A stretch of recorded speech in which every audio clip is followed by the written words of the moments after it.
Good morning, we're on the record.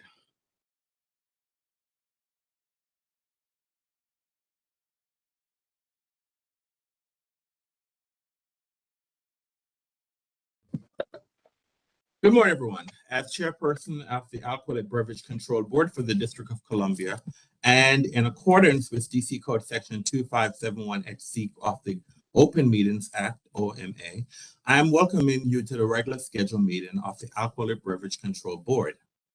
This meeting is being conducted pursuant to guidance made available by the District of Columbia's Office of Open Government regarding electronic meetings held by public bodies. Electronic meetings by the ABC Board are authorized pursuant to Section 2577A of the DC Code. Pursuant to the OMA requirements, notice of today's meeting was provided 48 hours in advance of the meeting on ABRA's website and on the District Central meeting calendar. The notice includes the time, date, agenda, and call-in or login information for public participation. This electronic meeting is being hosted by a WebEx account provided by the District of Columbia government. Please address any questions or complaints to the OOG at dc.gov.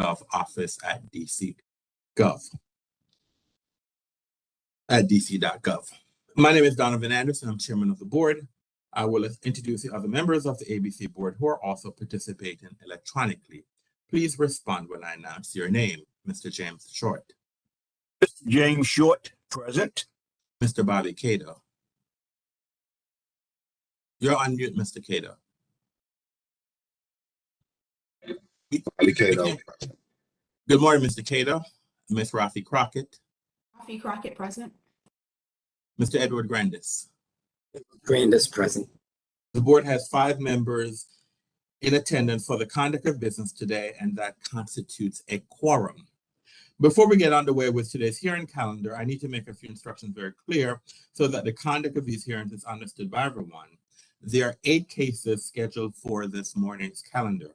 Once your case is called, I will take a moment for IT specialists to elevate the rights for each party to enable their camera and microphone. Then and only then will you have the ability to enable your equipment. If your case has not been heard, you will remain mute and your camera will be disabled. If your case has not been heard, you will remain at the conclusion of each case, the parties will have the option to leave. If the party chooses to stay, all cameras and microphones for the concluded case will be disabled. Should you have any questions or require technical assistance during the hearing, please submit them using the question and answer feature. Our first matter for this morning, it's a protest hearing status, case number 22 PRO 00071 via Umbria, license number 100387. Mr. Oriana, good morning. Could you please elevate the rights of the parties in this case, please? Morning. Manala Mahmood, your access has been elevated. Rick Murphy, your access has been elevated. Judith Bunnell, your access has been elevated. That is all, Chairman. Good morning. Good morning. Good morning. All right, so let's have Ms. Mahmood, can you please spell and state your name for the record and who do you represent, ma'am? Of course. Good morning, Mr. Chair. Manal Mahmood with Malleus Orion Sandground on behalf of the licensee, MANALLE MAHMOUD. Good morning. Now, the protestants, so let's start with who, is there someone here from the ANC? Yes, Richard Murphy, commissioner from single member district ANC 2E03 and also chair of ANC 2E. Richard, RICHARD, Murphy, MURPHY. Good morning, Mr. Murphy. Do we have someone here from the group of 5 or more? This is Judith Bunnell, JUDITH, B as in Boston, UNNELL, and I am here from the group of 5 residents. Mr. Oriana, can you please look for Karen Cruz? I think that her rights needs to be elevated. All right, so can we let do we have someone from the abutting property owner? Do we have the abutting property owner? Sir, the abutting property owner, Susan Rutledge, designated me yesterday to be a spokesperson for her. This is Judith Bunnell, again, one of the residents. Ms. Mahmood, I mean, normally we'll ask the abutting property owner to provide that to us in writing. I believe she did that via email yesterday. I saw an email go. Are you aware of that, Ms. Mahmood? Yes, I was CC'd on that email, and that was fine. Okay, that's fine. All right, so I'm sorry, who's the abutting property owner again, Ms. Burnell? It's Susan, S-U-S-A-N, Rutledge, R as in rain, U-T-L-E-D-G-E. Thank you.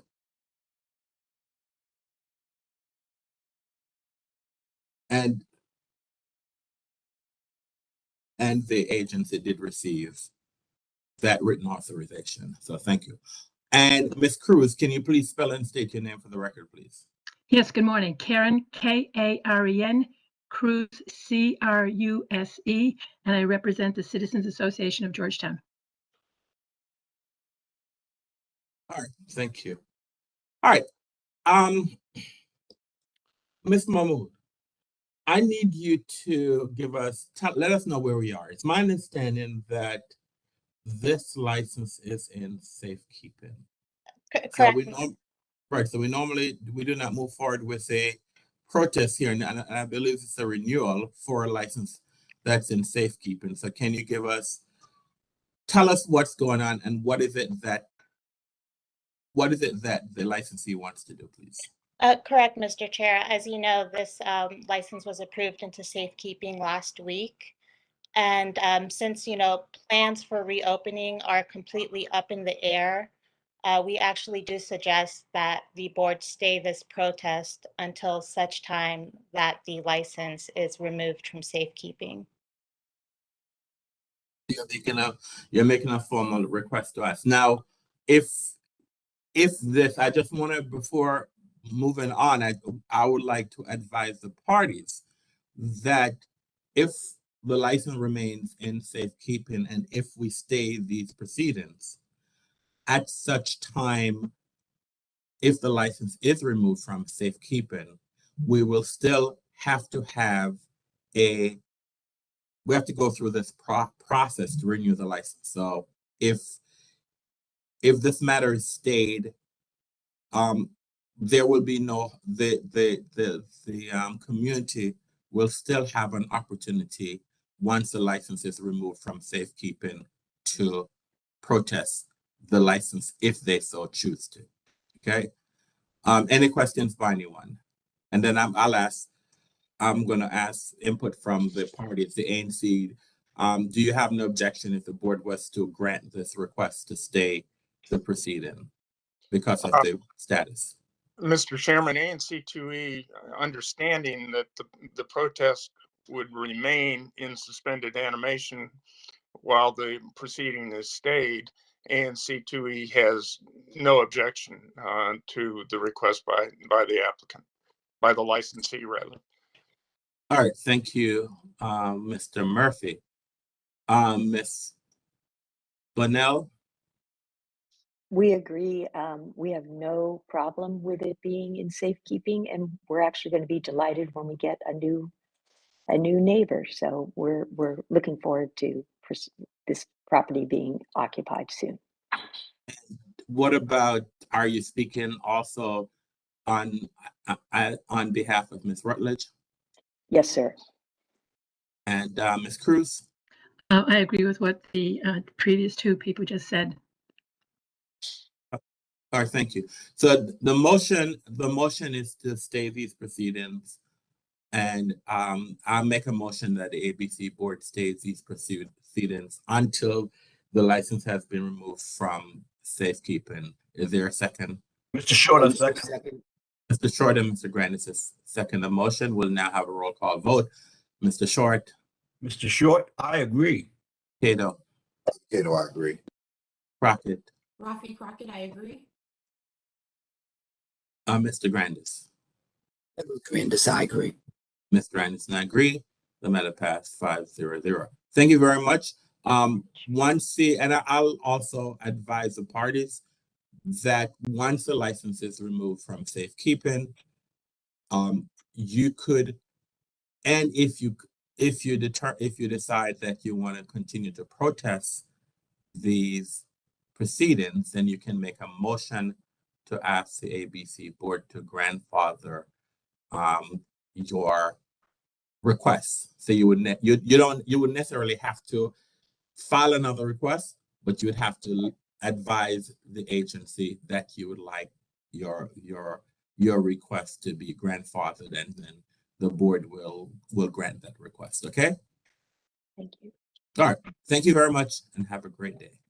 Thank Thank you. you.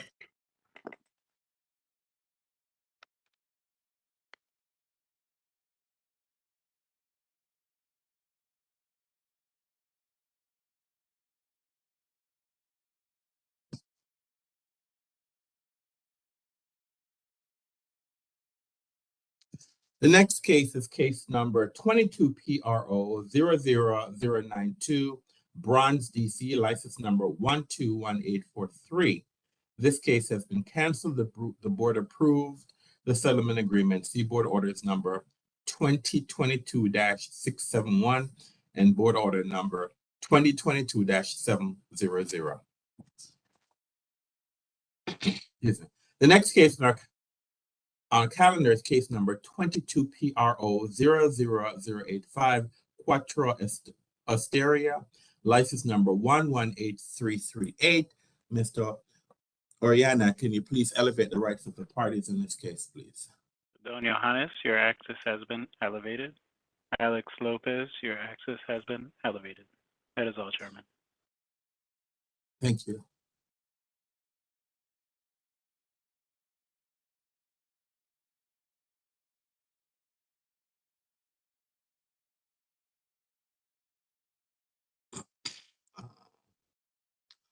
Ms. Johannes, can you please introduce yourself for the record, please? Yes, good morning. Sidon Johannes here on behalf of the licensee. That's SIDONYOHANNES. And Ms. Johannes, is your client joining you this morning? No, he's not. Mr. Lopez, can you please identify yourself for the record, please? Alex Lopez, ANC Commissioner for 6E02, representing ANC 6E. My name is spelled ALEXLOPEZ. Morning. Good morning. Are there any preliminary matters in this case? None for us. Lopez? No. All right, hearing none, then this matter is scheduled for a protest hearing on November 30th, 2022 at 1:30 p.m. Are the parties familiar with the process, or would they want me to go through the proceedings for protest hearing if this matter goes through a protest hearing? The licensee is familiar. Review of the process would be helpful for me. Now that we have scheduled this matter for a protest hearing, there are a few things that I would like to instruct you about because the board's practices have changed. As you know, the board's hearings are conducted virtually, so it's more important than ever that protest hearings are focused and addresses only those issues that are being protested. Could everyone please mute their phone, please? Following this hearing, you'll receive an email from Aber Legal that will include a copy of the protest information form PIP and a copy of an exhibit form, as well as specific instructions for the hearing. You are required to complete and submit the PIP and exhibit forms at least 7 days before the date of the hearing.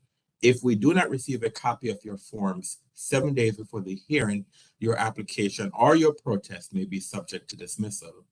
These documents need to be submitted to Aber Legal and to the opposing parties. Please know that these documents greatly assist the board in narrowing the protest issues, facilitating the process, and keeping the parties on point during the hearing. Each side is limited to no more than 5 witnesses, and you will only have 60 minutes to present your case. This includes all direct and cross-examination. The board does not intend to hear testimony in matters that are not relevant to those issues that are being protested. Any questions? No, sir. All right. We thank you greatly for your cooperation. If you have any questions in the time leading up to the hearing, please do not hesitate to contact Abra Legal, and we will provide any type of information that either side requires moving forward. And the board supports settlement agreements if this matter can be settled. If not, we will see you at a protest hearing on November 30th at 1:30 p.m. All right. Thank you very much. Have a great day. Thank you. Thank you.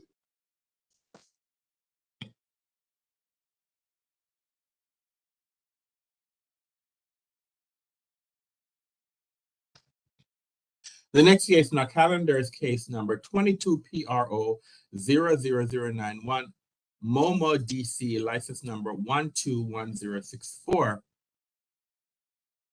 This case has been canceled. The board approved a settlement agreement, see board order number 2022-709. The next case on our calendar, so we now move to our show cause hearing status calendar.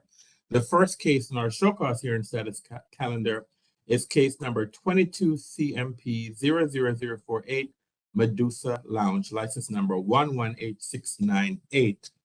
Mr. Oriana, can you please elevate the rights of the parties in this case, including the government, please? Betty Atana, your access has been elevated. Kevin Lutz, your access has been elevated. That is all, Chairman.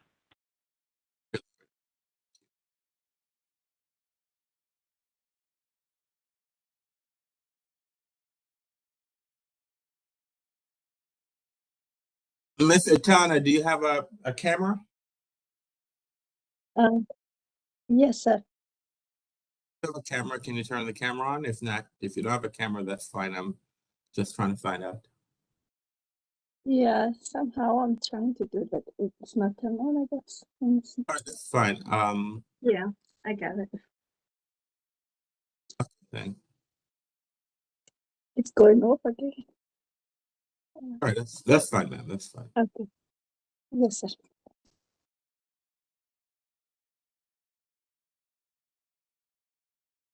Who is Douglas Crocker? Is that someone that's supposed to be in this case?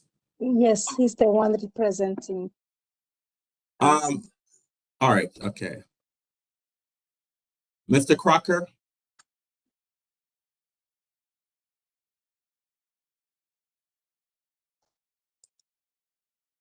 Mr. Crocker, do you have a camera to turn on, sir?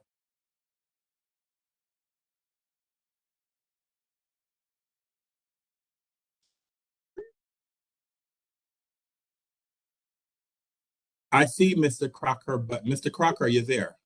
Yes, I am. All right, do you have a camera, sir? Yes, can you see my camera? No, sir, I can't see you. How about now? Still no, but all right, that's fine. I still cannot see you, but all right. Mr. Lute, can you identify yourself for the record, please? Of course, Mr. Chairperson. Good morning. This is Assistant Attorney General Kevin Lutz. That's KEVIN LUTES for the district. Good morning, Mr. Crocker. I can see you, and I would let me wait for you to sit down. I'm going to get out of office. 1 second.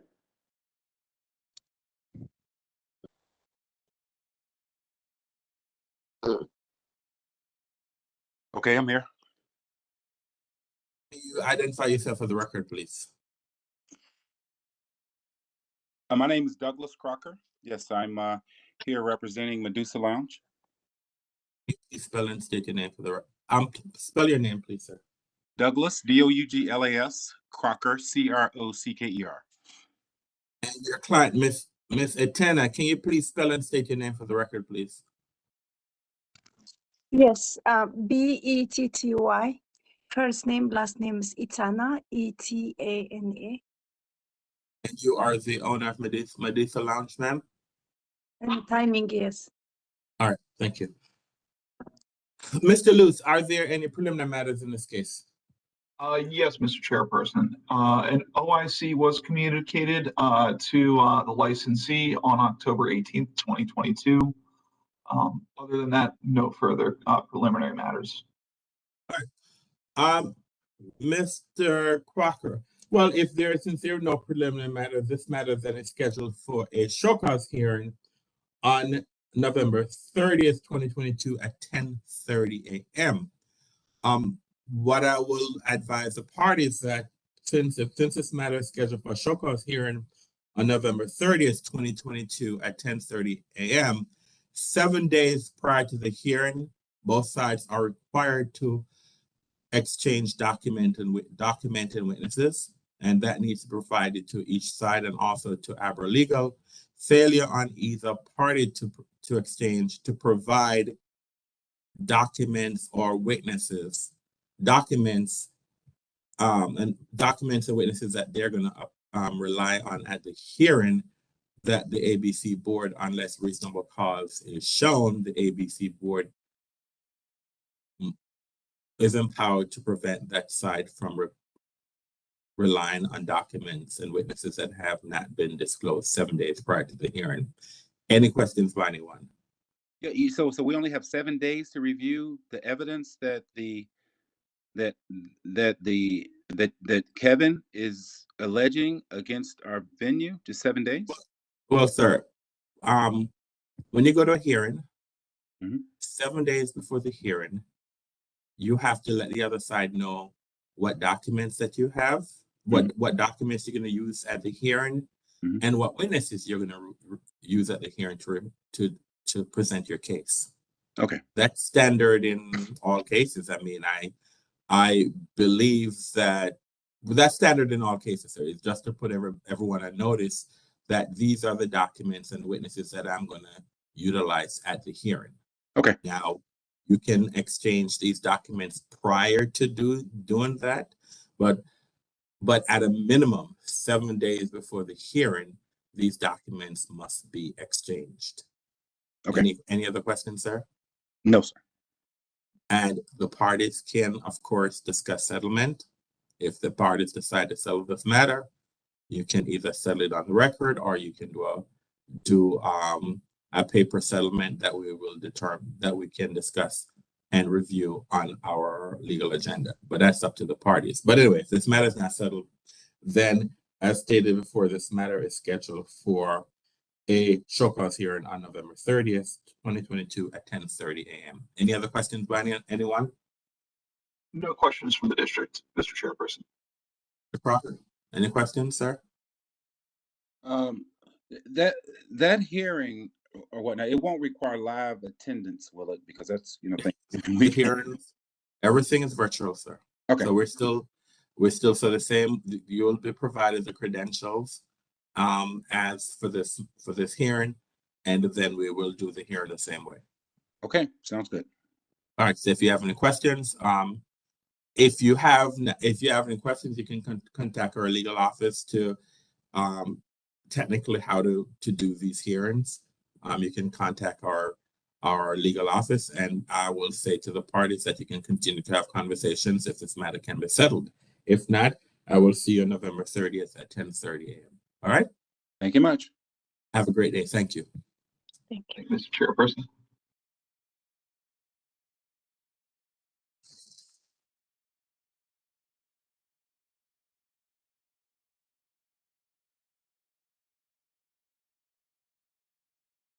All right, the next case in our calendar is case number 22CC 00019, Dodge Market license number 99565.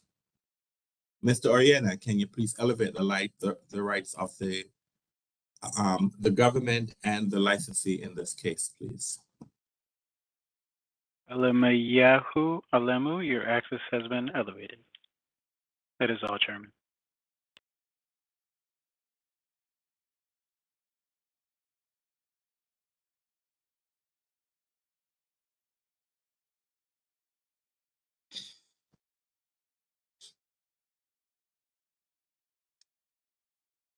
Hello?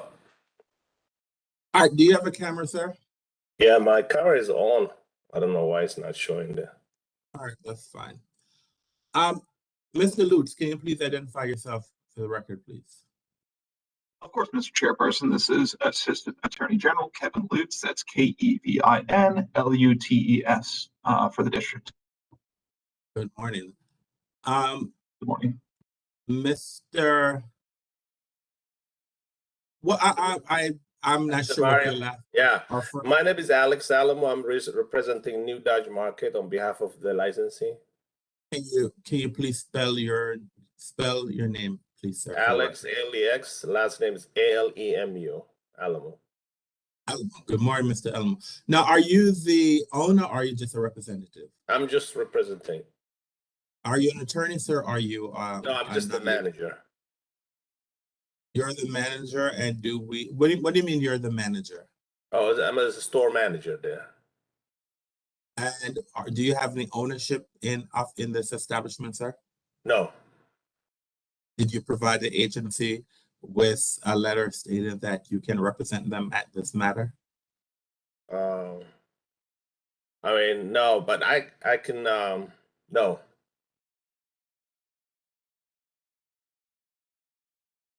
All right, let me ask Mr. Lutz, do we have any preliminary matters in this?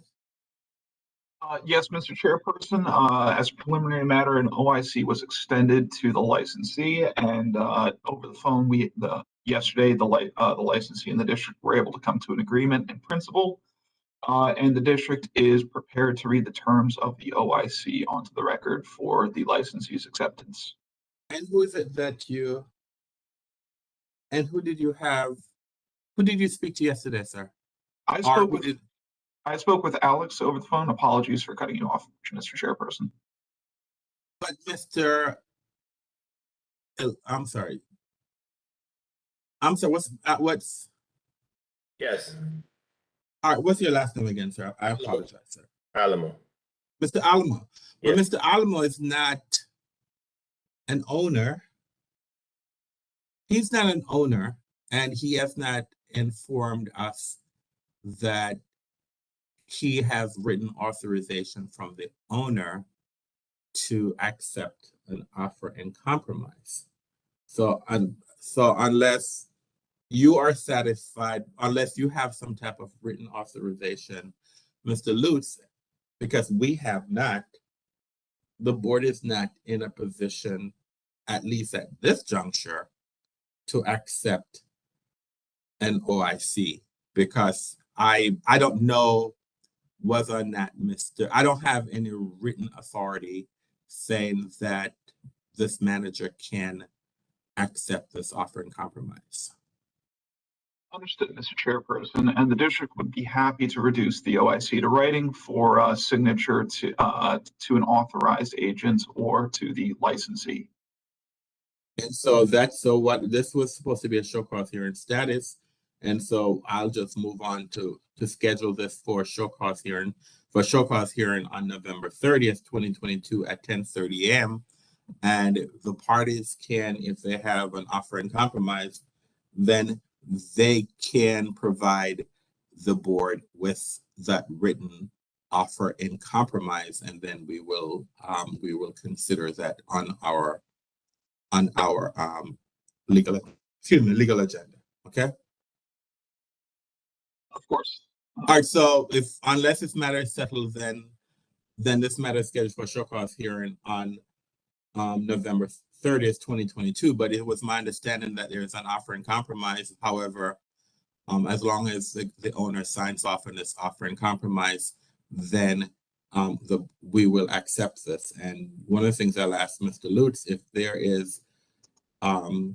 are days to be served on the offer in compromise, the days to be served should be in the offer in compromise.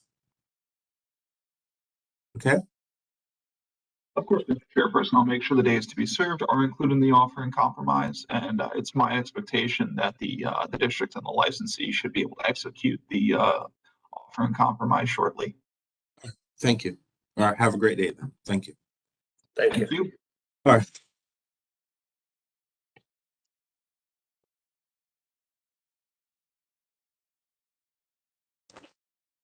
Our next case is case number 22 CMP 00051 High Market, license number 105727.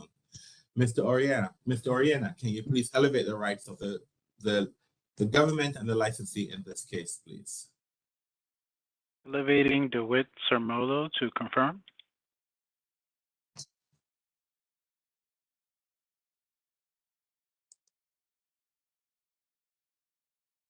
That is all, Chairman. All right, thank you.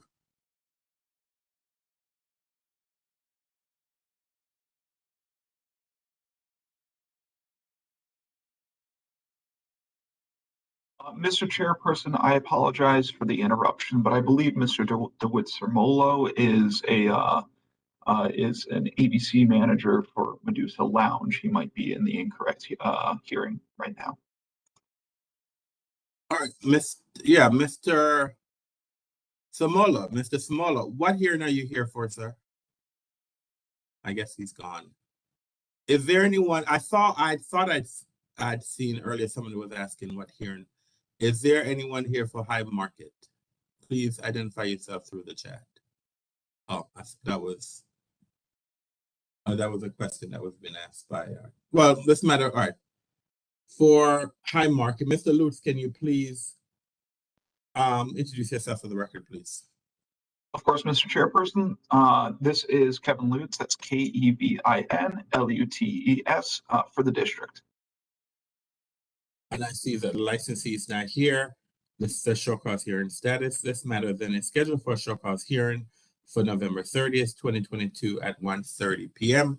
And I know that you're aware of this, Mr. Lutz, but just reminding you that 7 days prior to the hearing, each side is required to exchange documents and witnesses that will be utilized at the hearing. So this is for November 30th, 2022 at 1:30 p.m.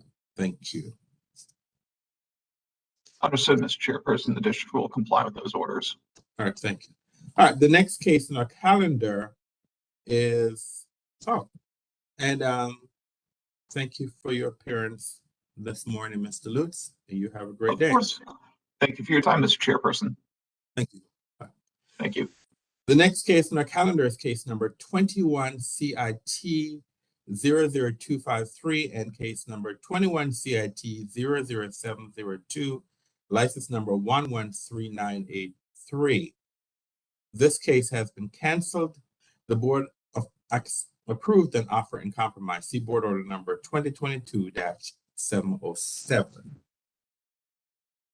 We are now at the end of our calendar for the morning, and so therefore let us now do our legal agenda. The first matter on our legal agenda, the review of a settlement agreement dated October 8th, 2022 by and between Advisory Neighborhood Commission 1C and Old Mama Grill DC, license number 122179. I make a motion that we approve this agreement. Is there a second? Bobby Cato, second. Mr. Cato and Ms. Crockett, a second. The motion will now have a roll call vote. Mr. Short. Mr. Short, I agree.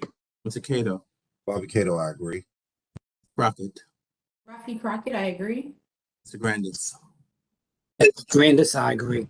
Mr. Anderson, I agree. The matter passed 5-0. Number 2, review of a settlement agreement dated October 18th, 2022 by and between Advisory Neighborhood Commission 6B and Paradiso, license number 111597. I make a motion that we approve the request. Is there a second? Grandis will second. Mr. Grandis is second. The motion will now have a roll call vote. Mr. Short. Mr. Short.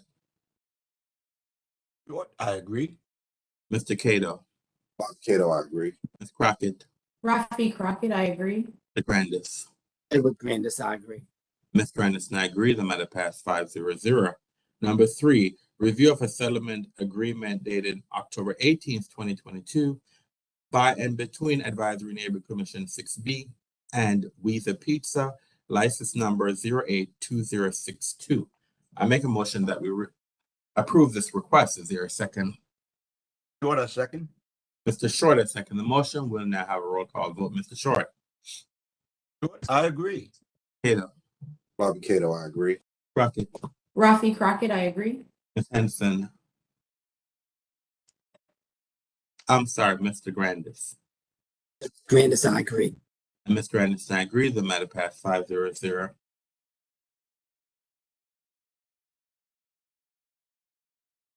Number 4, review of a settlement agreement dated October 18th, 2022 by and between Advisory Neighborhood Commission 6B and Good Stuff Eatery, license number 078027. I make a motion that we approve this request. Is there a second? Ms. Crockett seconds. Ms. Crockett has seconded the motion. We'll now have a roll call vote. Mr. Short. Short, I agree. Mr. Cato. Bobby Cato, I agree. Ms. Crockett. Rafi Crockett, I agree. Mr. Grandis. Edward Grandis, I agree. Grandis and I agree. The matter passed 5-0-0. Number 5, review of applicant's request for 30 additional days to comply with board order number 2022-442. This is Ultra Bar Chroma license number 074767. I make a motion that we approve this request. Is there a second? Ms. Crockett seconds. Crockett has seconded the motion. We'll now have a roll call vote. Mr. Short. Short, I agree. Cato. Bobby Cato, I agree. Ms. Crockett. Rafi Crockett, I agree. Mr. Grandis. Edward Grandis, I agree. Grandis and I agree. The matter passed 5-0-0. Number 6, review of protestants' response to applicants' request for 30 additional days to comply with board order number 2022-442. This is in Ultra Bar Chroma, license number 074767. This matter is now moved. Number 7, review of request to reinstate canceled license dated October 24th, 2022. License was canceled on July 27th, 2022 pursuant to board order number 2022-513. This is for Trata Restaurant, license number 081907. I make a motion that we approve this request. Is there a second? Grandis will second. Mr. Grandis has seconded the motion. We'll now have a roll call vote. Mr. Short. Short, I agree. Cato. Bobby Cato, I agree. Ms. Crockett. Rafi Crockett, I agree. Mr. Grandis. Edward Grandis, I agree. Grandis and I agree. The matter passed 5-0-0. Number 8, review of request to reinstate canceled license dated October 24th, 2022. License was canceled on July 27th, 2022, pursuant to board order number 2022-521. This is Gallery O on H, license number 094849. I make a motion that we approve this request. Is there a second? Ms. Crockett seconds. Ms. Crockett and Mr. Short have seconded the motion. We'll now have a roll call vote. Mr. Short. Short, I agree. Cato. Bobby Cato, I agree. Ms. Crockett. Rafi Crockett, I agree. Mr. Grandis. Edward Grandis, I agree. And Mr. Grandis and I agree. The matter passed 5-0-0. Number 9, review of request for reinstatement of dismissed application dated October 19th, 2022, filed by provision number 14. Application was dismissed on October 3rd, 2022, pursuant to board order number 2022-694, provision number 19, license number 096425. I make a motion that we approve this request. Is there a second? Ms. Crockett Short, seconds. second. Ms. Crockett and Mr. Short have seconded the motion. We'll now have a roll call vote. Mr. Short. Short, I agree. Cato. Bobby Cato, I agree. Crockett. Rafi Crockett, I agree. Grandis. Edward Grandis, I agree. I agree. The matter passed 5-0-0. Number 10, review of request to grandfather previously filed protest renewal and petition to terminate dated October 15th, 2022, filed by Shepherd Park Citizens Association in the Champion Kitchen, license number 103055 matter. I make a motion that we approve this request. Is there a second? Edward Grandis will second. Mr. Grandis has seconded the motion. We'll now have a roll call vote. Mr. Short. Short, I agree. Mr. Cato. Bobby Cato, I agree. Crockett. Rafi Crockett, I agree. Mr. Grandis. Edward Grandis, I agree. Mr. Grandis and I agree. The matter passed 5-0-0.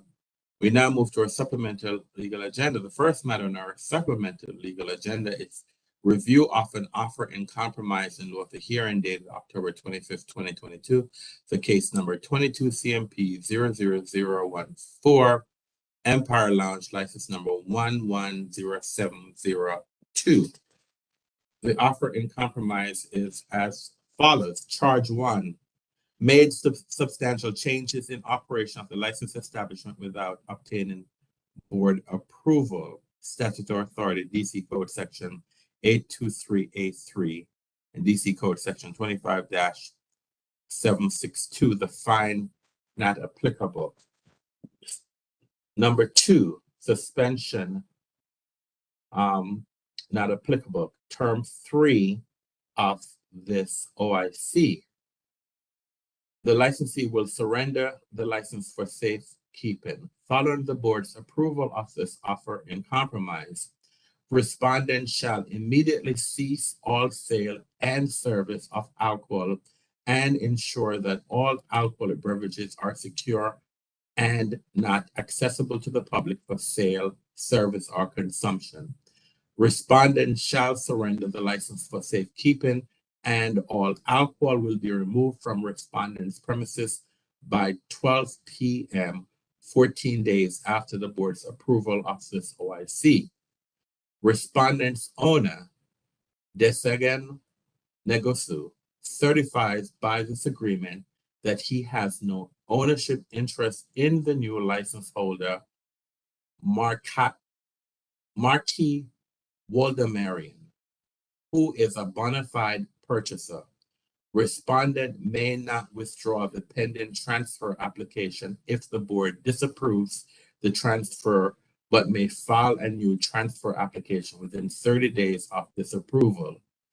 If the license is not transferred to a new owner, who is a bona fide purchaser by April 25th, 2023, the license shall be deemed canceled by the board, provided that any request for an extension for reasonable cause may be made to the board and granted or denied at its discretion.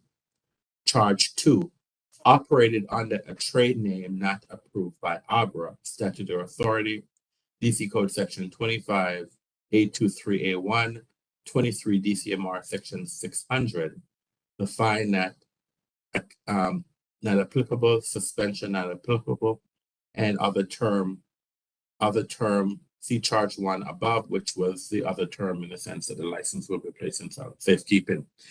So I make a motion that the offer in compromise be accepted. Is there a second?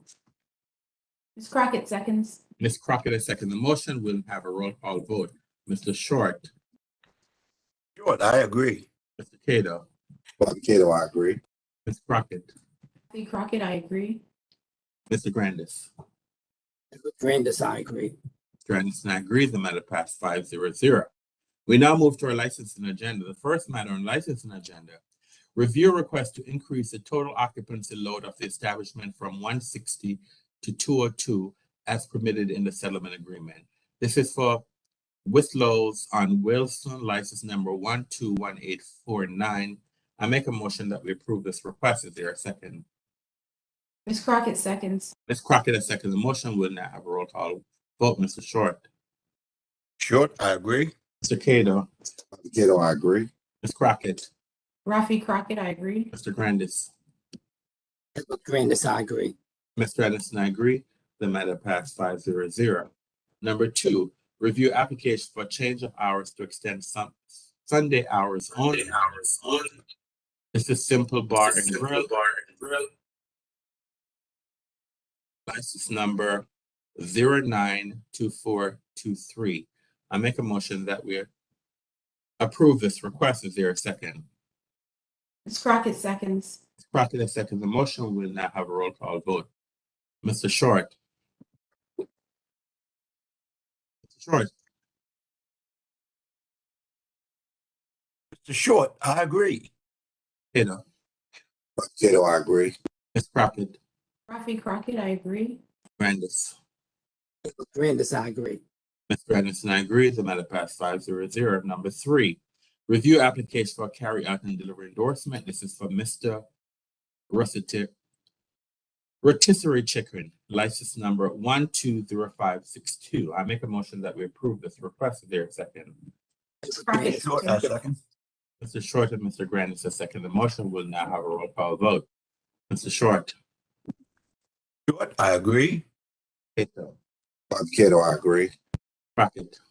Rafi Crockett, I agree. Grandis. Edward Grandis, I agree. Grandis and I agree. The matter passed 5-0. We now to our supplemental licensing agenda. The first matter on our supplemental licensing agenda, review application to update requested hours on the pending summer garden endorsement. Application to correspond with the hours allowed in the ratified settlement agreement. This is for Ocean Lounge, license number 114106. I make a motion that we approve this request. Is there a second? Ms. Short, I second. seconds. Mr. Short, a second. The motion will now have a roll call vote. Mr. Short. I agree. Cato.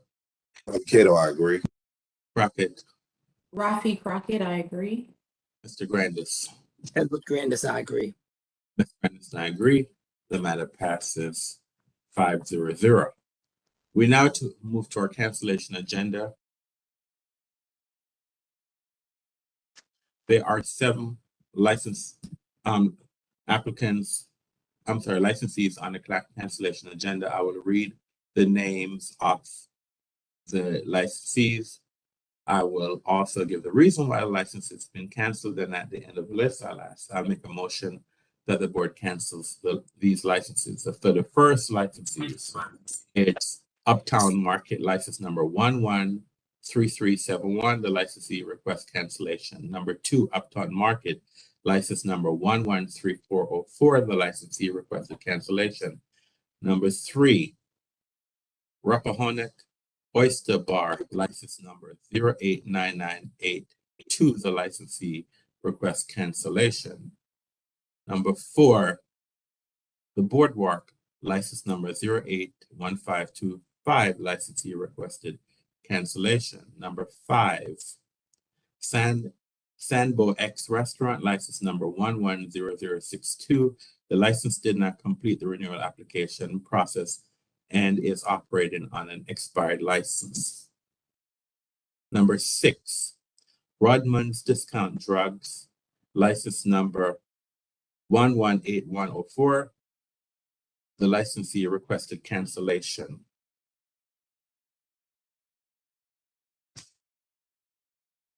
Number 7, Morris American Bar, license number 111602. License location does not fall under ABRA jurisdiction.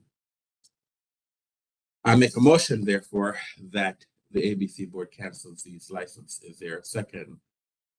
Ms. Crockett seconds. Ms. Crockett has seconded the motion. We'll now have a roll call vote. Mr. Short. Short, I agree. Mr. Cato. Bobby Cato, I agree. Crockett. Rafi Crockett, I agree. Mr. Grandis. Edward Grandis, I agree. Grandis and I agree. The matter passed 5-0. We now move to our vacate, cease, and desist orders agenda. On this agenda, there are 30 licensees.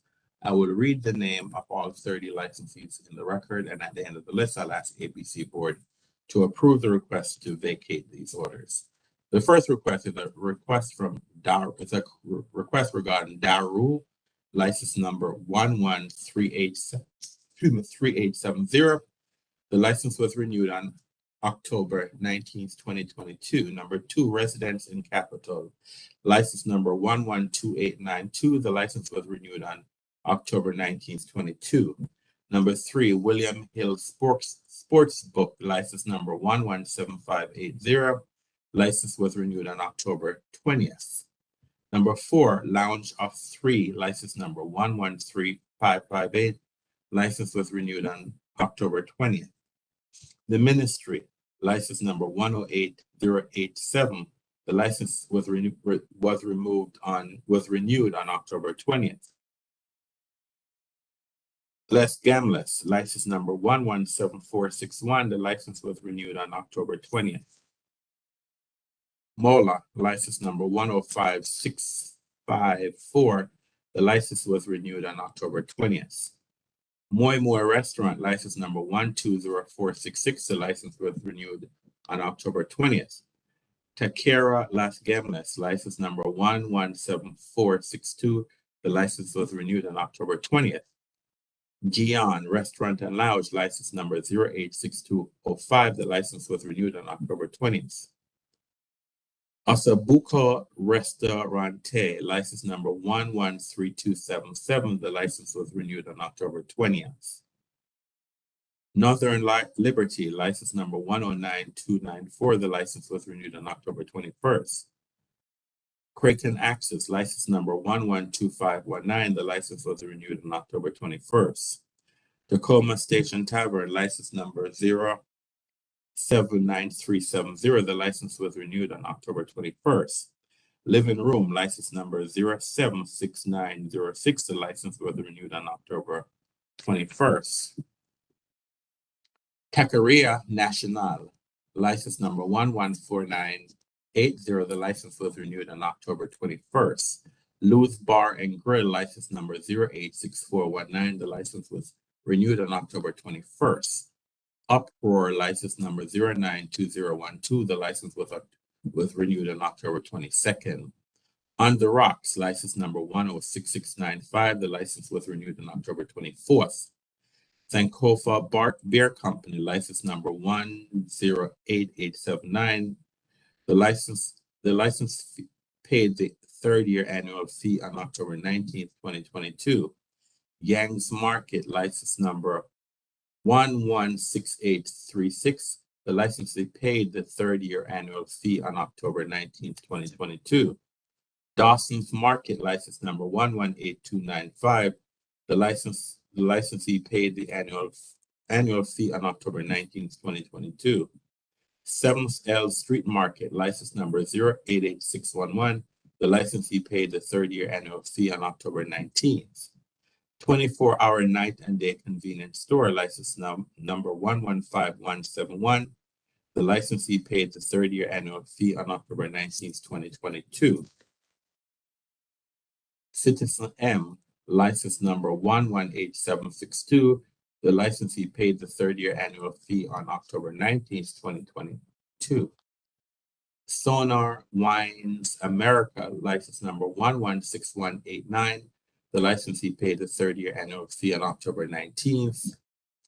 The Mediterranean Way Gourmet Market, the license number 098845. The licensee paid the third-year annual fee on October 20th, 2022.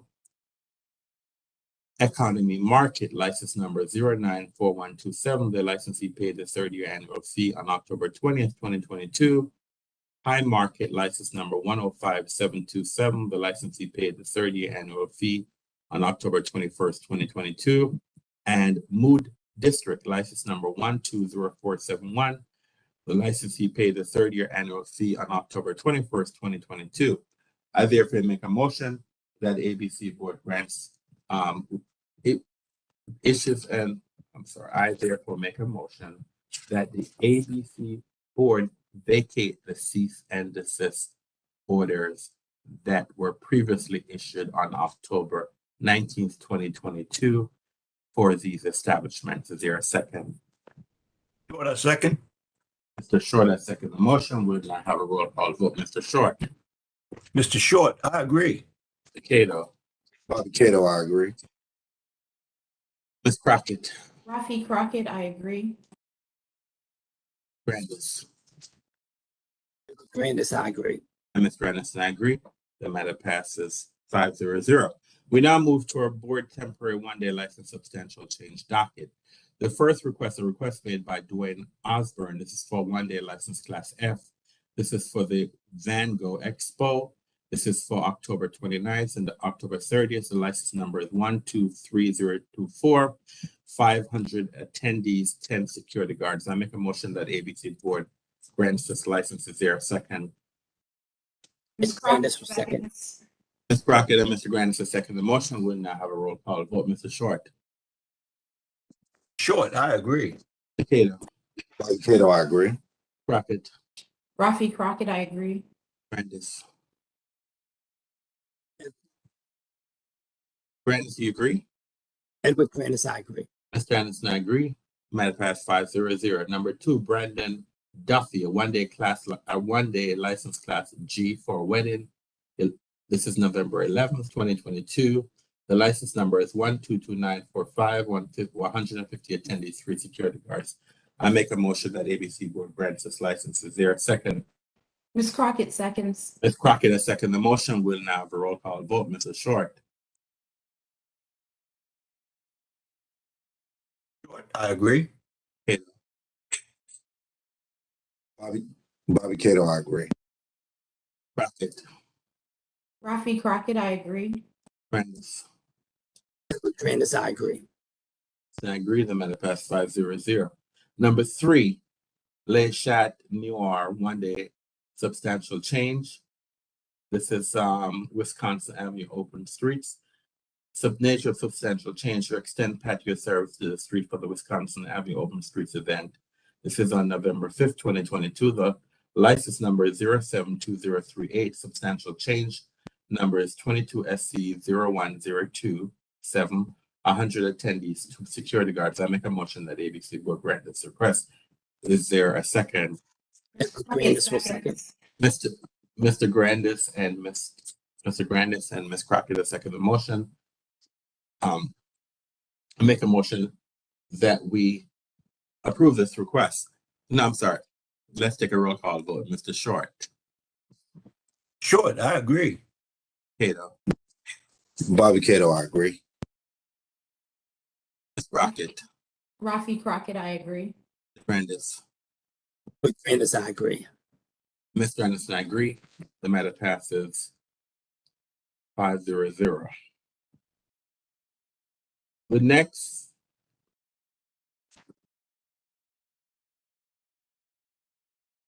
the next 4 events are for substantial change, and I'm going to read the next 4 events, and I'm going to ask the ABC Board to grant this substantial change for these events. So the first one is for Guapos. It's a one-day substantial change. This is for an event on Open Streets event on November 5th, 2022. The license number is 016332. The substantial change license is 22SC01032. 100 attendees, 2 security guards. The next one is Masala Art, one-day substantial change for an event on the Open Street event on November 5th, 2022. The license number is 082973. The substantial change license is 22SC0103. 100 attendees, 2 security guards. The next request is for Verified Wines and Fine Spirits, one-day substantial change. This is on November 5th. The substantial change license is 118225. The substantial change license is 22SC01033. 100 attendees, 2 security guards. The next substantial change is a request from Levi Premium Food Service Limited Partnership Soccer Stadium pop-up event. This is on October 29th, 2022. The license number is 060462. The substantial change license is 22SC01034.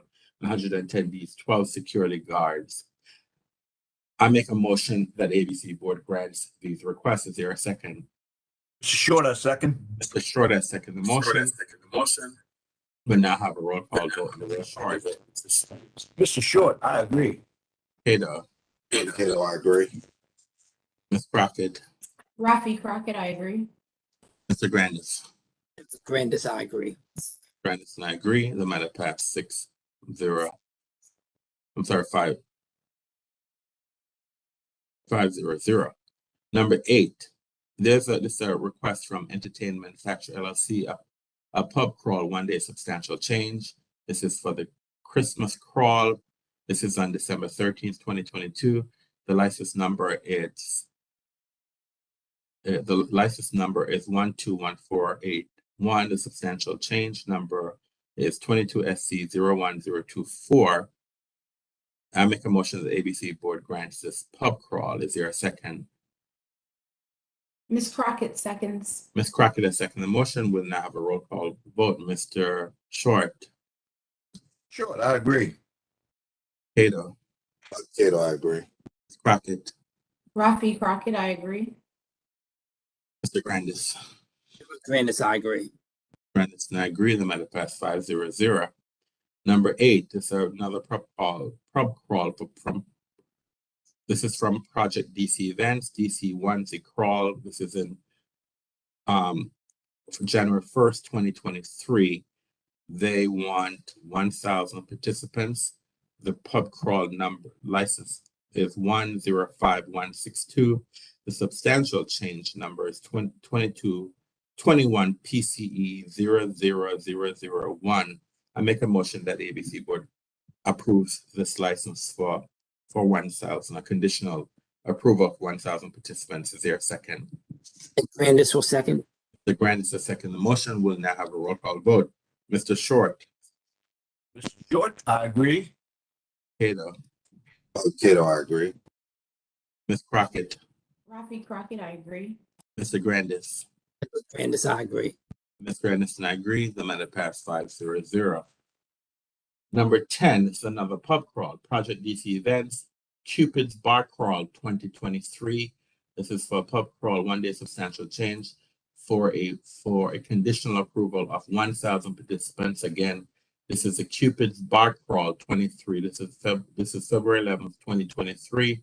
The license number is 105182. The substantial change license is 21 PCE 00002. I make a motion that the ABC Board grants this conditional license for 1,000 participants. Is there a second? Ms. Crockett seconds. Ms. Crockett has seconded the motion. We'll now have a roll call vote. Mr. Short, Mr. Short, I agree.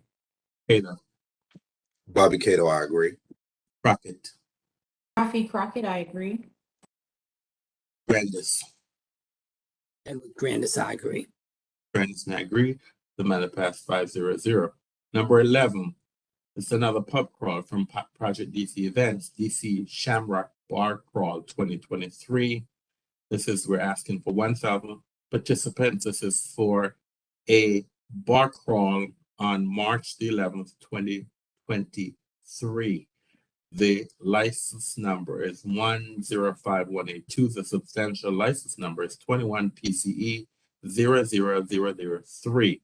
I make a motion that ABC Board grants this pub crawl conditionally for 1,000 participants. Is there a second? Grandis will second. Mr. Grandis has seconded the motion. We'll now have a roll call vote. Mr. Short, Short, I agree. Cato, Bobby Cato, I agree. Crockett, Rafi Crockett, I agree. Mr. Grandis. Edward Grandis, I agree. Grandis and I agree. The matter passes 5-0-0. Number 12 is another pub crawl from Project DC Events, DC Potter Crawl 2023. This is a vote to conditional approve 1,000 participants. Again, the DC Potter Crawl 2023. This is on April 29th, 2023. The license number is 105182. The substantial change license is 21 PCE 00004. I make a motion that ABC Board grants this license conditional for 1,000 participants. Is there a second? Ms. Crockett seconds. Ms. Crockett has seconded the motion. We'll now have a roll call vote. Mr. Short. Short.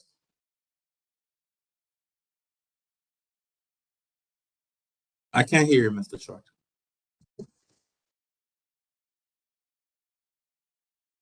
Are you agree? Just Mr. Short agrees. Mr. Cato. Cato, I agree. Ms. Crockett. Rafi Crockett, I agree. Mr. Grandis. Edward Grandis, I agree. And Ms. Grandis, I agree. The matter passed 5-0-0. Number 13, Lindy Promotions.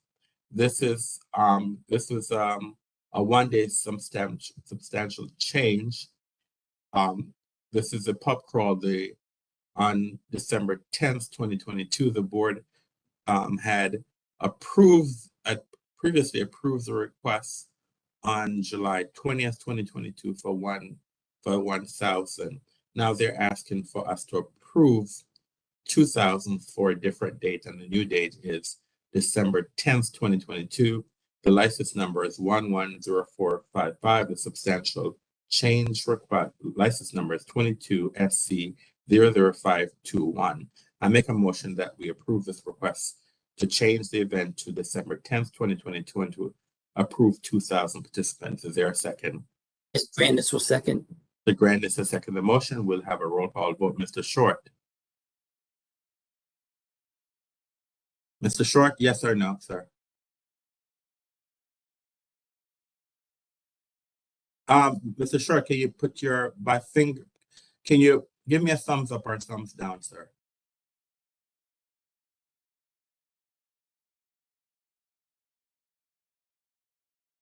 I think Mr. Short is frozen. I'll come back to you, Mr. Short. Mr. Cato. Mr. Cato. Bobby Cato, I agree. Ms. Crockett. Rafi Crockett, I agree. Henson. I'm sorry, Mr. Grandis. Grandis, I agree. Mr. Anderson, I agree. Mr. Short, are you there? So Mr. Short is not there. He's having some technical difficulties. Chairman? Yes, Mr. Grandis. It appeared on the video that when you initially asked him, it appeared that he lifted his hand up. But I think Mr. Short had put his hand up in frustration because we couldn't hear him. Okay. So that was it. There was a frustration that we could not hear him because I will. Mr. Short is not there at the moment, so I will, because he's having some technical difficulties. So I need to move on. So the board has voted 400 to approve number 13, and that's the last one on that calendar. So let's now move to our license administrative docket. On the license administrative docket, there are 12 licensees. I will list the name of the licensees and the class category and the change that they're requesting. At the end of the day, at the end of the list, I will ask ABC board to approve these changes. So the first request, a request made by William Hill Sportsbook, license number 117580. Their retailer Tavern, a trade name change application. The new name is Caesar Sportsbook. The next request, a request from Crawl With Us, license number 121481, pub crawl license application. Number 3, a request from Mola. Their retailer Tavern, letter of request to remove the officer McClellan, MCCEALAIG, Oshism, OCLISHAM, secretary. Number 4, a request from Kuku Restaurant, license number 107631. Their retailer D restaurant class change application from a DR restaurant, now they are CR restaurant. Number 5, a request from Silver Diner, Silver Social, license number 120105, retailer C restaurant, sidewalk cafe application. Number 6, a request from Lidl, license number 119890, retailer A full service grocery change of hours application. Number 7, Buffalo and Bergen, license number 090397, retailer C Tavern, letter of request to remove the officer Jamie Leeds as a member. Number 8, La Tejana, license number 121955, retailer C restaurant, new ABC license application. Number 9, Bombay Street Food 2, license number 122688, retailer C restaurant, transfer with sale application. Number 10, Boulevard Lounge, license number 115385, retailer C Tavern, stock transfer application number 11, Bombay Street Food license number 112081, Retailer C Tavern, stock transfer application number 12, Silver Sauce DMV Spirits license number 119892, Retailer A Internet, class change from an A1 to an A retail liquor store. I make a motion that ABC Board grants these requests. Is there a second? Ms. Crockett seconds. Ms. Crockett is second the motion. We'll now have a roll call vote. A roll call vote. Mr. Cato. Bobby Cato, I agree. Crockett. Rafi Crockett, I agree. Mr. Grandis. Edward Grandis, I agree. Mr. Grandis, I agree. The matter passed 4-0-0. I just want to alert the public, as long as there are 3 members on board, that is a quorum. So although there are only 4 members participate, I just want to let the public know that as long as there's 3 members participating in all of our voting. Bring bad guys. I think that's you, yes. So as long as there are 3 members, a minimum of 3 members participating, we always have met our burden to have a quorum to operate. All right, we are at the end of our morning calendar. I would like to thank all members of the public who participated in our morning calendar and all board members who participated. So the board is now in recess until our afternoon calendar at 1:30. I now ask all board members to return to executive session for further development. Have a great morning. Thank you.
Good afternoon, everyone. We're on the record.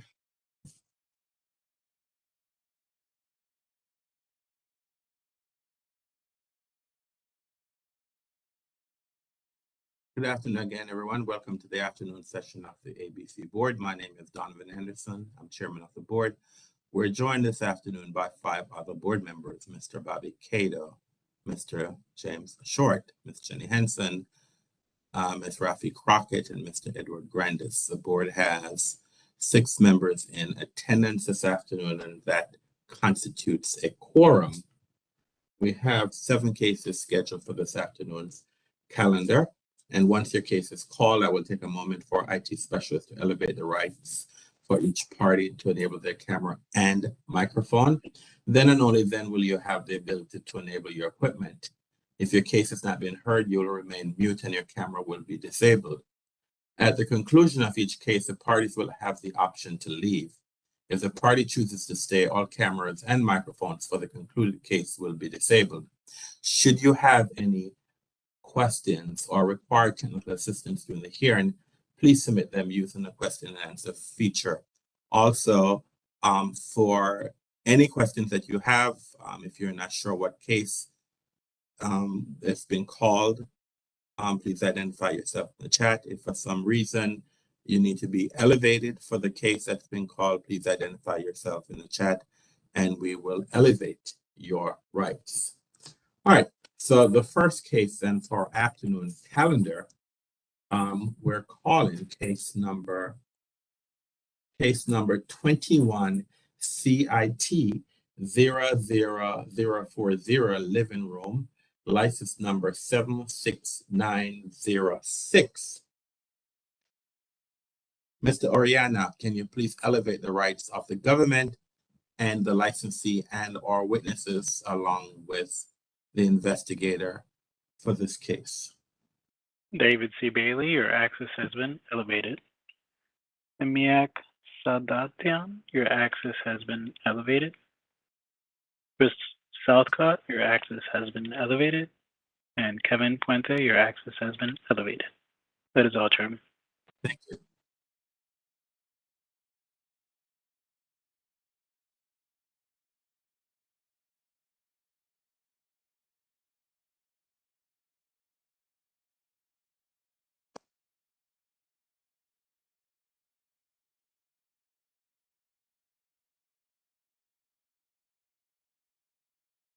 Hi, good afternoon, everyone. Mr. Southcott, Mr. Southcott, can you please identify yourself for the record, please? Good afternoon. My name is Chris Southcott. I am an attorney with the Office of the Attorney General, and I will be representing the district in this matter.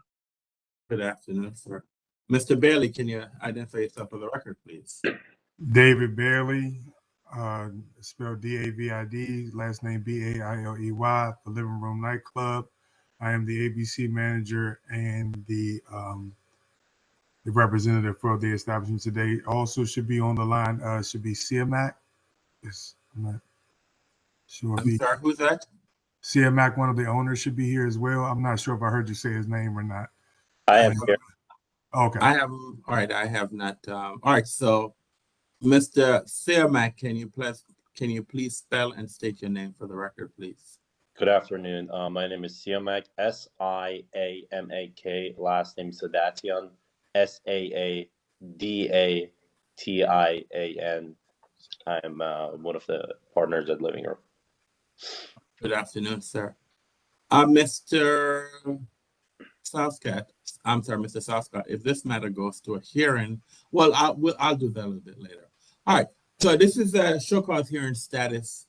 This is a show cause, I'm sorry, this is a show cause hearing for the living room.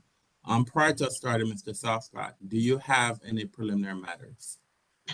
I'm not sure whether this would be most properly addressed as a preliminary matter or something that should be addressed once we get into the actual presentation of evidence. But I did want to note that the government has some problems with the one exhibit that the establishment has provided, in the sense that the exhibit itself seems to just be a Word document that doesn't have any indication of who wrote it, when it was signed, or sort of any corroborating information apart from the fact that it is a Word document. And so I would note up front that the government does not believe that this is the type of evidence that could be included and should be considered by the board. But if that's something you would rather, an argument I'd rather save for when evidence is being presented, I can offer it then. You can raise it as an objection if that document has been presented in evidence, and then we can deal with that at that time. We can check on the authenticity of the document, and so we can address that preliminary later on in the hearing. Mr. Bailey, do you have any preliminary matters that you need to bring to the attention of the board? No, sir.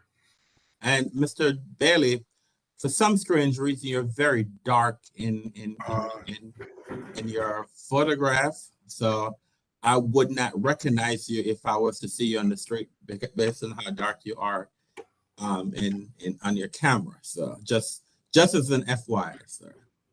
Let me see if I can get another light for you. Give me one moment. I'll see if I can get another light to kind of shine in.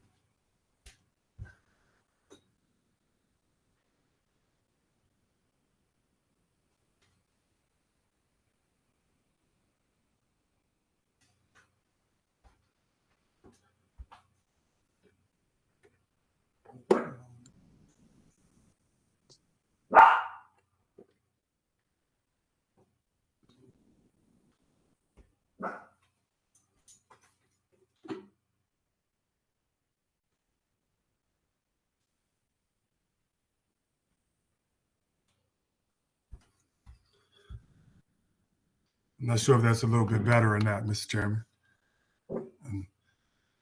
Excuse me. A little bit better, but we can work on it, Mr. Bailey. You're there. I know someone is there just as an FYI. All right, that's fine. All right, so basically, this is a show cause hearing. The government has a burden, so the government will move forward. Where the process is that the government, if the government will make an opening statement, the government, the licensee can also make an opening statement at this time, or they can defer until they present their case. Once the opening statements are presented, then the government will call its witnesses.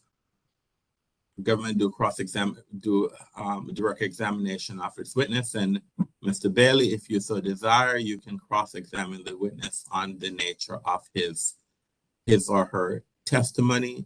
Once that is done, once the government has presented its case, then you can call witnesses if you so desire. The board will ask questions of the witnesses once there's been direct and cross-examination of witnesses. Are there any questions by anyone on any procedural questions prior to us starting? None from the government. Bailey?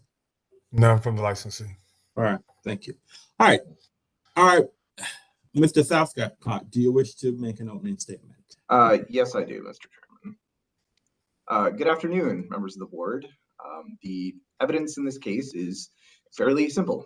On the evening of October 22nd, 2021, security personnel at Living Room used excessive force in their removal of a patron and assaulted him in the process. Security footage from the incident will show a member of Living Room staff grabbing a patron by the throat and pushing him back several feet.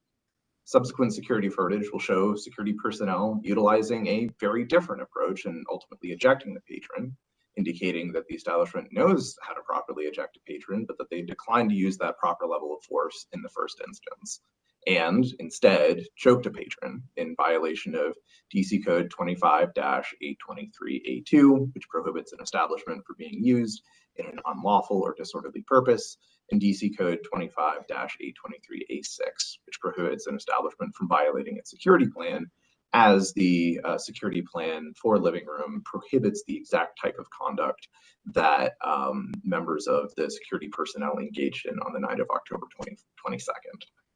The evidence will also show that investigator Kevin Puente conducted a regulatory inspection of Living Room, where he talked to the owner, Mr. Siamak Sedation, who reviewed the security footage with investigator Puente and admitted that he was very troubled by the incident that he did not support that kind of behavior by his staff, and that as a result, he terminated the security guard who used the excessive force. Because the security footage shows an assault and the owner admitted that an employee used excessive force in ejecting a patron, the district asked that you find Living Room liable for being used for an unlawful or disorderly purpose and for violating its security plan. Thank you. Thank you, sir. Mr. Bailey, do you wish to make an opening statement at this juncture, or will you defer until you present your case? I will defer until I present the case, your chairperson. All right, thank you. Mr. Southcott, do you have a witness you wish to call, sir? Yes, I do. At this time, the government call investigator Kevin Puente. Hold on a minute, please. Mr. Bailey, it appears that you have another guest with you, so I'll ask when you're not speaking, can you please mute your microphone, sir, please? No problem. All right. Mr. Puente, can you raise your right hand, please? Do you swear or affirm to tell the truth and nothing but the truth? Yes, sir. Your witness, Mr. Southcott. Thank you, Mr. Chairman. Mr. Puente, can you please state and spell your name for the record? Yes, Kevin Puente, KEVIN PUENTE. And where do you work? At the Alcoholic Beverage Regulation Administration. What is your position at ABRA? I'm an investigator. And how long have you worked as an investigator? 7.5 years. As an investigator, what are your duties? I conduct inspections and investigations of licensed ABC establishments in the District of Columbia. And what types of things do you review in conducting those inspections? We do regulatory inspections. We get called by MPD for assistance if there's a crime that occurs at or nearby an ABC establishment. Help them obtain surveillance video and investigate if the establishment had any wrongdoing. As part of your duties, do you receive any training? Yes. Does some of that training include the appropriate levels of force that an establishment should use when dealing with patrons? Yes. So you feel comfortable based on your training and experience being able to, or rather, do you feel comfortable based on your training and experience identifying instances where excessive force has been used? Yes. Thank you. And one last thing on background is that, is it a requirement that an individual be actually charged with a crime or that a sort of charge be filed in order for ABRA to determine that excessive force has been utilized? No. Okay. I'd like to now direct your attention to the particulars of this case, Living Room. Are you familiar with the establishment? Yes. How are you familiar with it? I've been to the establishment a handful of times throughout my 7.5 years.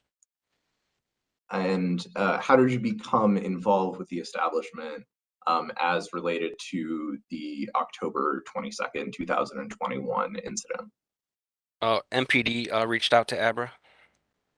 And what did MPD reach out and communicate to ABRA? The week of October 30th, 2021, Detective Wilfred Yalfo from the 2nd District reached out to me and advised me that he's been having some trouble obtaining surveillance video from Living Room.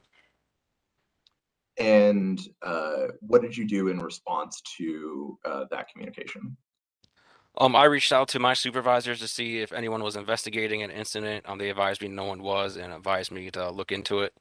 I contacted Detective Yalfo and told him that I'll be working and I'll go out there and see if I can get him the surveillance video that he needed. And I asked him what was the incident, if he could send me the 251 report. And what's a 251 report? It's what MPD calls their reports, 251s, how they document an incident. Okay. And did you receive a public incident report in that in this case? Yes. Would you be able to recognize that document if I showed it to you? Yes. Can I ask the board to allow me to share my screen? Mr. Oriana, can you please allow Mr. Southcott to share his screen, please? Access has been elevated. Go ahead, sir. Can folks see my screen? Yes. Okay. Investigator Puente, do you recognize this document? Yes, I do. What is this document? This is the MPD 251 report. And this is the police report related to the incident at Living Room? Yes. Can you read the public narrative section of the police report? Yes. Sub 1 states, while at the listed location, S1 pushed him out of a restricted area in the establishment. When Sub 1 asked S1 why he pushed him instead of just asking him to move, S1 became upset and grabbed Subject 1 about the neck and dragged him out of the establishment. Subject 1 was not allowed to return to the establishment and is unaware of S1's location after the assault. Sub 1 contacted MPD and did not seek medical treatment. So this incident report indicates that a patron was grabbed about the neck. Is that right? Yes. Okay. And what did you do in response to receiving this police report? I went to the living room. So did you conduct a regulatory inspection at the living room? Yes. Yes, I did. And on what date did you conduct that inspection? Saturday, October 30th, 2021. And could you briefly describe what occurred in the course of your investigation of that? Yes, I arrived about 5 p.m. that day. The establishment was participating in a pub crawl, a Halloween pub crawl that was taking place. I identified myself to the security and asked to speak to the ABC manager owner. Security went and got the owner, Mr. CMAC. I went downstairs, followed him. I started conducting my regulatory inspection by the bar, but it was too loud for us to talk, so I asked to step into the office while we conducted the regulatory inspection. And in the course of your regulatory inspection, did you find any violations? No violations from the regulatory inspection. Okay, thank you. But in the course of your conversation, you did discuss matters with the owner, did you? Is that correct? Yes, I advised him. MPD reached out to us regarding that. They've reached out several times to get the video from the incident that occurred the week prior. I advised him that MPD said they observed the video on their screens, but they needed a hard copy of it and that he needed to produce a hard copy to MPD as well as ABRA.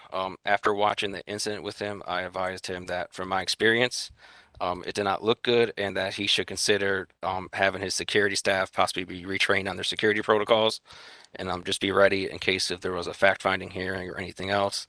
Mr. CMAC advised me that the security guard was terminated because he used excessive force and he was a former law enforcement officer, and law enforcement officers tend to be a bit aggressive. So I can go into that in a little bit, but right now the conversation in a little bit, but right now I just like to focus on the video footage. So did you review video footage from the night of the incident while you were in the owner's office? Yeah, he pulled it up on his cell phone. We reviewed it for a few minutes, and I asked him to send me a electronic version or a hard copy, and I got a hard copy later that night from Mr. Bailey.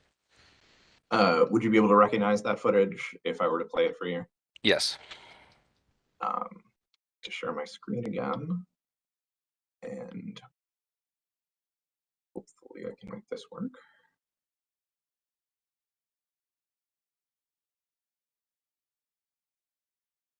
Is this footage visible? Yes. Okay. Investigator Puente, can you briefly describe what is happening in this image? I have not played anything yet. This is overlooking the dance floor. There's a seating area to the left and the dance floor in the middle. And is this the footage that you reviewed in the owner's office? Yes.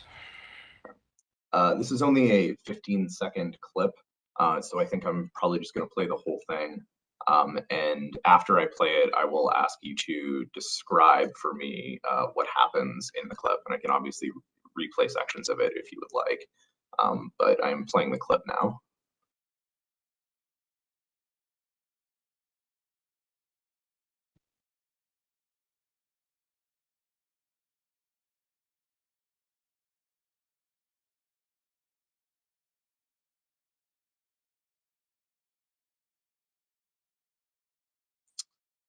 Investigator Puente, can you describe what occurs in that 15-second clip?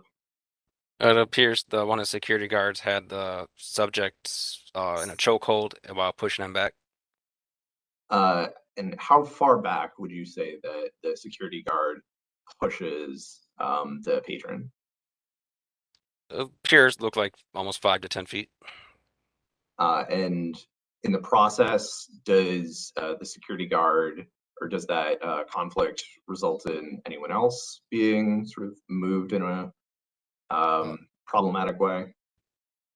Patrons are kind of moved out of the way as they're pushing him. Do any patrons fall over? Yeah, I believe a female does right in front of this guy you have up on the screen now. So based on your training and experience, do you believe that the force that was used by the establishment in this video clip is appropriate? No. Why not? There was multiple security guards. They could have each grabbed an arm. Living room is known to have a MPD reimbursable detail. So if there was an issue, they could have went out and got the RDO officer outside. Thank you. I am now going to pull up a second clip.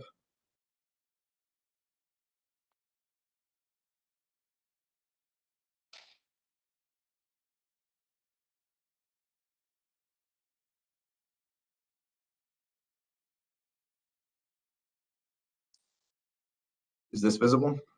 Yes. Okay, this clip is 18 seconds long. Is this clip also one of the ones that you reviewed in the owner's office in which you received from Mr. Bailey? Yes. Is it on the same night in question as the previous clip that you just reviewed? Yes. Okay.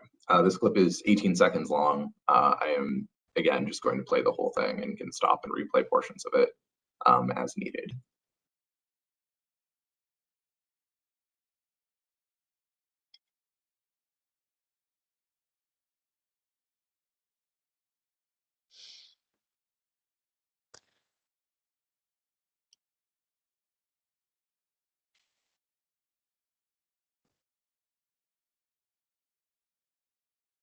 What did you see in that clip, Mr. Puente? The security guard is grabbing the subject's back of his shirt and kind of lifting him up while bringing him up the stairs. Would you say that that is a different amount of force that is being used in this clip than that was used in the previous clip? Yes. Would you describe the amount of force that was used in this second clip as being an excessive amount of force for removing a patron? I would say it's not excessive as the first clip. And why is that? Because he's got him by the shirt, lifting the shirt up, but he's also holding his hand as well as he's walking up the stairs. With the first clip, he's like literally throwing him back while choking him, it looks like. And so, in your experience, would it be fair to say that the establishment knows how to remove a patron from its premises without using an excessive amount of force? Yes, I believe so. I'm going to play one more clip for you.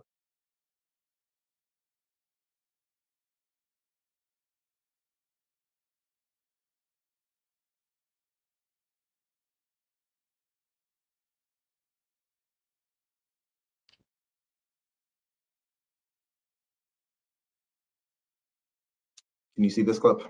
Yes. Where is this, or is this clip also one of the pieces of security footage that you received as part of your investigation? Yes. And it takes place on the same night? Yes. Okay, this clip is 35 seconds long. Again, I'm going to play the whole thing for the board.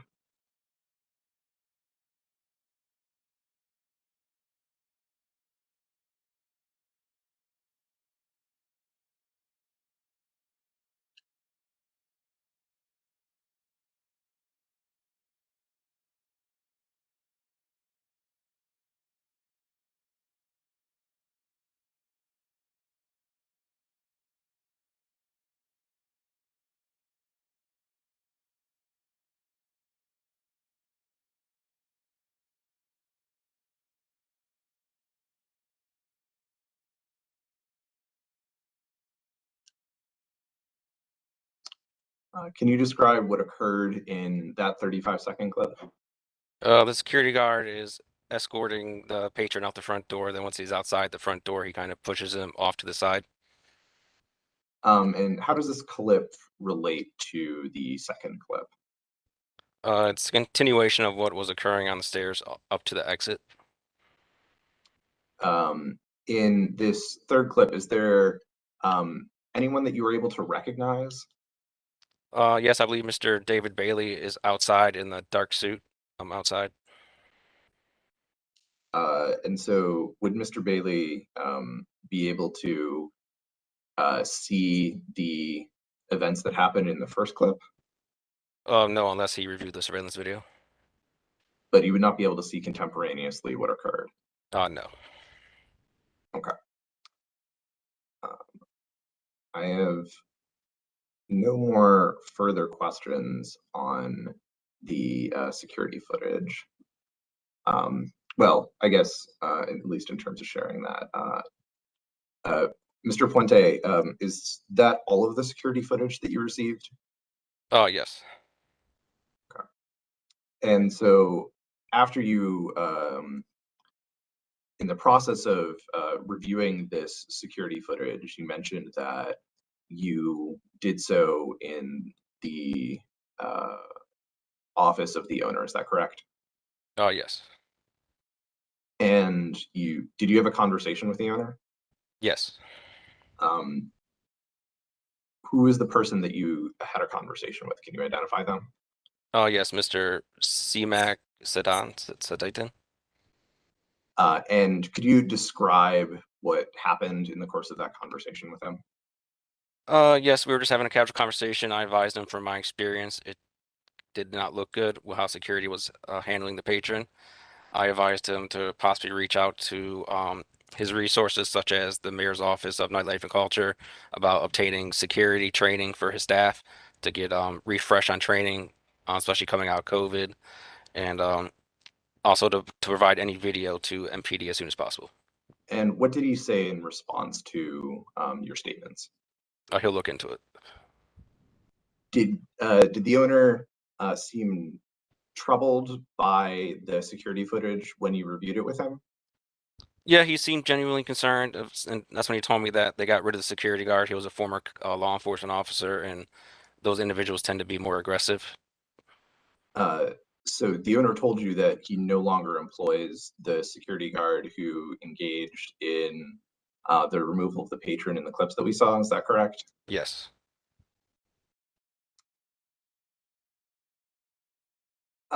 Did you ever later on or at any point reach out to the establishment to determine whether they had created their own incident report? No, I did not. Why did you not do that? To be honest, I don't know. After the owner told me what he did, I was satisfied with the results. Does ABRA have a policy of reaching out to establishments when there are ongoing MPD investigations? We have a policy if there's a staff member is a suspect in an MPD investigation, we don't interfere in MPD's investigation by talking to any of the alleged suspects. And so at the time that you created your report, did you have any reason to believe that MPD would be conducting an investigation? Yes, because Detective Yalfo told me he was investigating the incident on the security guard. Thank you. As part of your, rather, I'll just finish up. How did your conversation with the owner sort of wrap up? Just I make sure he get me the video as soon as possible. I told him along with MPD. I had him sign my regulatory inspection form, and I exited. Okay. I'd like to move on to a different part of your investigation. As part of your investigation, did you review the establishment's security plan? Yes. And would you be able to recognize that security plan if you were shown it? Yes. Going to share my screen. This is in the case report, which is part of the record, starting on page 8. Investigator Puente, is this the start of the security plan? Yes. And as I scroll through it, do you recognize this plan? I will get into specific sections in a moment, but I believe it continues on for until page 21. Is all of that the security plan? Yes. Okay. I'm going to direct your attention to a segment of this, which starts on page 13. And there is that headline sort of towards the bottom there that says procedure for handling incidents. Can you read the second paragraph that starts, "It is extremely important"? All staff are prohibited from consuming any alcohol or drugs that will, the second paragraph, my bad. Yeah. It is extremely important that all guests are treated in a friendly and courteous manner. Whenever possible, greet patrons with a smile and friendly words. Always address guests in a respectful and professional manner. On occasion, patrons may become hard to deal with and uncooperative. In those instances, use the EEE strategy when reasonably possible. And moving on to the next page, does the security plan explain what this EEE strategy is? Yes. Can you indicate what the security plan says EEE means? It means explain, explain again, and eject. Okay.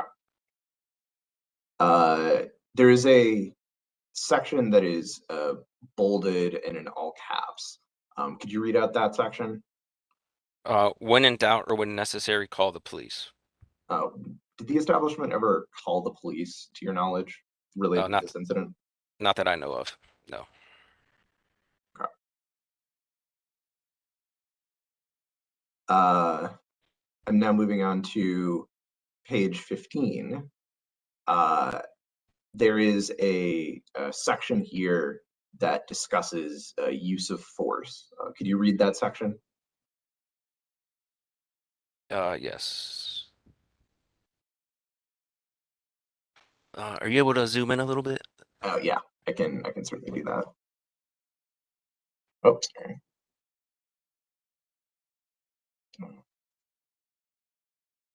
Okay.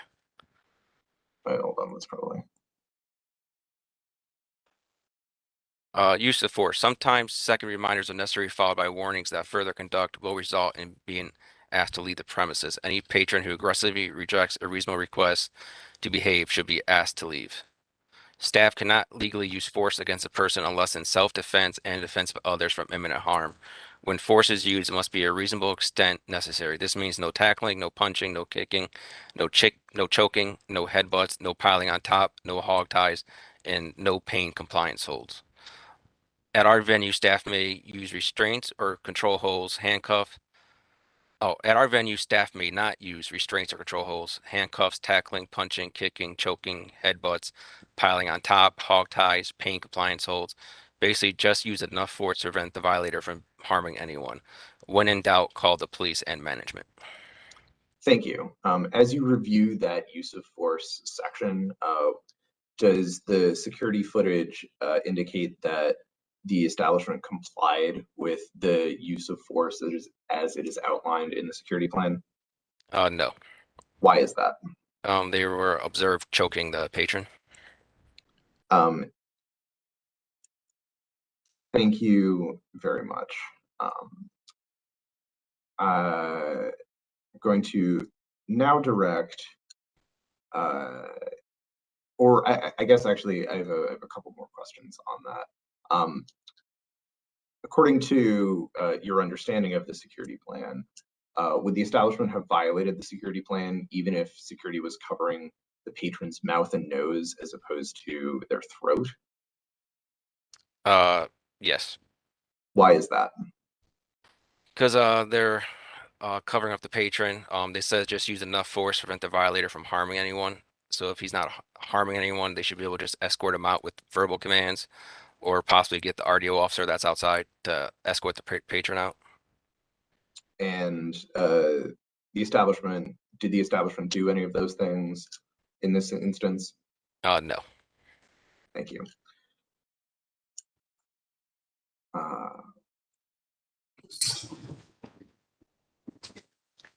Did you summarize your investigation in a case report which you wrote up? Yes. Would you be able to recognize that case report if I showed it to you? Yes. Okay. I am now scrolling up to, this is page 2 of the packet that has been admitted. And is this your case report that you drafted? Yes. I'm not going to ask for you to go through and read all of this, or frankly, even any particular section, considering that what's contained in your case report is largely consistent with your testimony. But I just want to clarify for the board, do you make it clear that you swear that everything that you wrote in this case report is a truthful and accurate account of the events? Yes. Okay. Thank you very much. At this time, I have no further questions.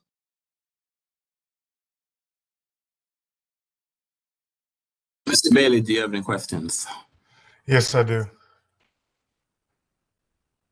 I'm sorry, could you hear me? Yes, I do. Yeah, go ahead. Answer your Okay, question. I'm sorry. I wasn't sure if you heard me or not. Investigator, were you aware that there was a detail outside of the establishment on this night in question? I'm not sure. Okay, so if the establishment did have a detail outside, there would be no reason for the establishment to actually have to call the police because of the detail already being positioned outside during the incident. No, if the details outside, I would had someone from the establishment go outside and get the officer if the patron was being aggressive. Okay. Are you aware that that the establishment, that officers positioned outside the establishment have recently been informed by their sergeant to not enter an establishment, that the establishment must escort their patrons out to the MPD officers? No, sir, I'm not a member of MPD. Okay. Did the owner ever describe to you why the patron was removed from the establishment? I can't recall, to be honest. Did you ever question the complainant in this matter? No. Are you aware of how many times the complainant actually called MPD to the establishment that night and previous nights after that? No, sir. Okay. Did the detective in this case ever describe why he needed your help in obtaining the video footage? Yes, when I spoke to him, he said he observed that night, he saw the video, and the security guard put the patron in a chokehold, so he needed a hard copy and made several requests for it. So that's why he reached out to us to see if we can get a hard copy for him. And did he ever tell you what date he came and requested the video footage? No, sir, he did not. Okay.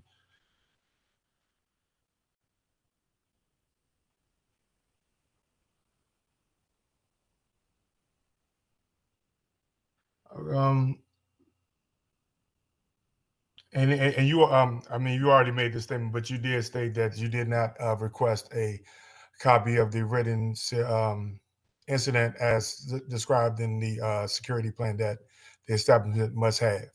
No, sir. Okay. That's all the questions I have for the investigator, Mr. Chairperson. Thank you, Mr. Bailey. Any questions by any board members?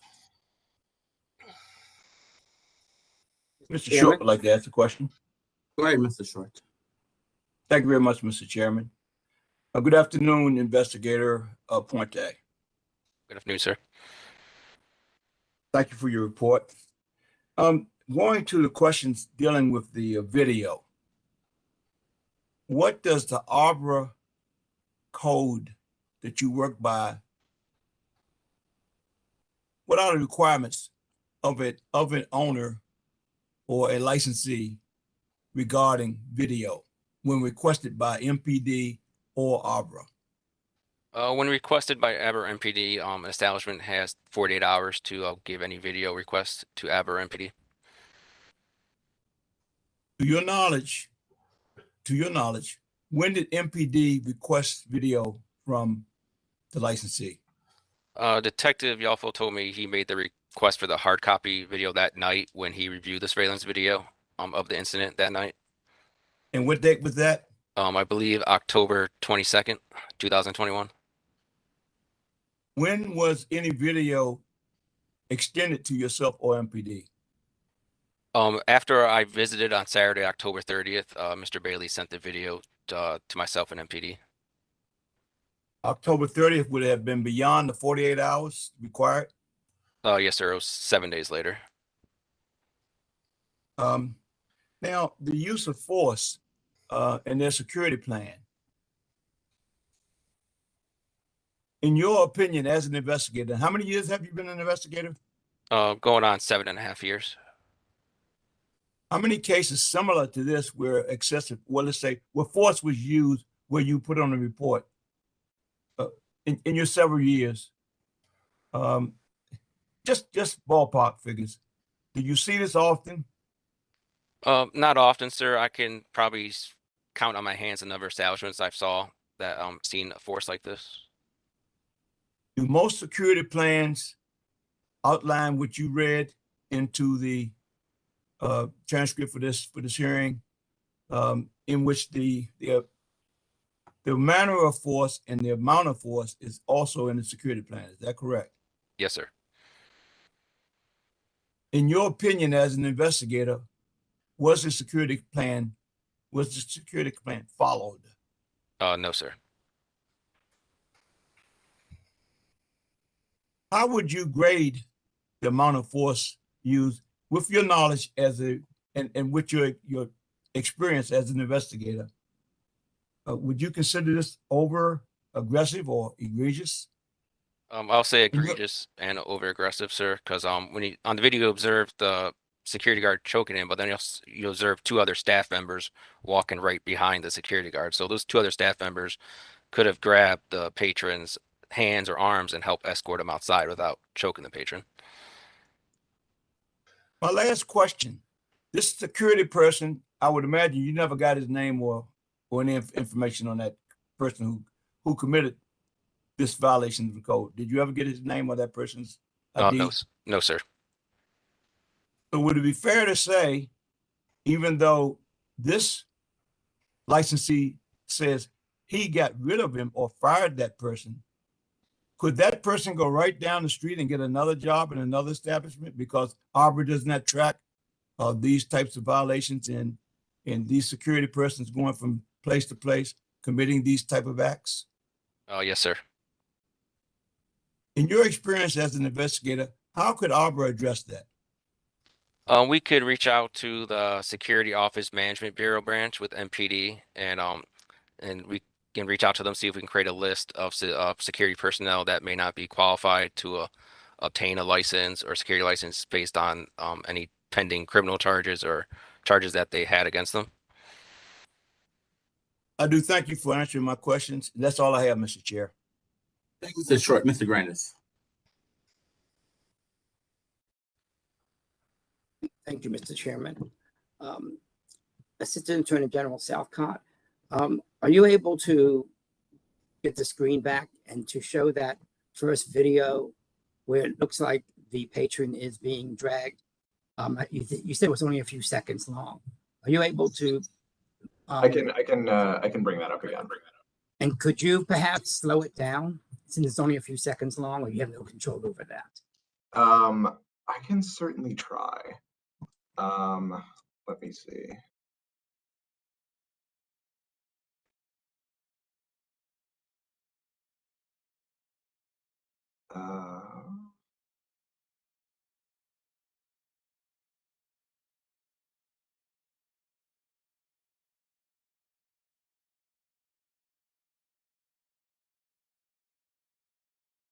One moment.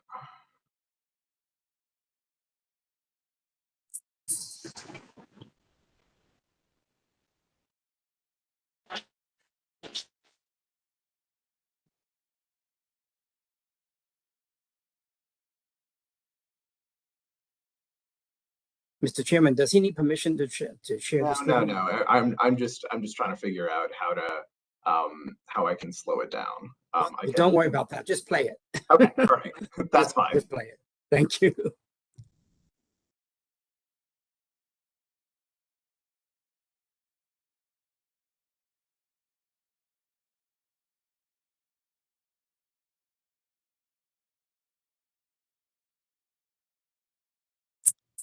And I can repeat that for you if you'd like to see it again. No, I'm fine. Unless another board member would like to. No, I'm fine. It just helped to review it. You can take that down now. Mr. Parente, I see in your report that you spoke with the owner, who is, I think, present today, who stated that this individual was laying on the ground. Am I reading that correctly? Yes, sir.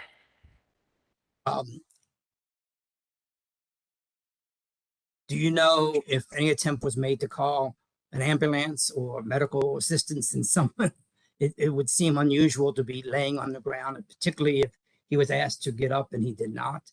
Do you know if there was any attempt to provide medical? No, sir, I do not.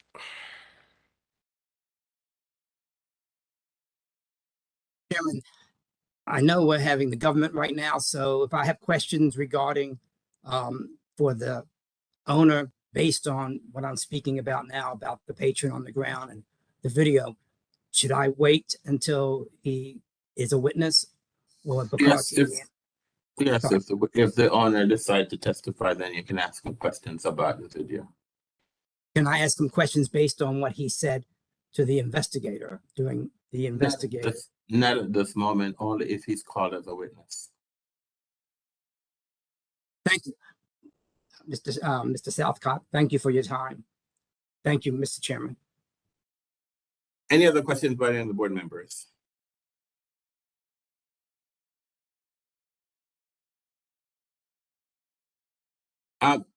Mr. Bailey, any questions? Any questions off the witness based on the questions that were asked by the board? Excuse me, I'm sorry, I had to unmute. I will go back to the question where one of the board members asked about the video footage being obtained and requested. So the investigator, the MPD detective in question, he stated that he did request to view the video footage, which he was allowed to view at the time, and then requested a copy of it. Did he say that there was any refusal from the establishment to give him a copy of the video footage? Did he say how he was going to receive the video footage? Not refusal. He said he tried reaching out several times, calling the owner, but kept getting voicemails, and that's when he decided to reach out to us to see if we can assist. Okay, are you aware of when the hours which the establishment is normally open for business? Usually it's Friday, Saturday, maybe Sunday, from usually 7 or 8 p.m. to 2 or 3 a.m., depending on the weekend.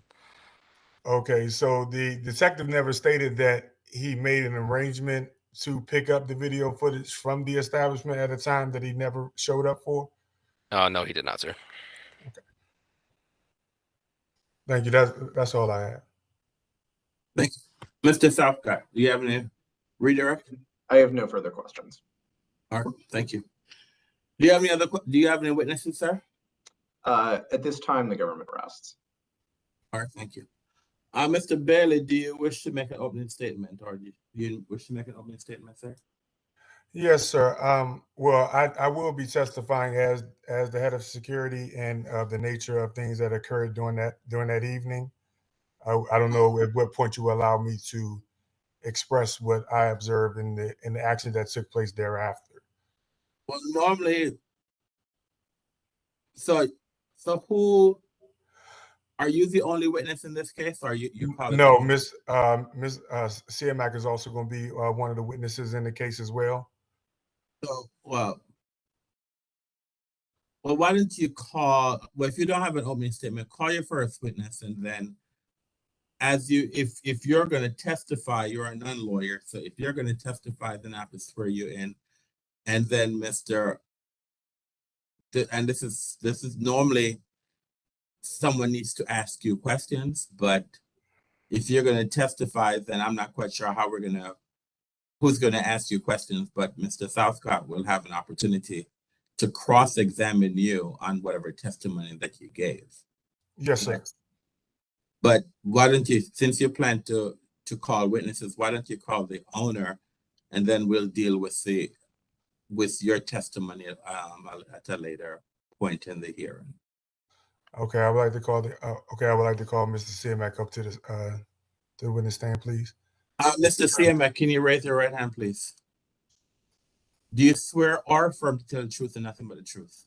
I do. You're a witness, sir. Mr. Siamak, on the night in question, did you employ an MPD reimbursable detail officers for the establishment to be open that night? Yes.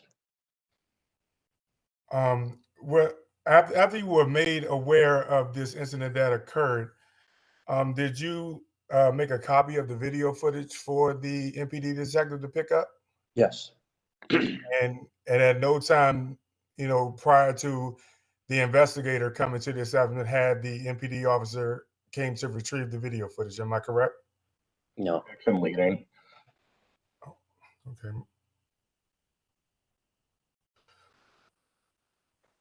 Okay, can you briefly describe what, from your knowledge, as to what happened the night of the incident?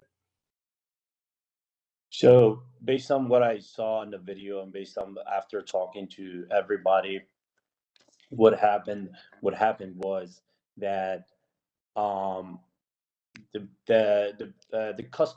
customer was sitting at someone else's couch, and the security guard asked him to get up because that's not where he can sit, and that couch belongs to someone already because someone else reserved that couch.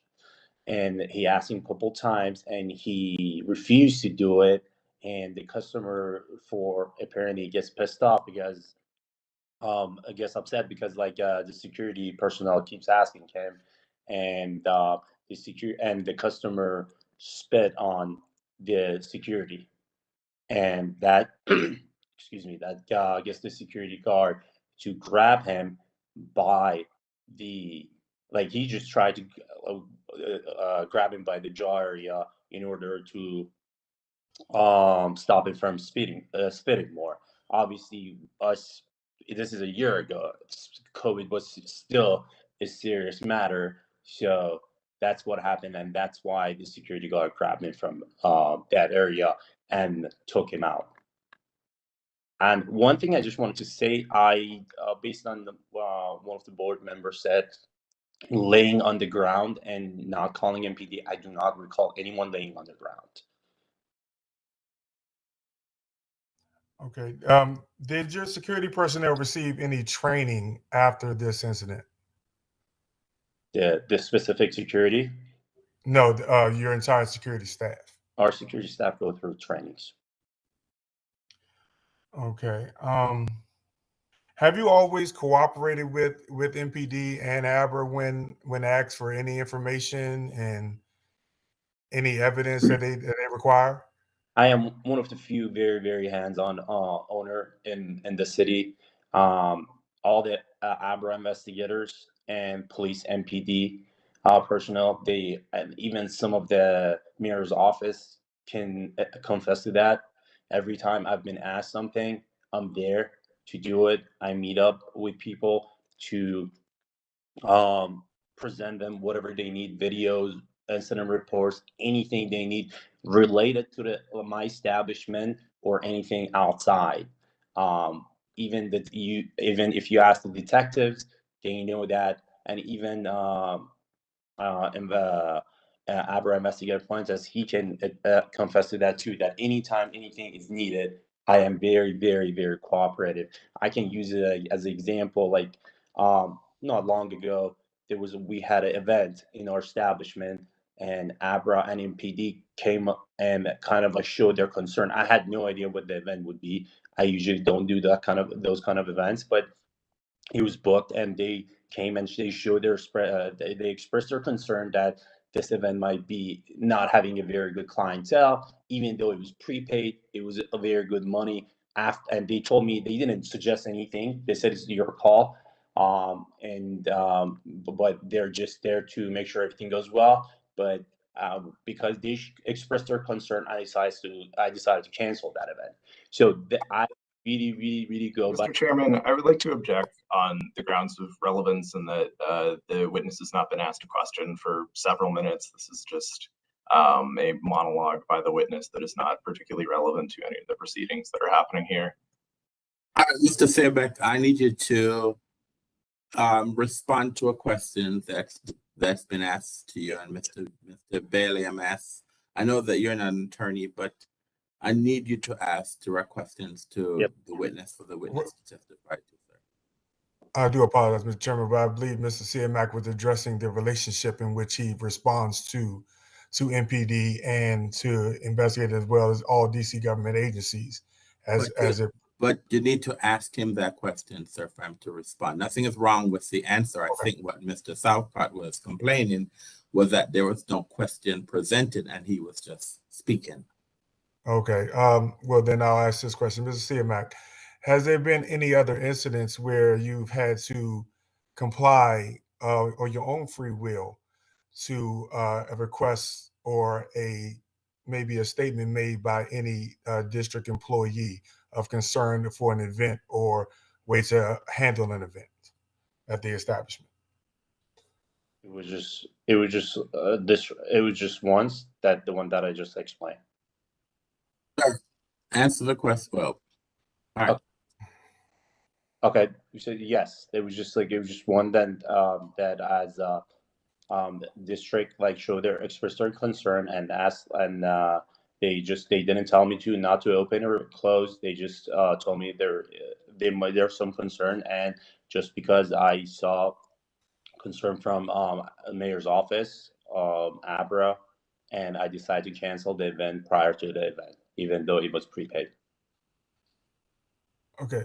Mr. Siamak, have you been informed that MPD detail officers are not permitted inside of the establishment that at any time? Yes. Yes, like MPD officers, they have advised me that because a few times I have asked them to come inside and remove a patron from my establishment, and they said they've been advised they cannot come in, and they can. So you have asked MPD prior to always come inside and remove a patron that is refusing to leave the establishment. Absolutely, that's my preference, because I do not want security to get involved, because that's why we have police officers outside, and that's why us and ABRA pay for police officers to be. I think your mic kind of went out there, Mr. Siamak. I'm not sure. Yeah, I just said yes. That's why I would like to have MPD at my establishment any given night that we're open, in order for them to diffuse any problem or any situation. But they have been advised that not to go inside the establishment and let the security bring the patron outside, and after that they can deal with that. And you do request that at MPD detail each time that the establishment open be employed to your establishment, correct? Exactly. Every night, 2 officers. Right. And is that always the case in which happens? Do you always get detail officers outside even though you have requested and paid? Unfortunately not. It's just especially recently, it's been kind of random. Sometimes we have, sometimes we don't have, even though I have a set schedule. I've had set schedule for 6 years. Okay, that's all the questions I have, Mr. Chairman. Thanks. Mr. South, do you have any questions, sir?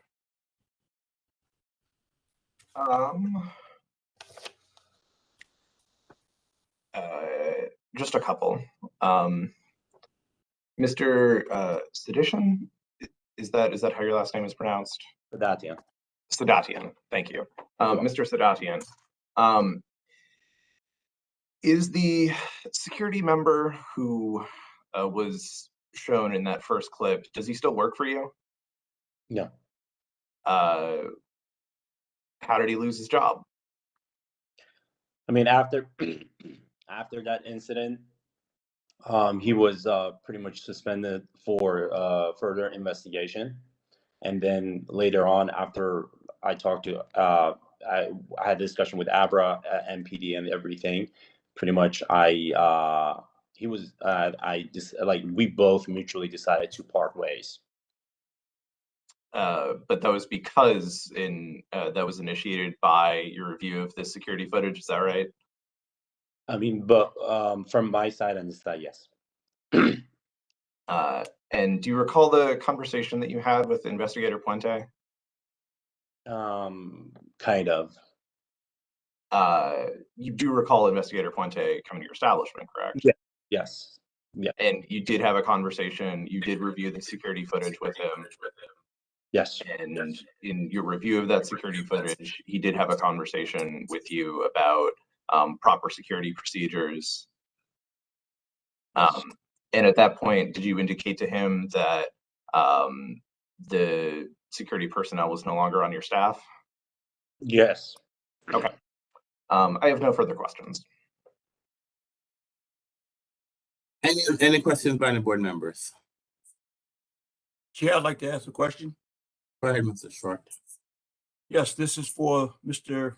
I don't want to butcher your name, sir. Please forgive me, but I'll just call you the licensee. Sir, prior to October the 22nd, 2021, when the incident that requires us to be here, unfortunately, this afternoon, prior to that, what type of training, especially all of your employees, but especially your security, what type of training do they or were they required to have for you to hire them? Sometimes we have from private sector to do it, and sometimes every time, like pretty much most of the time when ABRA is holding one for different protocols or like the ID part, myself and my staff are required to join. Well, I'm specifically saying, according to your security plan,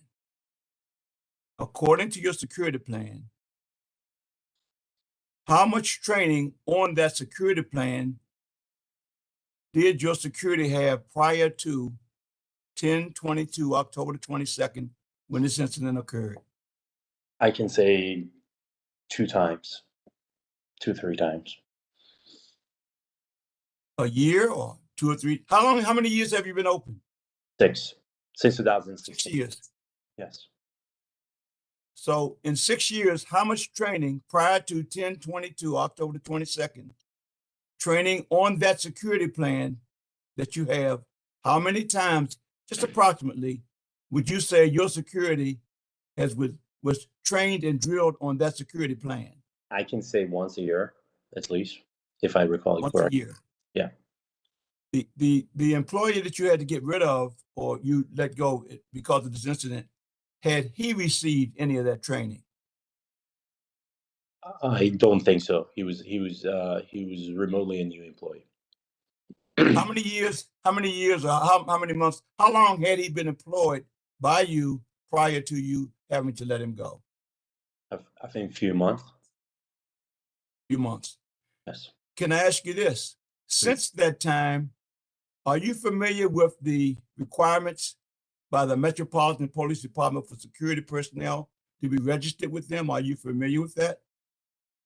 I think so. My head security would know better. Okay, well, I would really like to just suggest that you and your security get together on that. I think that would have really helped your business and help you and help your clients. Because the footage that I saw and that the board and the hearing has been shown today, it was disturbing to me. Was it disturbing to you? Yeah, may I say something? Excuse me? I said, That's a yes or no question, sir. Please forgive me. Yes or no, was that footage disturbing to you? Yes.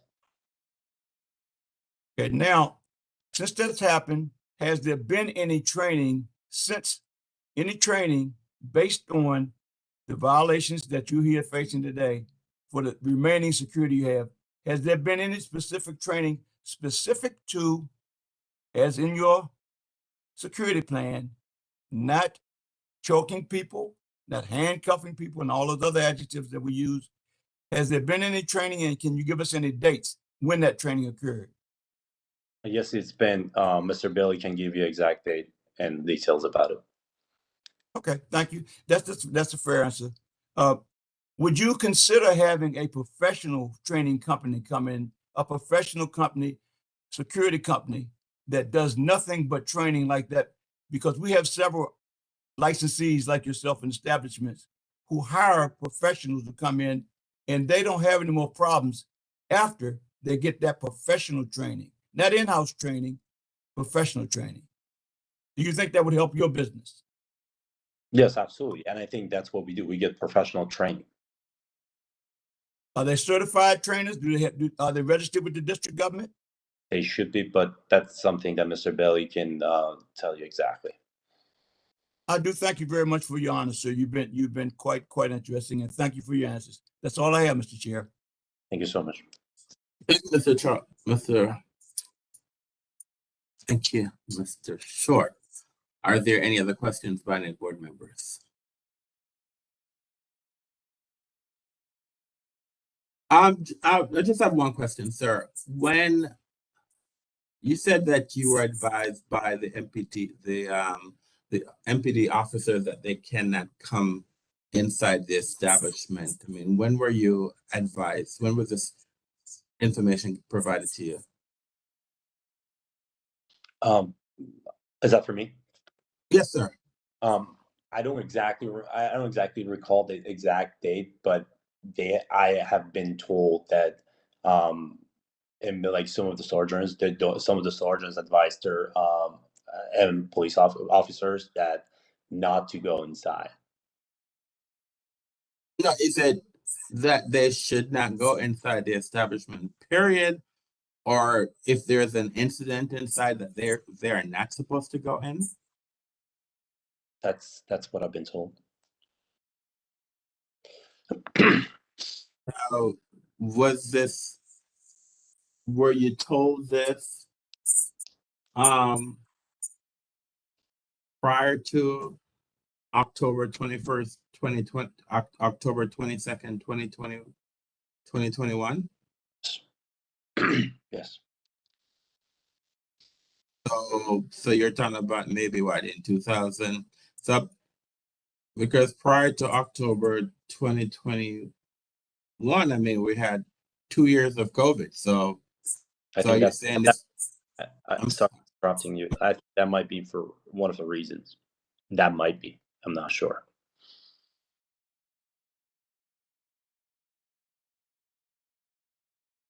I don't have any other questions.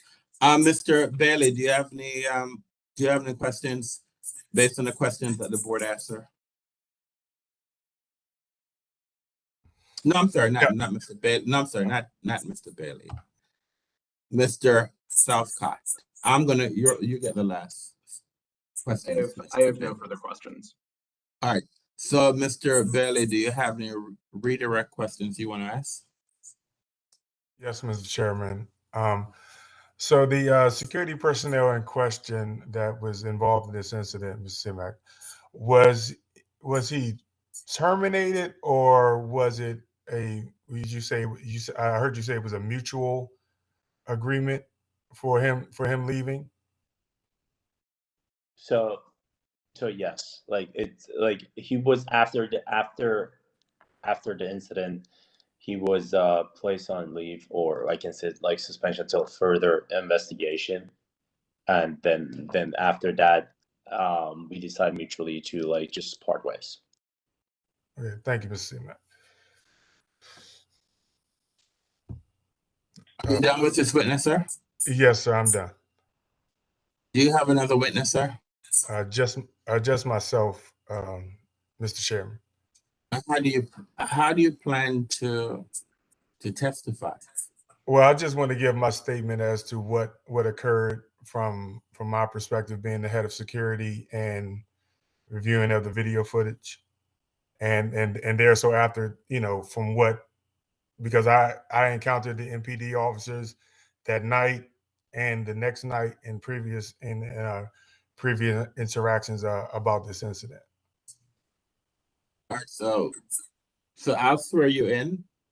I Okay. will then, I guess you can give your statement, and then your statement is subject to cross-examination by the government and also by the board if they so choose. Okay, All sir. right. All right, Mr. Bailey, can you raise your right hand, please? Do you swear or affirm to tell the truth and nothing but the truth? Yes, sir. Go ahead, sir. Okay, on the night in question, after reviewing of the video footage, I determined that, and the questioning of Mr. Laurie, who was the security personnel in question, he had requested that the patron exit the establishment because he was sitting in an area which he was prohibited to sit in. The patron repeatedly refused to leave.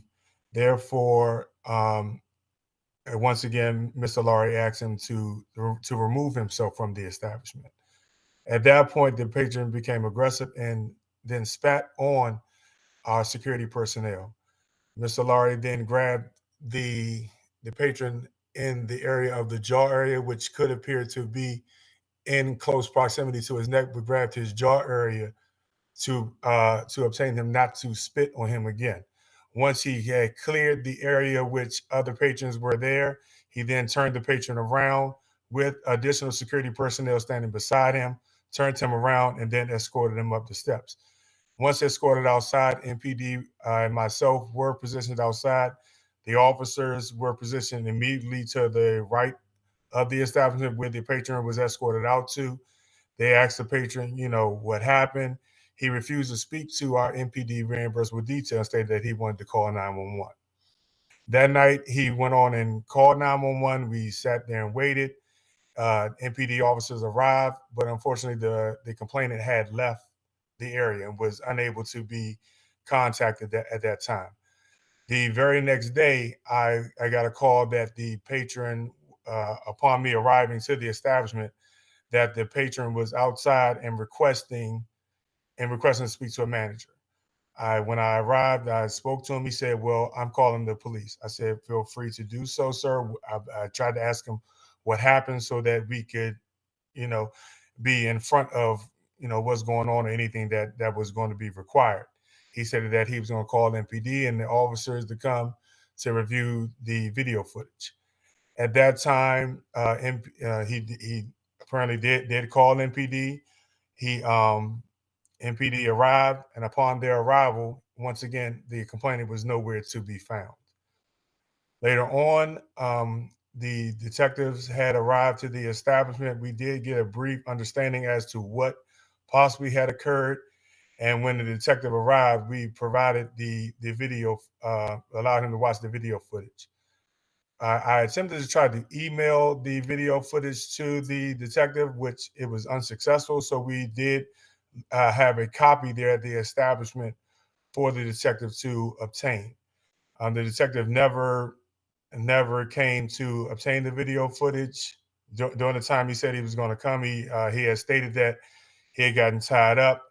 The detective did get, I guess you want to say, kind of frustrated because, of course, he wants to get his case resolved. But we did have the video footage there for him to pick up and had arranged for him to pick it up at the time that he requested to be able to pick it up. After that, the Aberrant investigator requested a copy of the video footage, which in that same night after he requested, I also sent him a copy of the video footage as requested and as required for our establishment to provide. Mr. Laurie is, I've known him for several years prior to 2006, where he was employed as a police officer, municipality police officer. He was employed based upon his knowledge and background to bring to the establishment. The establishment afterwards did receive training from a certified security contractor for for MDTS certification, which allows, they train as far as verbal judo, proper handling techniques when dealing with people, how to properly restrain someone, and how to diffuse situations. That is all, Mr. Chairman. Mr. Southcott, any question, any cross-examination? Just a couple of questions. Mr. Bailey, you're the head of security at the establishment, correct? Yes, sir. And so you didn't see the initiation of this incident, correct? No, I did not see the initiation, no. You just reviewed it on security footage? Yes, just like everyone else, yes. And as head of security, do you believe that that is the appropriate way for one of your trained members who are under you as head of security to remove a patron? Well, there are several different methods in which a security personnel could use. Like I said, it depends on I understand, the situation. but the question is, was the method that was shown in the video a method that is appropriate for you to train the people who are under your security umbrella as head of security to utilize in removing a patron? If you're asking whether or not, if he, from his statement and what I viewed from the video of him trying to cover, restrain him from spitting on him again, could different situations have occurred? Yes. Do I condone of his force? Somewhat, yes. So you believe that that was an appropriate technique to utilize? Well, I'm trying to be very clear on this, because as your question is you're thinking that he choked him. I've obtained that he grabbed him in the jaw area to prevent him from spitting again. So even assuming that he grabbed him in the jaw area as opposed to choking him, your testimony here is that grabbing someone by the jaw area, shoving them back across the room, knocking over several other patrons in the process, that is an appropriate way to restrain a patron, and something that you would train your security personnel to do? I mean, unfortunately, I do understand that when a patron is escorted out, if there are people asked to move, but because of the loud music, sometimes people fall over. I don't condone a security personnel intentionally running over a patron at all, but I do understand that certain accidents do happen when an altercation, when a physical altercation is occurring. But do you believe that, so from where you stand, you don't have any problem with how the employee removed the patron from the bar? I mean, as per your request, I was not there at the during the incident, so I can only go off what was being told and what the video had actually shown. Fine, based on your review of the security footage, it is your testimony that you would not have a problem training staff to remove another patron in exactly the same manner. No, as in any incident, we also review all incidents that occurred and see which way it could be handled, maybe a little bit different the very next time, to avoid certain situations from happening, which were unperceived. So you saw the second and third clips where the patron was being let out by the security personnel holding onto his shirt and sort of from the side and behind him. You saw those clips, right? Yes, sir. So that clip, or that method of removing a patron, is that a method that your security personnel would be trained on in terms of escorting a patron off the premises? That is the method in which security personnel is trained on once are able to. So, and you said it was the same security personnel who was doing that escorting in the second and third clips that lunged forward and grabbed the patron in the first clip. That's right? Well, I can't say that he lunged forward. I did not see where he lunged forward and grabbed the patron. fine, who grabbed the patron and pushed him back several feet, in the process knocking over other patrons. It's the same security guard who was engaged in the action in the first clip as in the second and third clips. Is that right? As in the second clip, yes, he was able to be in a clear area, which he could then turn the patron around and escort him out. So the same security guard was capable of doing it in the second and third clip, but it's your testimony that he was incapable of doing so in the first clip? Because of the amount of patrons surrounding the incident, he was unable to grab him in a sense to turn him around. He was able to turn around once he was cleared in a clear area away from everyone else. So it is your testimony that it's more appropriate when it is in a more crowded setting for a security guard to push a patron back, grabbing them around the head area rather than attempting to turn them around and walk them out of the establishment?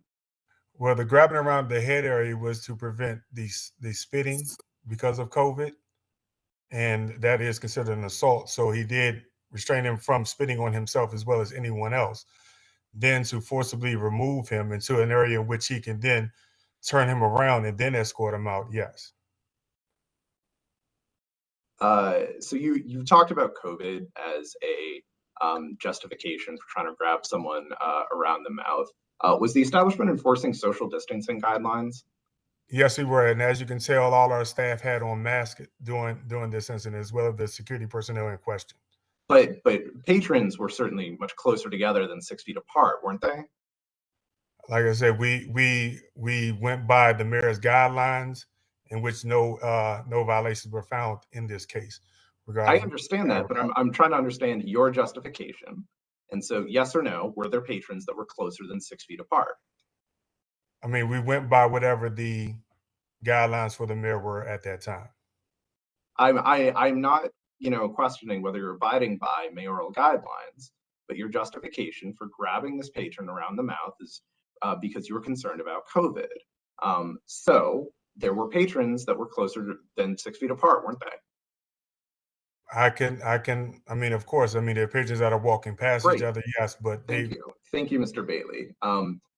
There are multiple patrons. In fact, most of the patrons in the clip were unmasked, weren't they? Which they were permitted to do so when consuming beverages, yes. But they're still unmasked, and so the spread of COVID would be a concern there. If you're concerned about the transmission via saliva, were you ejecting patrons who were kissing one another? If we had obtained any violations of the mayor's policy, yes, we did. We would advise the patrons of what they could and could not do, in which we had signs posted up of what the mayor's order was, and then they would be asked to leave if they did not comply. Had you ever ejected a patron for kissing another patron when just solely on the basis that their kissing constituted a COVID hazard? Never had to. Thank you. I have no further questions. Any questions by any board members? Chair, I'd like to ask a question. Go ahead, Mr. Short. Thank you very much. Good afternoon, Mr. Bailey. Good afternoon, Mr. Short. Okay. Now, Mr. Bailey, can you give, for the record, your credentials and who you were trained by to be a head of security and prior to 10/22 or October the 22nd? I have been trained by ABRA 5 years. I was an investigator there. So I have my training there. I've also had my training through several security companies and just different backgrounds of training from outside of being an ABRA investigator, trainings there at ABRA, and training with other security personnel as well. Are you registered with the Metropolitan Police Department, the District of Columbia Metropolitan Police Department, as a certified security person and a trainer? No, I've not been made aware of this certification. In ABRA, who trained you on security? On security-wise, you I said can't you recall. when I asked you, forgive me for cutting in. You asked, when I asked the question, your background on security and training, you said the years you have with ABRA. If I'm hearing you correctly, I'm trying to repeat what you said, your answer. You said that you based your years with ABRA along with your security training. What security training did you get at Arbor? Well, Abra had employed, I cannot recall the gentleman's name, that would fly in and do the training for establishments on security procedures. I did attend majority every one of those each year when he was here. Thank you very much. I do remember the gentleman from California. Let's move on. Mr. Bailey, in all of that training you got, especially from that expert from California, does he, in that training, say, especially for persons in charge of security, that a report should be written right away? Yes, sir. On the night of October 22nd, did you or any of your staff, did anyone write a report on the incident that we saw in the clip today? Yes, I took down the initial statements via written and then later on typed up the incident report. So did you provide that to Arbor in any way for this case? I was never asked for the incident report, so therefore I never did provide it, but I did have it prepared. This is just a request from myself as a board member, and I hope the chair supports this. But at any rate, would you be willing to provide that original or a copy of that original that you did on October the 22nd? Maybe that would bring some light to the situation, because it would have been fresh in your mind at that time. Could you, or would you, do you mind providing that? I have supplied a written copy, a typed up copy of the incident report to Abra, as well as the Attorney General. Who did you give that to? I provided it to the attorney. I emailed it to the Attorney General, as well as it's as part of my exhibits as well.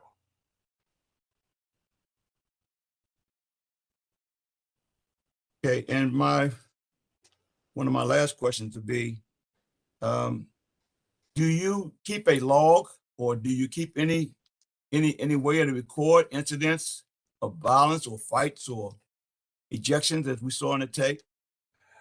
Typically, I do document it in writing because that's the quickest way to write everything down.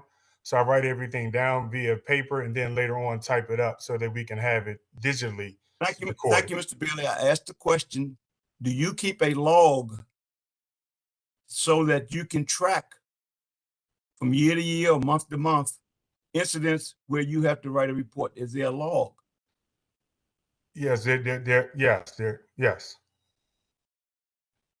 So you do have, and besides the report that you said you get sent to the Attorney General and to Arbor, so if the investigator were to come back down and see you, would you have a problem showing the investigator or somebody from our staff the log that you keep of that and show that incident that night?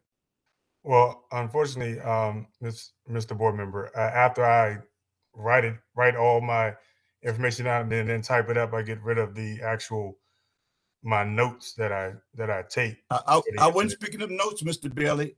My specific question was, and I hope that you understood me, but I just try to be a little more plain. Sometimes I do speak a little fast.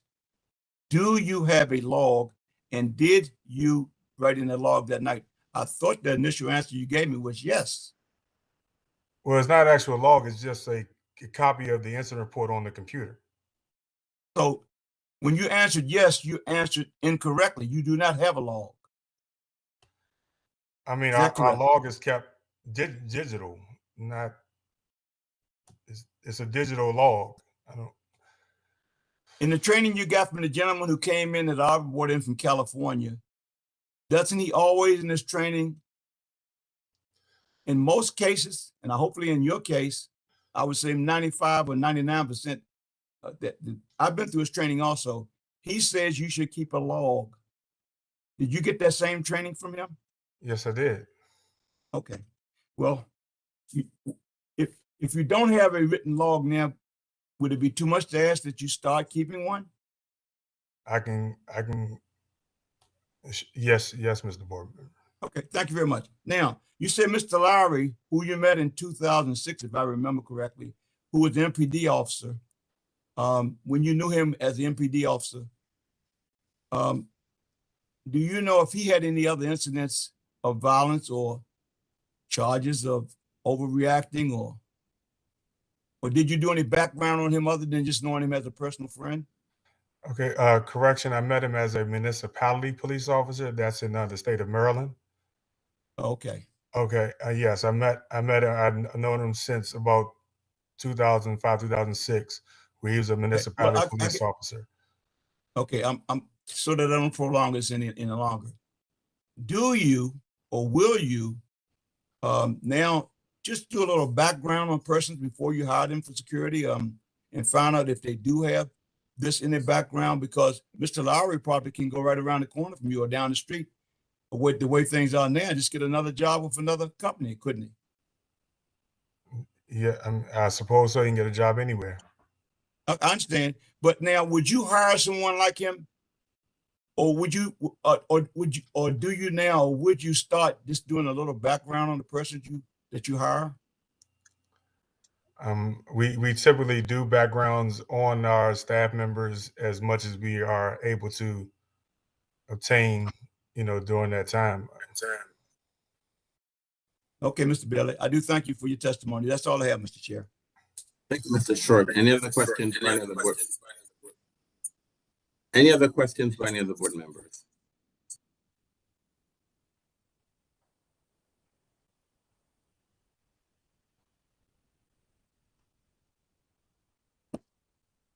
All right, Mr. Southcott, any questions based on the questions that were asked by the board?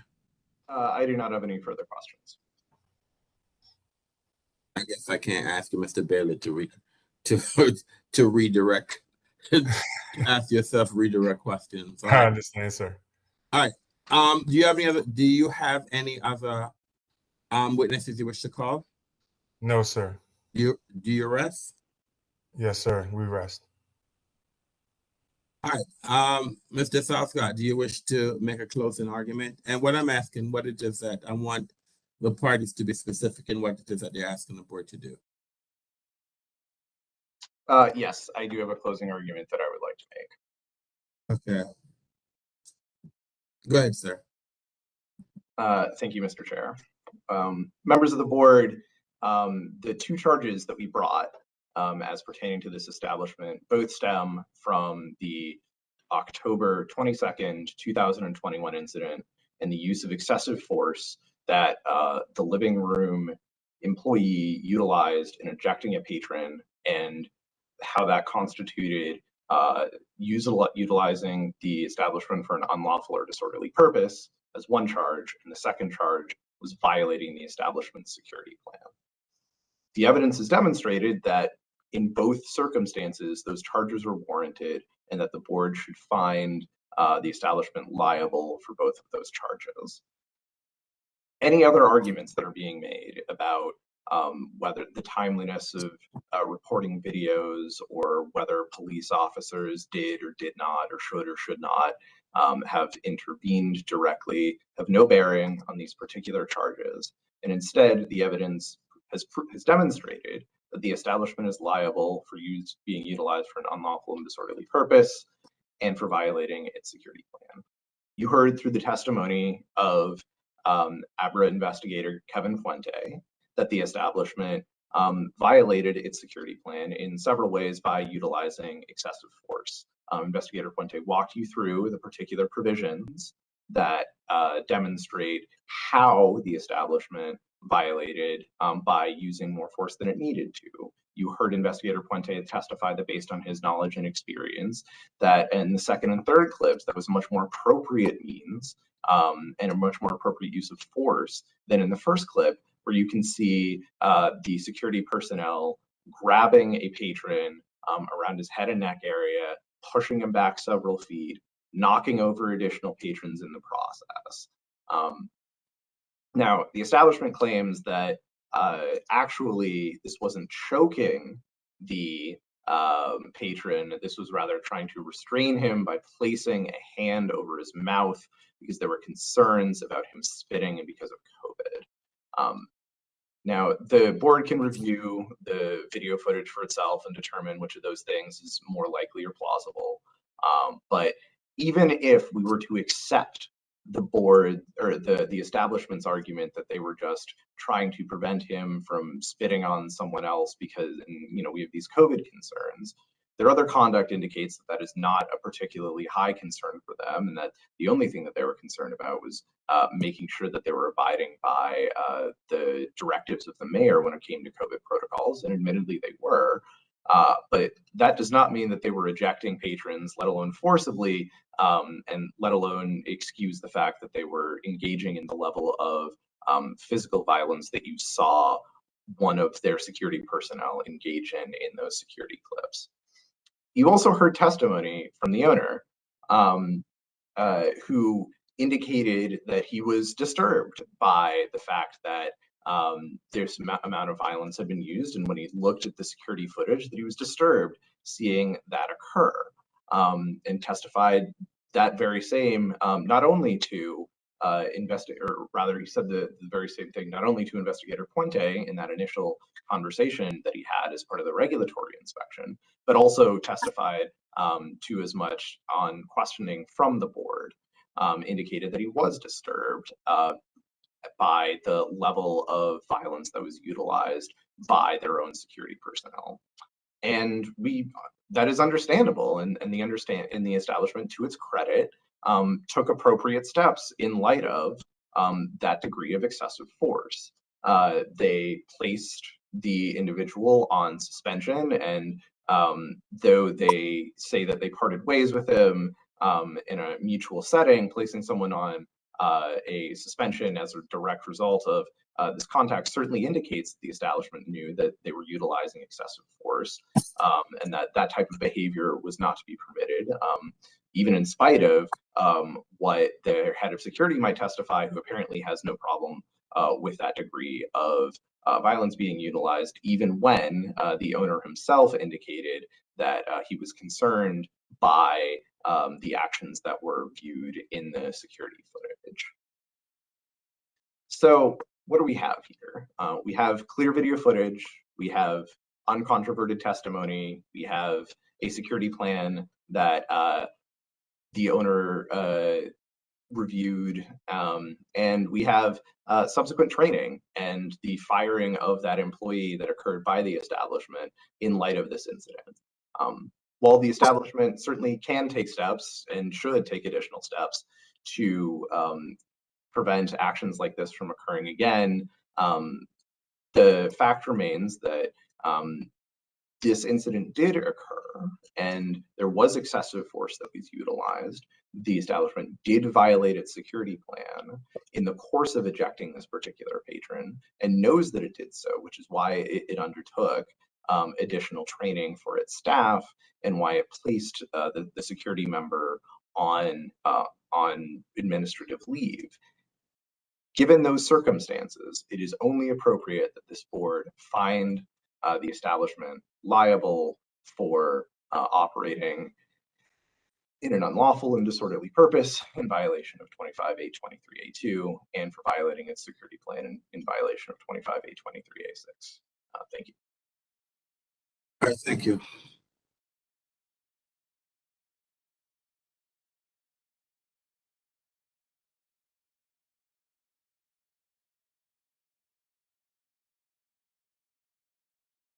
Mr. Bailey.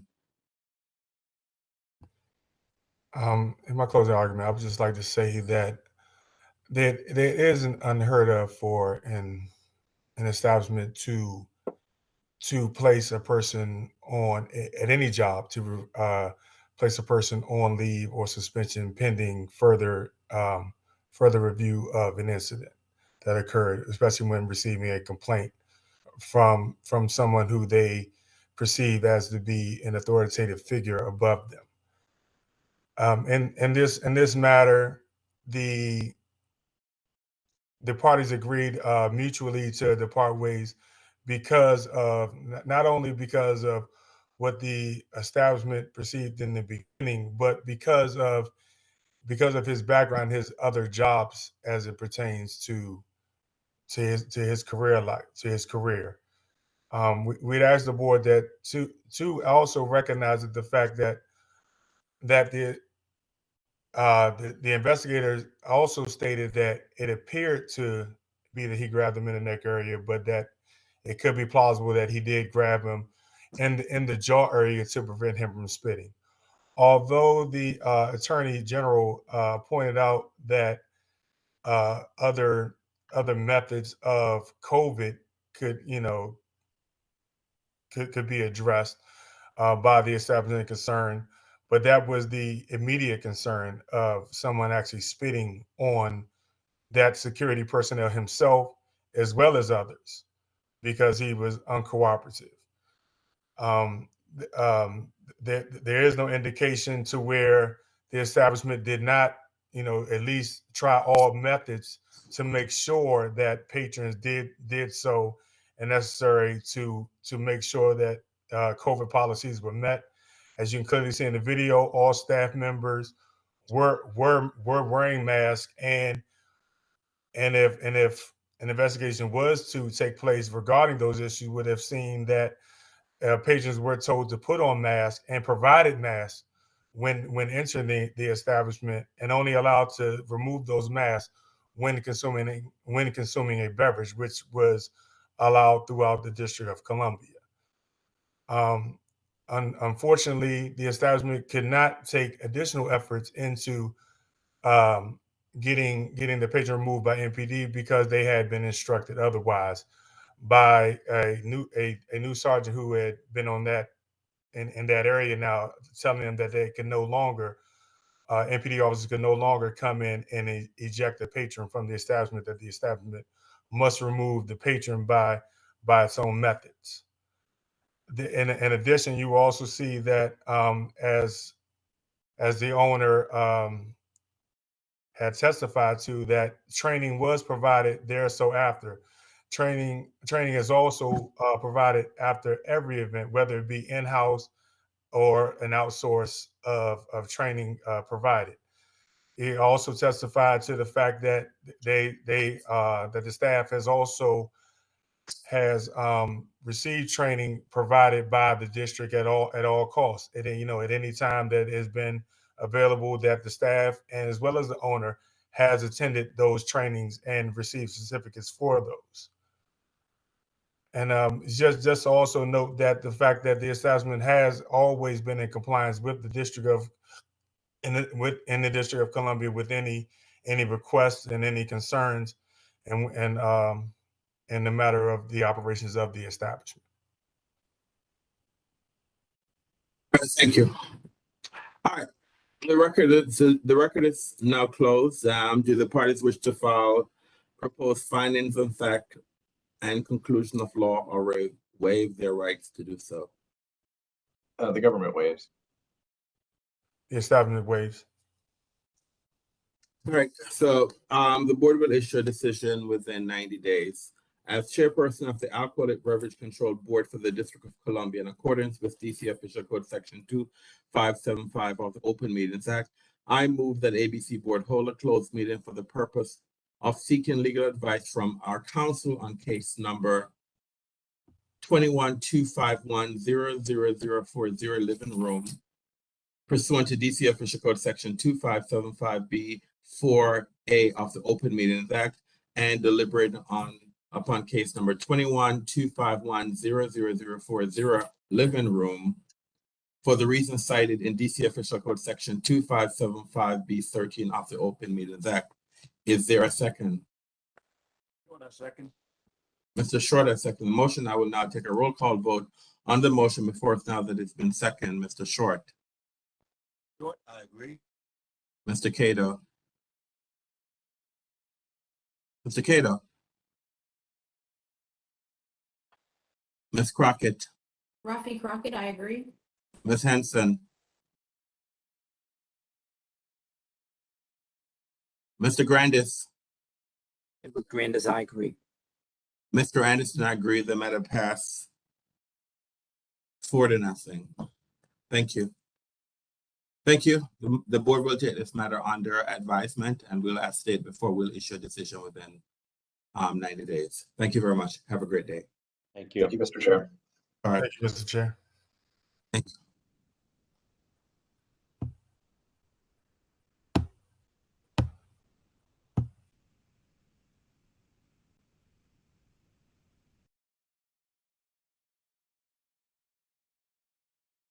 The next case in our calendar is case number 22 CMP 00014 Empire Lounge, license number 110702.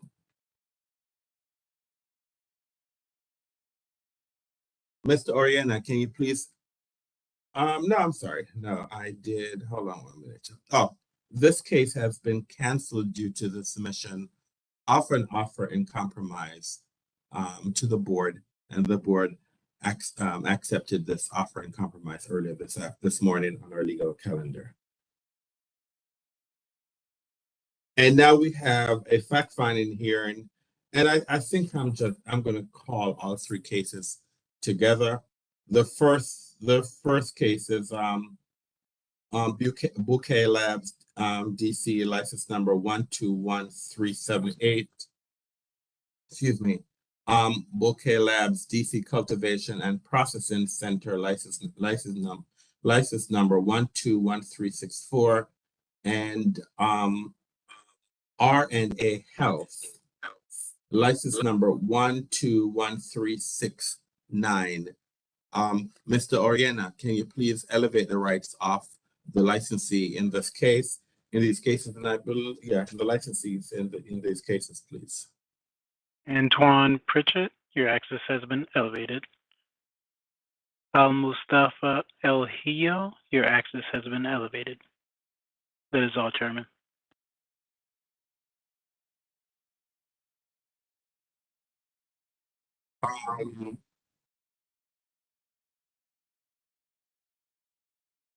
All right, okay. All right, who are the owners of Bouquet Labs DC?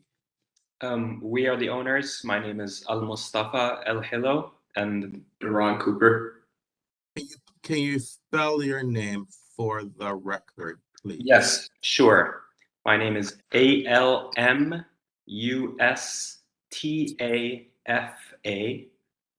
and the last name is ELHILLO. And who's the other person? I'm sorry. Deron Cooper, DERONCOOPER.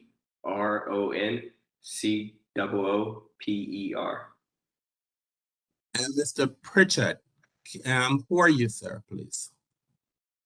So my name is Antoine Pritchett. For the record, that is AN as in November, TION as in November, E.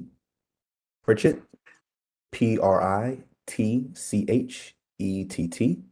And I am the managing member and chief operating officer of Renee and Andrea Health, or RNA Health. Thank you. Good afternoon, sir. All right. Good afternoon. All right. The board, and I'm doing this because I believe it's more efficient, and I know that everyone has been waiting since 1:30. But the purpose that we're having these fact-finding hearings because the purpose is the board is checking in on the applicants that have their application selected for registration for medical cannabis facilities within the District of Columbia. And just some background, the Alcoholic Beverage Control Board voted to select 3 new medical cannabis facility registration applicants following an 18-month open application period. The board adopted the recommendations of its selection panel comprised of district government agencies tasked with reviewing submitted dispensary and cultivation center applications for 1 available dispensary registration in either Ward 3 or Ward 5, and 2 available cultivation centers in any ward excluding Ward 5. Bouquet Labs, DC 5185, MacArthur Boulevard, Ward 3, they received received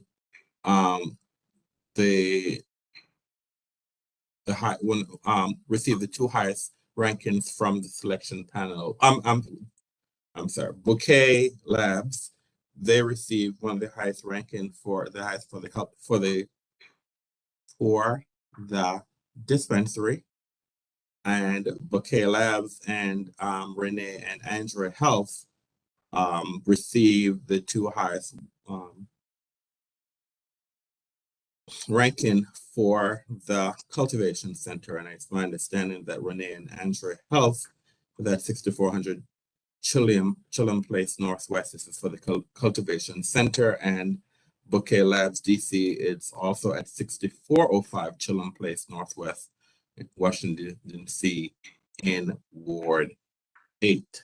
I'm sorry, in Ward 4.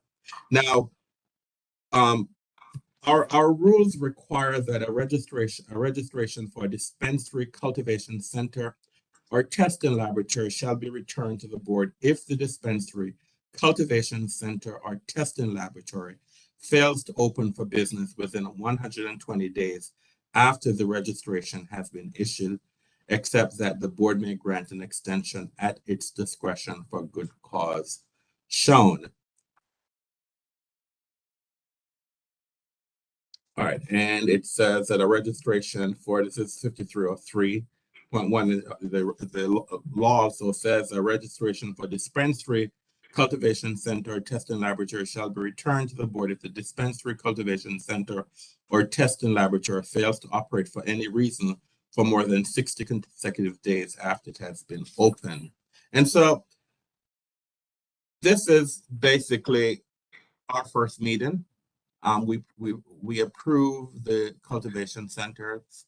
We also approve the dispensaries, but we don't know who the owners are. This is the first time we're meeting them with the names, because since the board was left out of the process, and I believe at the end of the process, names were given to us, but now we have names with faces. So let's start off with the dispensary. So can you tell us what is your, describe the current status of your business and your chosen location? Yes, sure. So just a quick introduction of ourselves. It's a pleasure to connect with all of you. So Bouquet Labs is a minority-owned, resident-owned business here in DC. Both Duran and I are born and raised in DC. We both went to school here. Duran went to Edmund Burke. I went to Washington International School. He went to Morehouse. I went to UC Berkeley. And so while I was at Berkeley, was able to meet some of the top talents in the medical cannabis space. And so after graduation, started Bouquet Labs with Duran to bring that talent to the East Coast. So our whole mission is to provide top quality, affordable medical cannabis products to patients in DC and surrounding states, and also to help address the fact that less than 5% of all equity owned in this sector is by African Americans, despite the fact that the Black community was, one of the most impacted by the war on drugs. So we started Bouquet Labs. Our flagship facility is in Maryland, where we were awarded a medical cannabis processor license. And that facility is now built, inspected, and operational.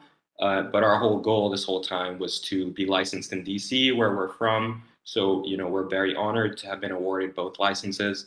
And so to transition to your question, the status of the facility, starting with the dispensary. So we are very much aware of the 120-day deadline that we're operating under. So we are moving as fast as possible. We've met with the landlords and property managers for the facility, finalizing the lease agreement. We've had our site visits with the general contractors, architects, HVAC contractors, and security contractors, and are receiving proposals from all those different types of contractors on the work they're going to do on the facility.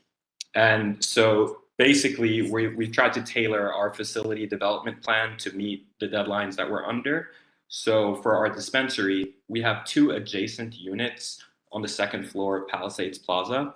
One is an already finished office space, and another is a shell space that needs to be renovated. So we're likely going to develop the facility in a phased plan where we expand the finished office space, which would require minimal permitting, to accommodate a phase 1 space for our highly secure dispensary, and then be able to open within our deadline and simultaneously develop the additional space, which we will expand into once it's ready. So yeah, we are full guns blazing on getting the facility up and running. All the contractors are working and doing our best to meet the deadline. And just as we have corresponded a ton with the ANCs over the past several months in making sure we're fully compliant and on the same page with all the different variables here, we hope to do the same with ABRA and have a strong connection between us as we go through this facility development process. We'll be sure to keep you all in the loop with our progress step by step, and hopefully get a state-of-the-art facility built ASAP. Now, as far as the dispensary is concerned, I know you talked about permits. Have you applied or have you applied for any permits as yet, or you plan to apply for permits? I'm trying to just get some clarification.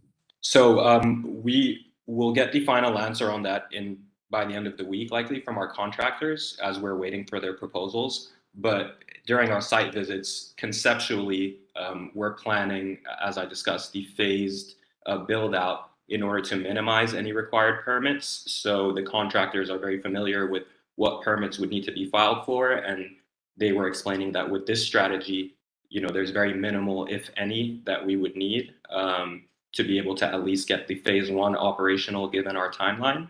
Whereas the shell space that's adjacent definitely will require permits to get it built and finished. So we believe that with our current plan, if we have to file for any permits, they should be minimal and should fit into our timeline. Ideally, hopefully there won't be any required, and obviously we'll get all that finalized, but it should be able to get built in the given timeline, we hope. Now, so you're talking about, the contractors that you have hired so far are more the construction contractors, is that correct? Correct. A general contractor, architect, HVAC contractor, and security contractors. What about employees? Have you hired any employees, or where are you in that process? And if you plan to hire employees? Yeah, so we have our core employee team lined up. We haven't begun employing them yet because we will do so when the facility is ready. There will be our day-to-day operational staff. In the meantime, Duran and I, the co-founders and managing members, are just getting the facility ready for operations, along with our technical team and contractors. And as we become, a week or two or, a little closer to our launch day, is when we will be signing up all of our employees, and they will be ready to, begin working. What employees would you have to hire, and how many employees do you plan to hire? We're talking about the dispensary. Yes, understood. So there will be us, the 2 managing members. We will also have a director of sales and a dispensary manager. There will be a dispensary assistant manager, an inventory manager, a security manager, and then a pharmaceutical advisory board, which are kind of consultants who will just help us, gather data, analyze data on patients, and help us optimize our experience to serving patients and treating their qualifying conditions. Other than that, there would just be the quote unquote bud tenders or patient consultants who work behind the counter and interact with the patients, ask them, what products they're looking for, and basically help them select the therapeutics that they're there to purchase. I know, as you said, you're still working with your contractors and stuff, but have you bought any materials or equipment, or that you're not at that stage as yet?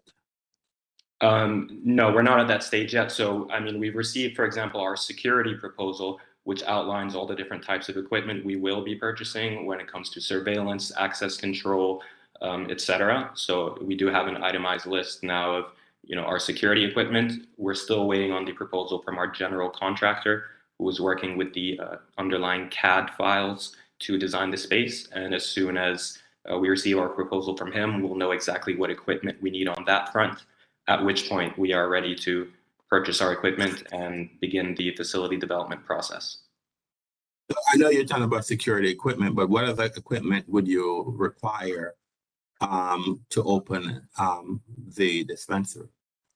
So the bulk of it is security infrastructure, whether it's the vault or everything relating to, equipping the space to be a highly secure, compliant, dispensary. Other than that, it's just basic equipment that any retail shop would have: display shelves, point of sale equipment,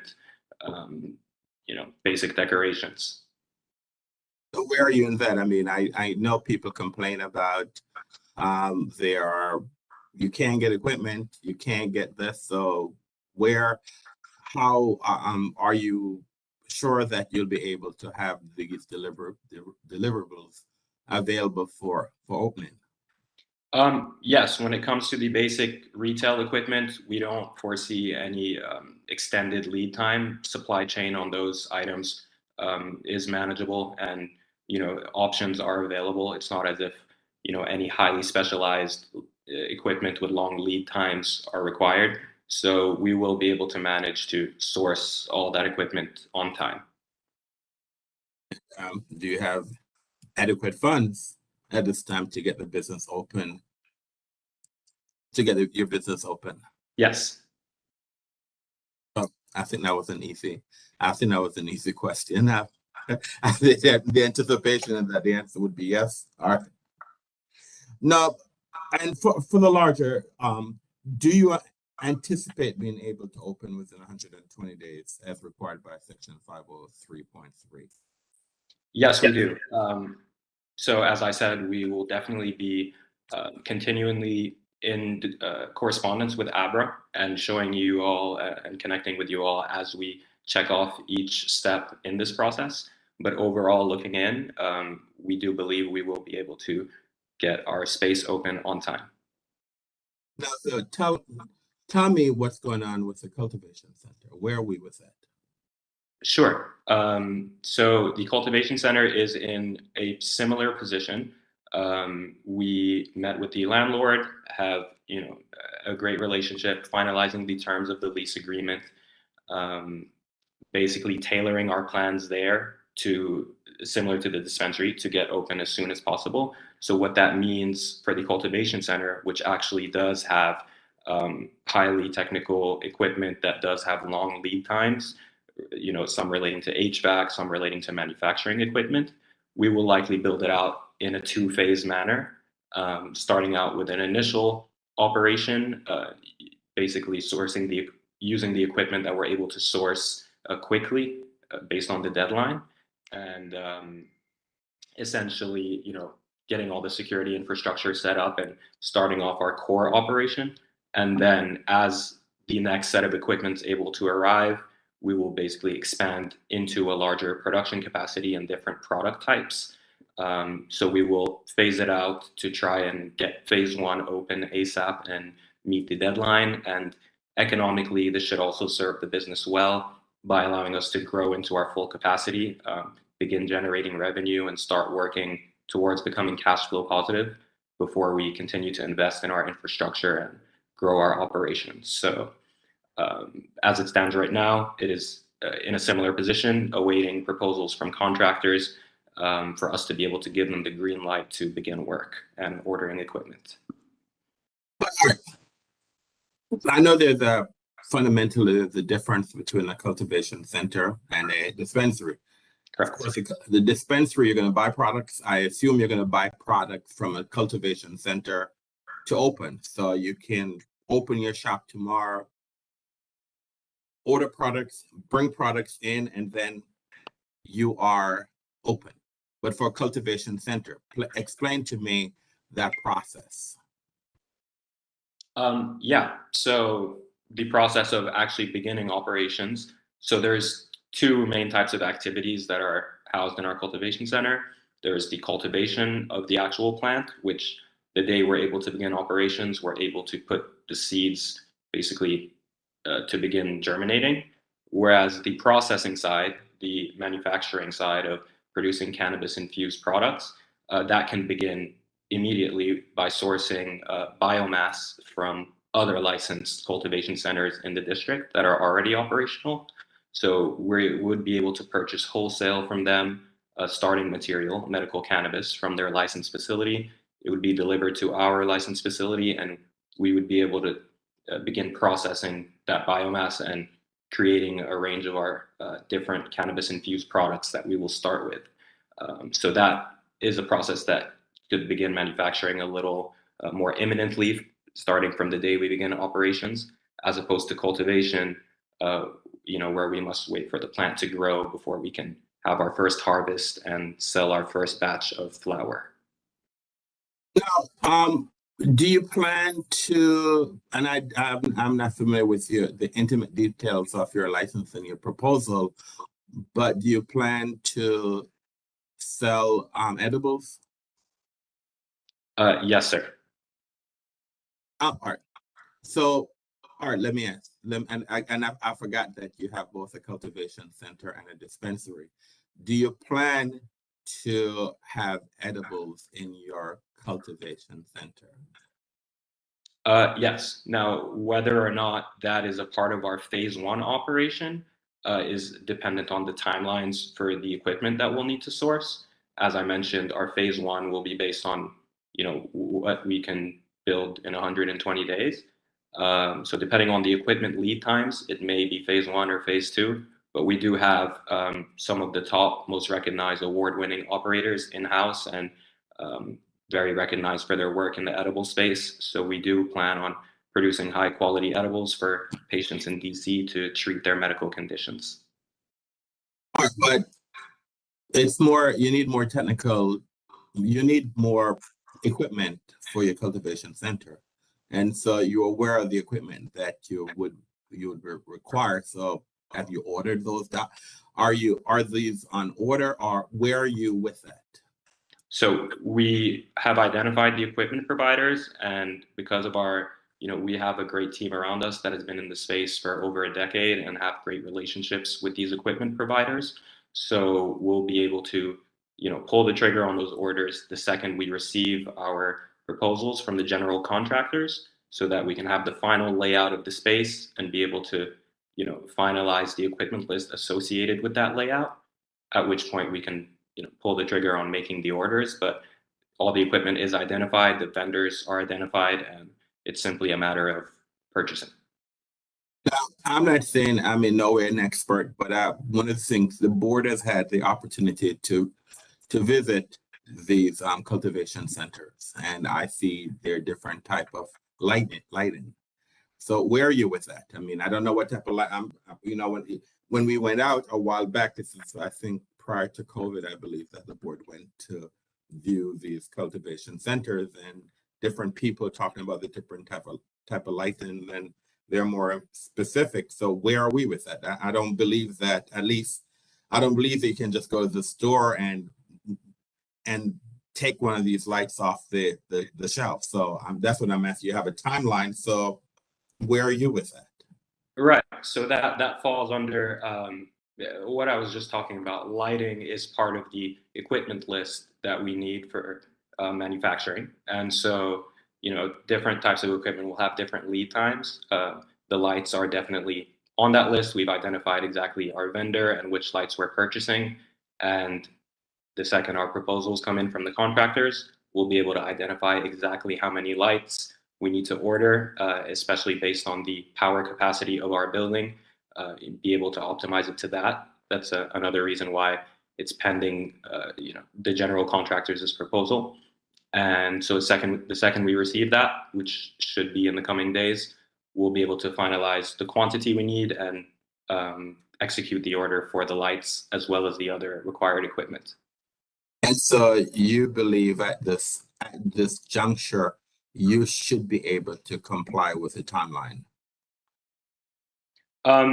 Again, I can't be certain when it comes to the cultivation center, because I'm pending the proposal from the contractors, which is going to inform exactly what equipment we're going to need. And then I'll be able to verify the lead times for those pieces of equipment, some of which I know do have a relatively medium timeline for when they can arrive. So I'm not able to say with certainty, but I do know that we've tailored the plan as much as humanly possible to get the phase one built on time.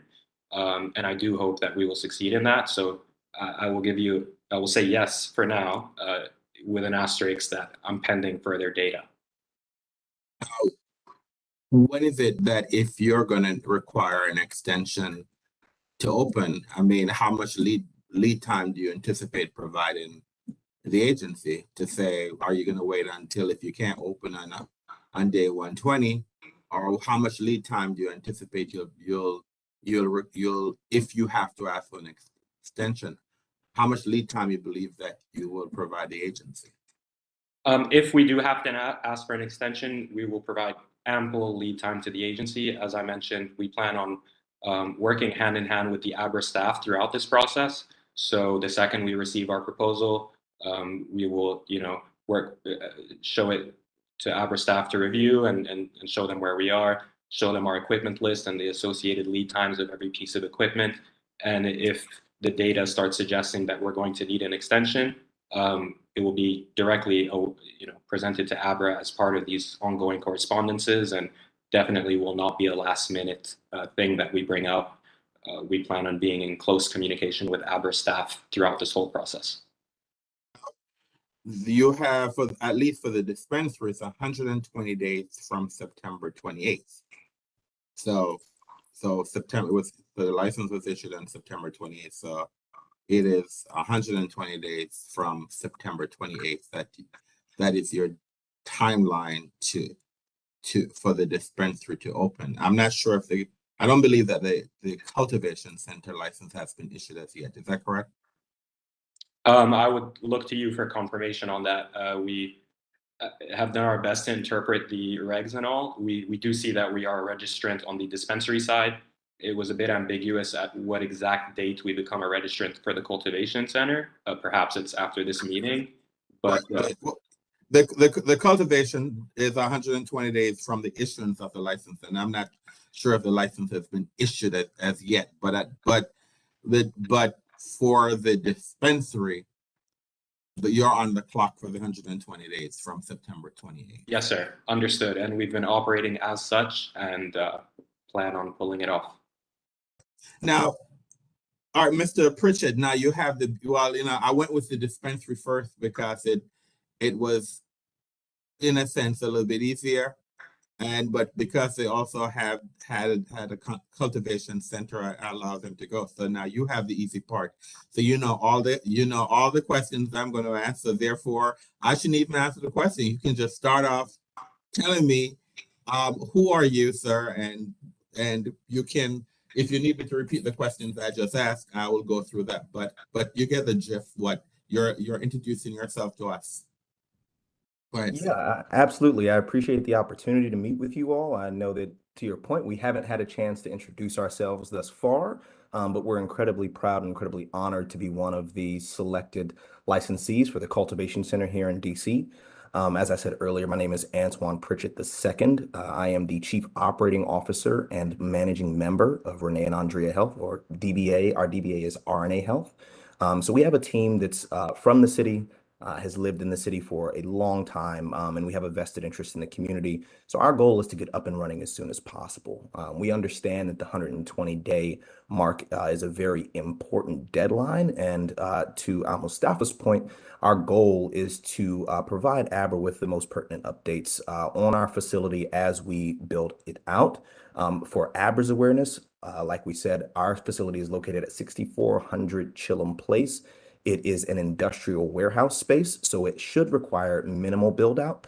And we are also in the RFP status of our build out, where we are communicating with general contractors and other technological firms so that we can build out the infrastructure necessary to begin our operations for both cultivation and processing. So we do 100% intend on meeting that 120-day deadline, and I cannot give you an exact threshold for when we would provide Abra with notice of the need for an extension outside of the parameter that the minute we know, you'll know. That's usually how we run our business. We like to be very communicative, and that's all going to be as Al-Mustafa said, I kind of have to echo a lot of what came before. That's going to be dependent on lead times for certain types of equipment. And we also do have a plan to build out in a phased manner, which should lower the threshold necessary for us to begin and commence operations. And also with regard to the amount of retrofitting and infrastructure installation that's required in our space. I hope that answered most questions. So you're still in the working with the contractor state. You're not, you have not ordered anything. You're still waiting for your contractor to see what permits, if any, that's required and what equipment is. Is that where you are at? That is correct. Now, do you also have adequate funds at this time to get the business ready and open? That is correct. Yes, we do.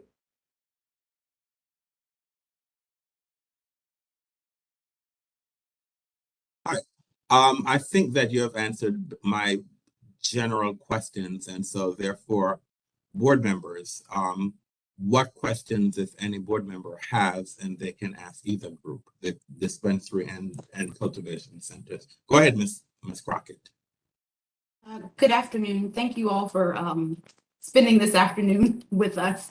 I know you all have been here for a minute, so I'll try to keep it brief. My first question is actually for Mr. Elahilo. You mentioned that you have really close ties to California and that you had, quote, top award-winning staff. And so my question to you is, how many of these staff are DC residents or individuals from this area who have in fact been impacted by the war on drugs, which, as you yourself mentioned, was so detrimental to our communities? Right. So as I mentioned, on a technical level, while I was in Northern California at Berkeley, I was able to meet some of these top operators. And so, there's one or two of them that will just be directors in the business. They will, move to DC and help us operate both of our operations. Whereas, the entirety of our other staff will likely all be DC residents. The bulk of them, the ones that we have lined up right now are. And to speak to your point about, helping the DC communities on that front. So, our business wants to do everything that we can to help give back to these communities and help create a pathway for them to participate in this thriving industry. So, for example, we've established a partnership with Howard University to create a job training and internship program. And we have a letter of intent signed with them and all for this. And really look forward to getting this program started when we begin operations. But essentially the concept is, eligible students from Howard, residents. And DC residents will be able to participate in this program, learn about different variables in the medical cannabis space, whether it's licensing, real estate and facility development, actual cultivation, processing, and retail operations, and then the pharmacological side and cannabinoid research side of things. So we look forward to building this program and programs similar to basically participate in trying to give back and help here in the city, as well as through our employment of DC residents, hope to help give back on that front as well. So I hope that answers your question. I think you kind of outlined the staffing needs for the dispensary, but I don't think that you outlined the staffing requirements for the cultivation center as in depth. So if you have a moment, can you just kind of give me a rundown of approximately how many staff is the cultivation center going to have? And similarly, how many of those folks are from DC, or will you be importing them from California as well? Right. So the cultivation center should have between 25 and 30 jobs to start. The director positions will consist of a director of cultivation, a director of concentrates and extracts, a director of operations, director of marketing, and director of sales. And then under them will be working a lead grower, probably 3 or 4 assistant growers, about 7 or 8 trimmers. And then on the processing side, we'll have a lead extractor, an assistant extractor, a formulation manager, probably like 2 formulation assistants, and approximately 15 packaging employees. And the super majority of those will be district residents for sure.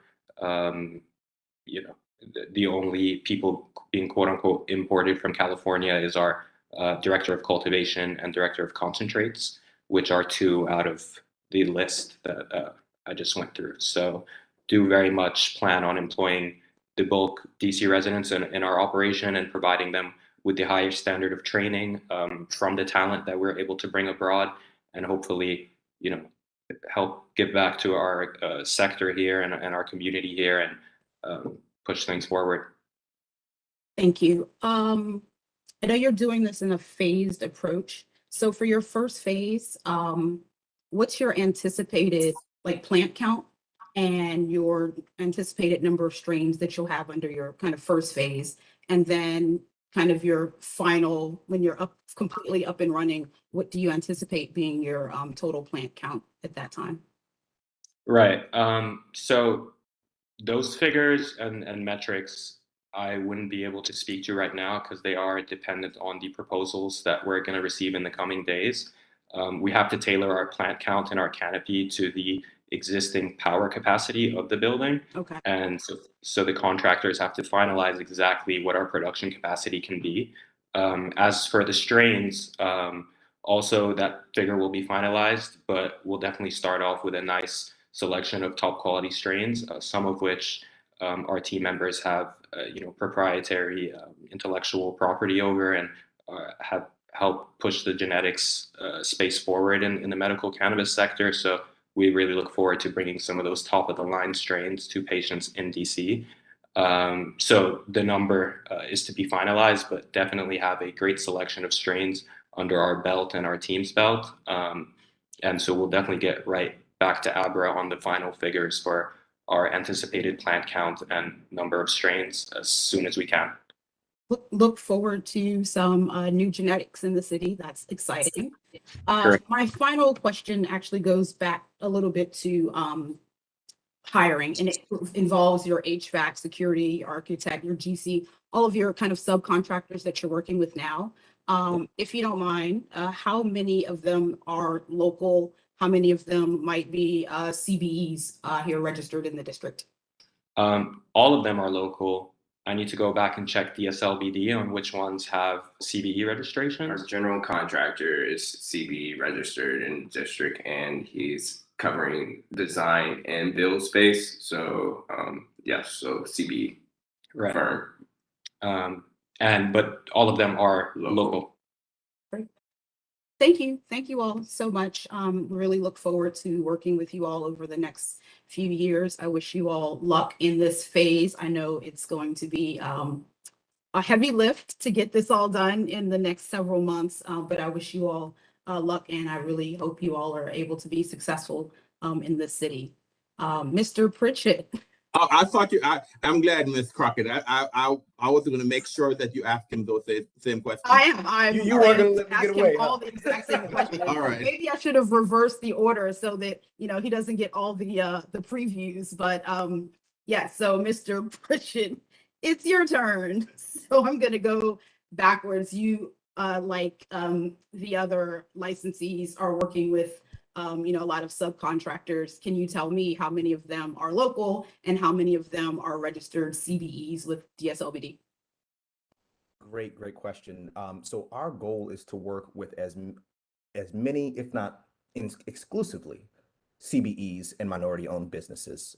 Now, I cannot, at this point, because it's still in the RFP process, we don't know who we're going to be working with as of yet, but I can tell you, as a Black-owned and Black-run and Black-empowered company, we would like to keep it all in the family, per se. And so that is our ultimate goal, is to work only exclusively with minority and CBE providers here in the area. And that extends, of course, to our contractors and subcontractors as it relates to our build-out. Okay, Mr. All Black, everything. I'm here. I respect it. So can you tell me about your hiring plan along those lines? Who do you plan on hiring? Who are you going to have in, senior managerial positions, and who are you going to have, in lower level sales positions, and what mechanisms or training programs might you have cooking so that we can in fact transition folks into senior managerial level, director level positions who are right here, from within DC? Oh, I love that question, because it's actually been a big sticking point for us in how we sort of structure what we want to do. So our plan is to put together an accelerator program so that those individuals who join the company have an opportunity not only to accelerate, right, their path to management and leadership, but also to obtain an opportunity to get some equity, some skin in the game, if you would. To make sure that, right, they're invested in our success the same way we're invested in their development.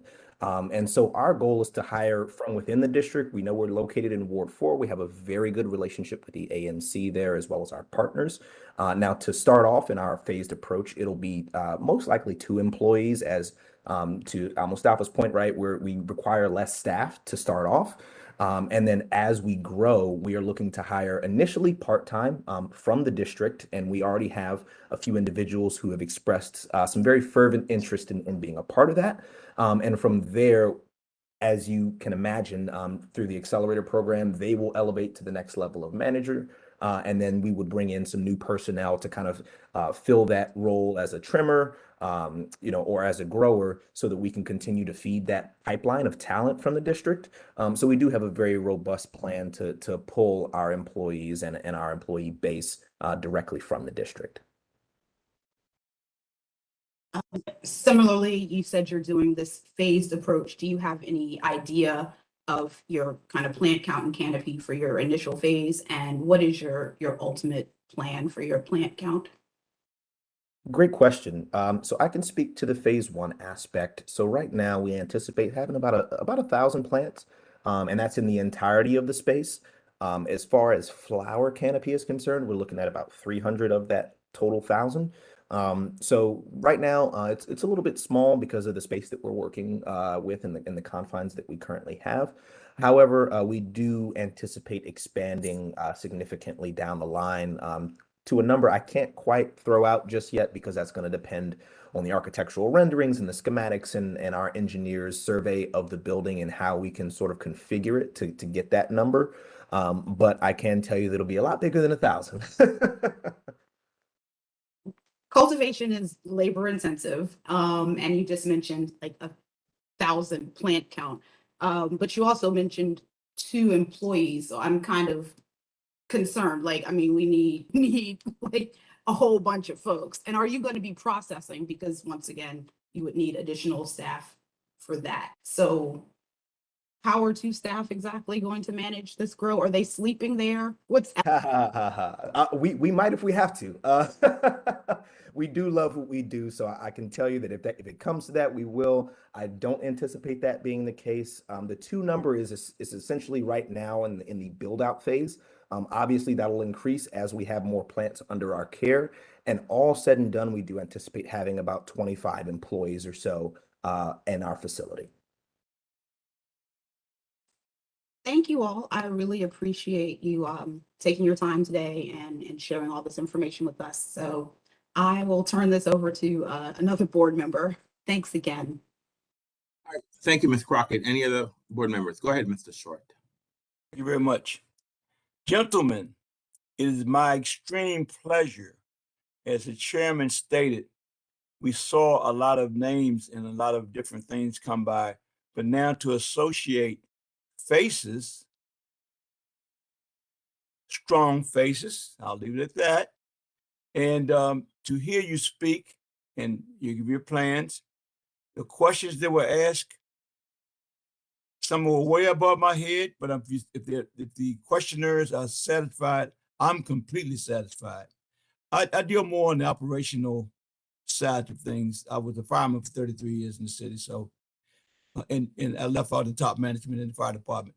But let me say this to you: the Ward 3 MacArthur Boulevard neighborhood, you are in high cotton, as they would say, and on Chilling Place, solid middle class communities. And I'm quite sure you'll get a lot of applicants to fill those jobs that you have. Also, I'd just like to say to you, I heard the background, DC Public Schools. I graduated from Eastern High School back in 1964. And so I've been in Washington, DC for 76 years. Very proud of that. And every time I get a chance to say it, I do, because Washington has changed a lot in my lifetime. And to see you gentlemen sitting here now before this board, opening up new industry, new businesses, I'm so proud of you.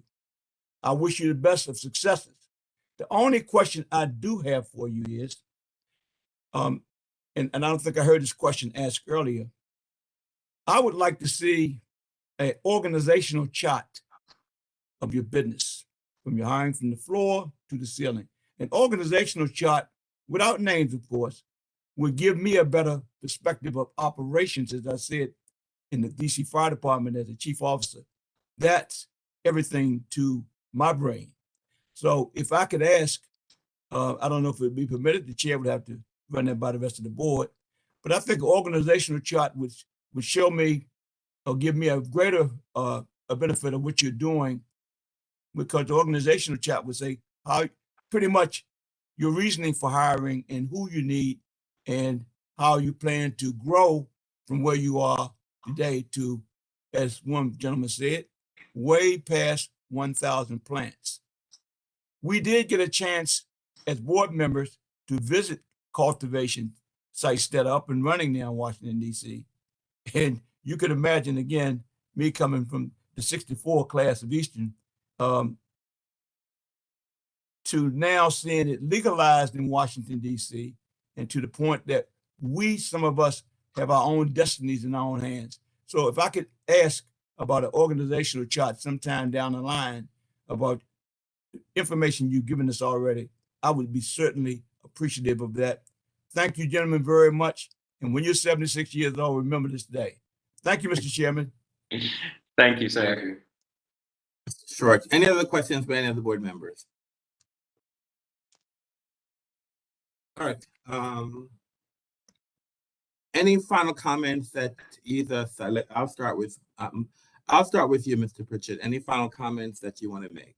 I love that you started with me. I was ready to jump off mute. So just to say, Mr. Short, I appreciate your candor. So my grandmother's actually from Southeast DC. She graduated from Dunbar High School. So my family's been in this area for a very long time. And if I could just comment on your tours that you took of some of the cultivation facilities, I'm not sure you'll remember him. You might, because his laugh and his personality is very similar to mine. But my father, Antoine I, was running Holistics Cultivation Center in the city, and he actually gave you all a tour. He will be our director of cultivation. So you already have a direct line of communication. You've already met him. If you have any questions about that aspect of our business, you are more than welcome to reach out, and I will take a look at our application, Mr. Short, and see what we can do in terms of an organizational chart to provide to you. I feel like busting loose. Thank you very much. All right. Thank you, Mr. Pritchett. Yes, sir. Okay. You have any? Sorry. Yeah. So again, just to reiterate, thank you so much, Mr. Short. Really, love connecting with you. It's been a pleasure. Hope to be able to continue all of our legacies forward and continue to push the boundaries forward, both in business and giving back to the community. So really appreciate all of your time, and we'll be in touch very soon with the organizational chart and progress updates on our journey. So thank you so much. Thank you, gentlemen, for being. Thank you, gentlemen, for being here today. One of the things I just want to say on the record: we are an agency we're not a got you agency. We work with our licensees, and we are an agency where we will hold your hands to make sure that you comply with the law. So you shouldn't feel that if there are struggles, that you should not come to the agency and ask the agency to ensure that you comply with the law. And that's one of the things I try to tell new licensees. This agency is open to hold your hands to make sure that you comply with the law, to educate you in the law. And I hope that you take advantage of that, because as I do not want to see licensees when they get in trouble, because the board doesn't like that, because we allow you an opportunity where all these are preventable. So one of the reasons why I ask you about, you have a 120-day timeline to open. And we hope that you open within 120 days. But I would hope that on day 119, you're not going to come to us on day 119 and say, oh, by the way, we're supposed to open on tomorrow, and we're not going to. And that's one of the reasons why I've asked that I just as I stated again, we are not a got you agency. We are an agency who will work with all our licensees, alcohol, cannabis, to make sure that you comply with the law. And I just, if I can't say any more, reach out to the agency. We will ensure that you, along with all our licensees, succeed. But if you refuse to take the technical information that we'll provide to you, the board will throw the hammer at you when you fail to comply with our rules and regulations. Just that's because we're open for you to ensure that you succeed. So I hope that you succeed, and we look forward to working with you once you open up. And for sure the board will come out and do a tour of the facilities once they're open. So again, Chairman? Yes, Mr. Grandis. I don't mean to interrupt you, but when you're finished, I do have a question for each of them. I thought we were done, Mr. Grandis. That's why I thought so too, but I have a slow mind. What is the question that you have, sir? Well, I'd like to ask them, okay? That's what I said. What's the question? That's what I said. What's the question? Thank you. It's a real pleasure, as all of us have said, to really meet you all face to face, and to know, for you all to know that while we are a regulatory agency, yes, please, as a chairman, and I think as Rafi and even Mr. Short has said, when we're on your side, okay? You need to be in compliance, but never fail to feel if you have questions to ask any of our ABRA staff. But the question I have is, now that you all are licensed and you'll have businesses here, do you have any advice to the city on how to get rid of the 1,000 or so illegal retail outlets that are almost on every corner? Because this is your industry. Maybe you all have some insight on what we should be doing, because I am very concerned that we will not get recreational until this problem's resolved. So, among other problems. So do either one of y'all want to just say from your personal knowledge, or if you talk among yourselves in your industry, how can the city close these places? Well, I think that's unfair. No, I don't think so. They may have a comment. I don't think it's outside the wheelhouse. They're in the industry. We're not, Mr. Chairman. Let them ask. Let them. If they don't want to answer, they don't have to. They're going to be legal. We want to support them. So do either one of y'all have any suggestions at all? I'm sure you all must know better than I do about what's going on out there. So I'll jump in. I have thoughts. Obviously, this has not been a secret, and it's something that's been on our minds, knowing that we're going to jump through all these hoops and over all these hurdles to be legitimate and to be legal. So my understanding of the illicit market, my recommendation would be to create a path for licensure for a select few of those dispensaries, right? Because of the regulations that we're subjected to are far different than the ones they currently operate under. And because of that disparity, I'm sure there are a number that would be in violation if they were to be awarded a license overnight. For example, due to proximity to a school or to a park or to a church. And those, I think, are sort of outside the bounds of ABRA regulation because they already are in violation of what the licensing protocol states. However, for those that are not, I think that a similar application process to transition to legitimacy, which includes oversight, regulatory inspections, and of course, taxes, because I know that they don't pay what we pay, and to include, giving them the resources and ability to make that transition. Now, I would venture to guess that's a very small percentage of them, but I think that's important, right? So that we don't overwhelm the DC market. It's not a large city, and we don't need thousands of dispensaries. So, capping that number at whether it's a proportion or a fixed number, and giving them a legitimate path to licensure, not an easy one, but a legitimate one where they have to be subject to the same regulations and compliance that we do, I think that's the way to go. Thank you. Thank Chair, you. please let me comment. Mr. Chair. Go ahead, Mr. Short. Thank you very much. My advice to you three gentlemen is leave that out of your heads. You have a deadline to meet. Don't worry about what seems to be out of control at this time. The city is coming up with plans. Stay on your horses and get your businesses up and running.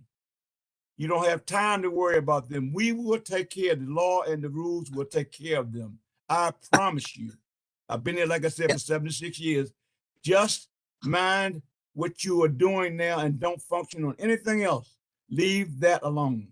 Thank you. As you can see, we all don't agree, but I will say, Mr. Pritchard, you actually have given me some good food for thought of addressing maybe a small part of the problem that I don't think has been discussed. So I want to thank you. And yes, you need to get in your compliance and on time, but I believe you all are in that battle. And I believe you all have good intelligence and knowledge to provide us. So thank you, Mr. Pritchard. Thank you so much. Thank you, Mr. Chairman, for letting me have an opportunity to broaden the scope. So thank you very much. Thank you, gentlemen. The city is the political branch of our city is working on legislation to hopefully address that issue. And until the political branch of the city addresses, we are the regulator, and I'm not sure we do not have enforcement ability on the industry currently, both legal and illegal. Anyway, thank you very much for your presentation here today. It's good to put faces with names, and good luck and have a great day. Thank you very much. Thank you so much. Thanks so much, Chairperson. Thank you. Thank you, Haverboard. Bye-bye.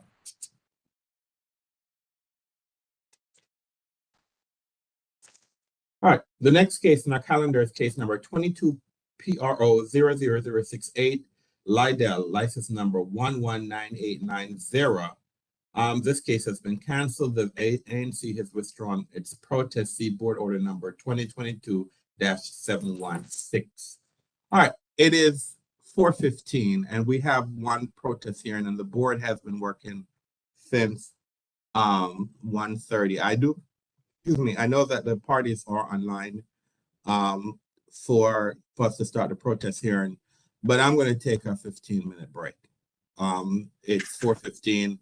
We have been online since 1:30 without a break. I do apologize to the licensees that the protestant, the applicant and the protestant who have been online since 1:30, but we will start the protest hearing at 4:30. So the board members, that you don't need to log off, but you can just turn your camera off and mute your phone, and we'll start at the protest hearing at 4:30. Thank you.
All right, we're back in the record.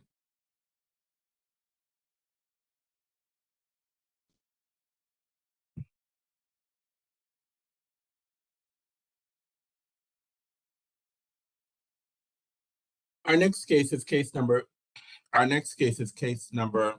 22 PRO 00051, CASA, license number 114552. Mr. Oriana, can you please elevate the rights of the parties in this case, please?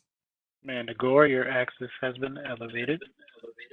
Chad Spangler, your access has been elevated. Kevin Puente, your access has been elevated. That is all, Chairman.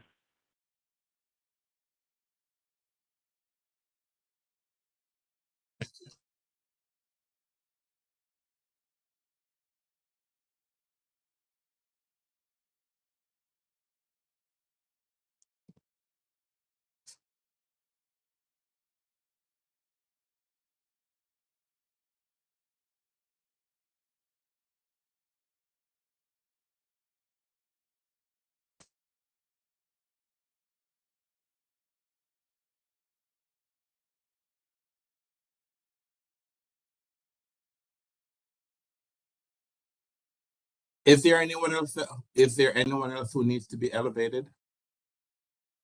I'm asking the parties, both the licensee and anyone else that needs to be elevated? No, not from my end. Not from my end either, Chairman. Thank you. All right,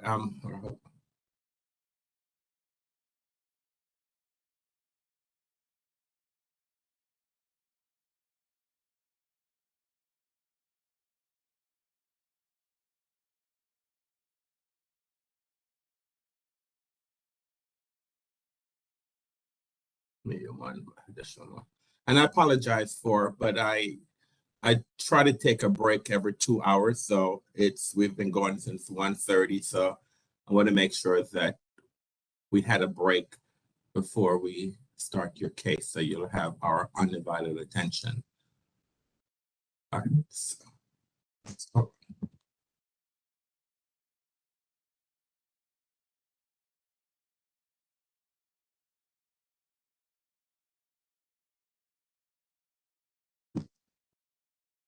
All right, let's see. All right. Give me a minute, please.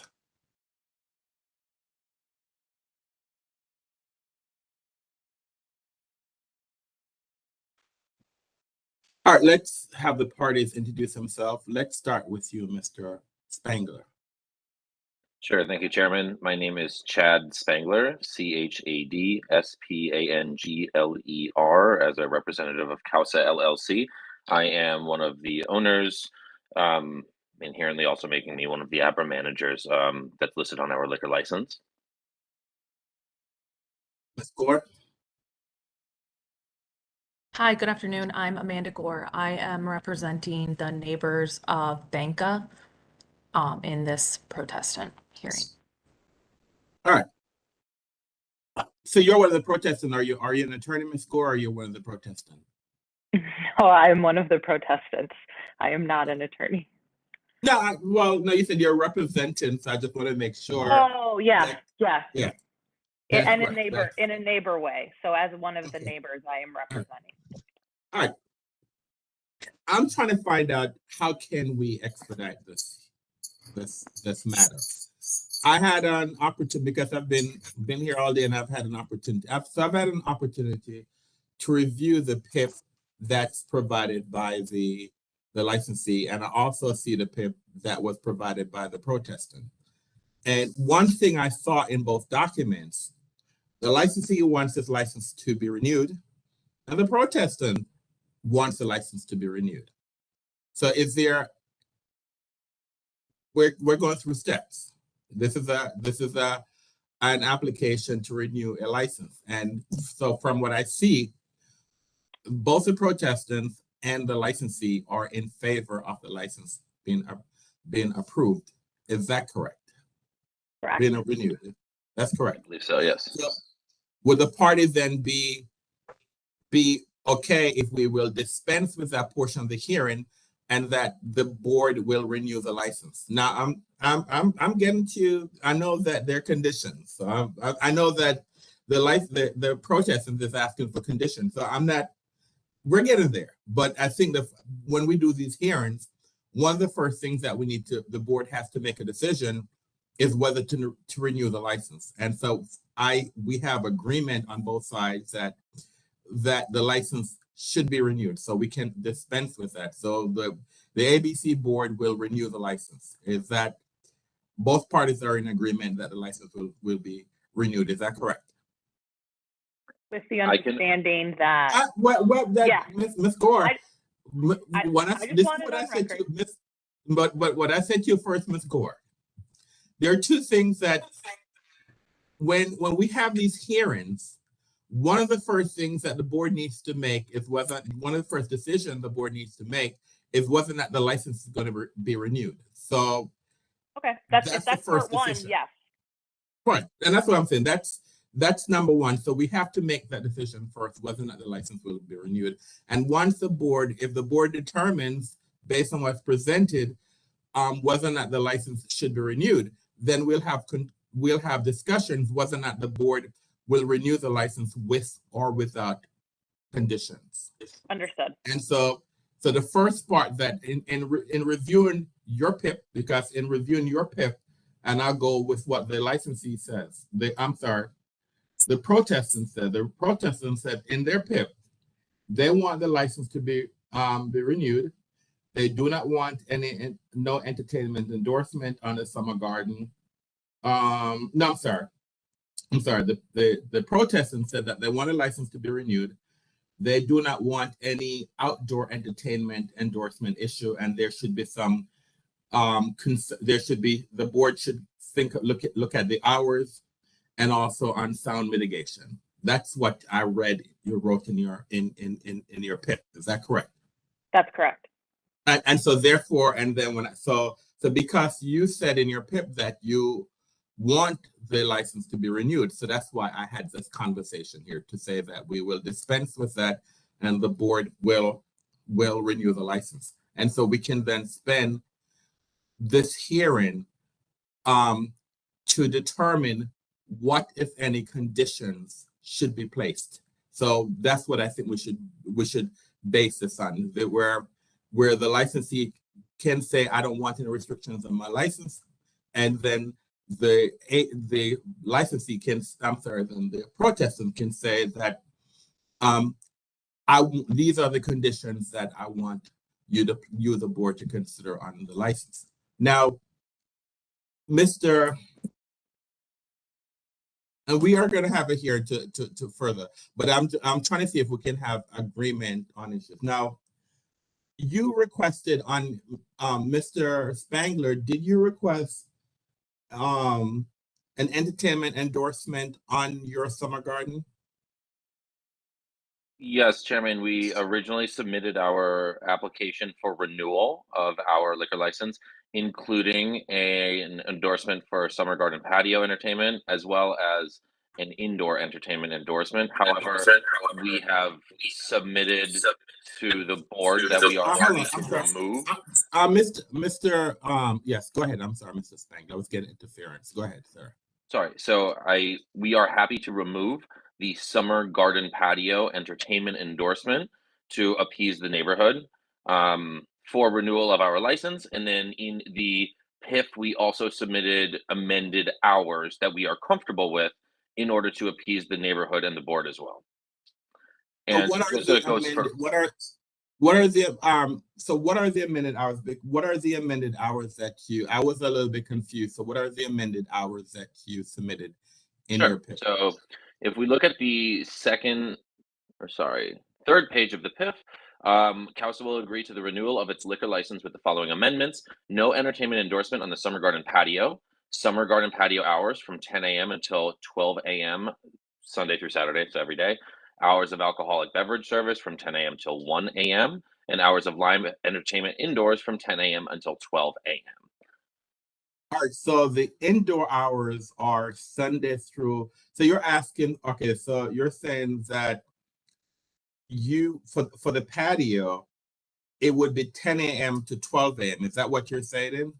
Correct. But no entertainment endorsement, just for regular service. Right, and then, but so you're saying for indoors, it would be 10 a.m. to 1 a.m. Is that what you're saying? Correct. All right. And live entertainment indoors would be 10 a.m. to 12 a.m. Correct. All right. So that's what you're saying that you would accept for renewal. Yes. Is that acceptable to you, to Monka, or you're asking for something differently? So we're asking for something differently. I appreciate Chad taking the entertainment endorsement for the outside space. That's huge, and I know neighbors will definitely appreciate that. The 12 a.m. close time for the rooftop is still a major concern. This is honestly the main reason that this is gotten to this point. We have neighbors who live in historical Blagden Alley, who have lived there for decades, like residents who've lived there forever, whose bedroom windows are less than 250 feet, between 250 feet and 500 feet. Their bedroom window is from the outdoor garden space. So, even folks on an outdoor space until midnight with alcohol and just the nature of the noise level that the CASA customers use when exiting, I know that they use a similar volume tone when sitting on that outdoor space. So our concern in the neighborhood is having that space open till midnight. And I will add, and I know you all probably already know this, that we went through a lot of steps to get ESL to agree to close their outdoor space at 10:30. And I will say that has been working well so far. I've heard no complaints from neighbors. I personally have not had any issues issues with noise from customers or noise from the music. And that is what we were kind of hoping would set the tone now for the rest of the alley in terms of the outdoor spaces. And because the location of this building is on 3 sides is alleyway, it echoes a lot. There's nothing for it to bounce off of. So it is a little bit more unique than some of the other outdoor spaces like CASA that exist in the alley. And so what about, he said that the hours for indoors would be 10 a.m. to 1 a.m. Is that acceptable to you? I think we would like that to be more like midnight. And that is, again, that's based on the noise from the clientele who is leaving. So when folks are leaving the front of the restaurant, that's where a lot of neighbors have had issues with like screaming and yelling. And that's been more of an issue than anything, which is again why we've gotten to this point. And we believe, the longer that alcohol is consumed, the more likely folks are to come out and scream. And I know Chad has said that they do last call at 11:45. If that's a question to me, we do last call at 11:45 on Fridays and Saturdays, and we often Yeah. close earlier than that other days of the week. Yep, I was just trying to make sure. I didn't want to misspeak on the last call that you have for. And so if they're doing last call at 11:45, and that's for all the days of the week, including when they would like the 1 a.m. It seems odd to me that they would then stay open until 1 a.m. like an hour and 15 extra minutes. So I think the neighbors would just be more comfortable. Midnight's even pushing it just because, again, the amount of noise, but for the indoor space. But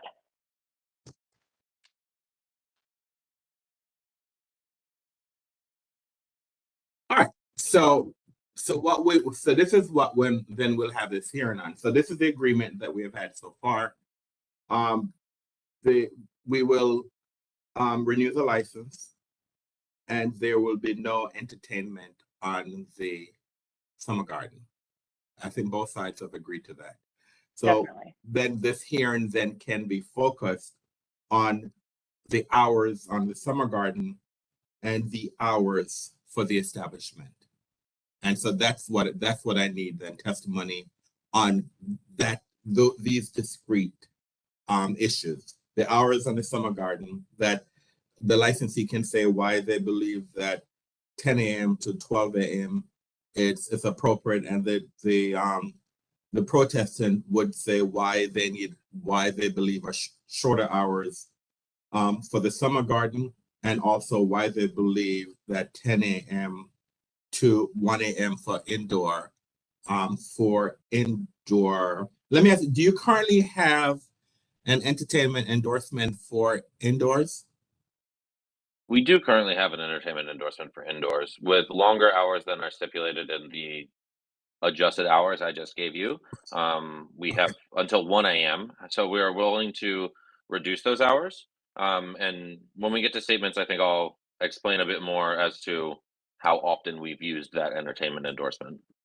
All right, so anyway, so I just want to make sure. So basically then this hearing then will be focused on the hours in the summer garden and the overall hours for the establishment. And the licensee said that they're asking for 10 a.m. through 1 a.m. and hours of live entertainment indoors from 10 a.m. to 12 a.m. So that's what we'll focus this hearing on. So I think that this hearing should not be that long.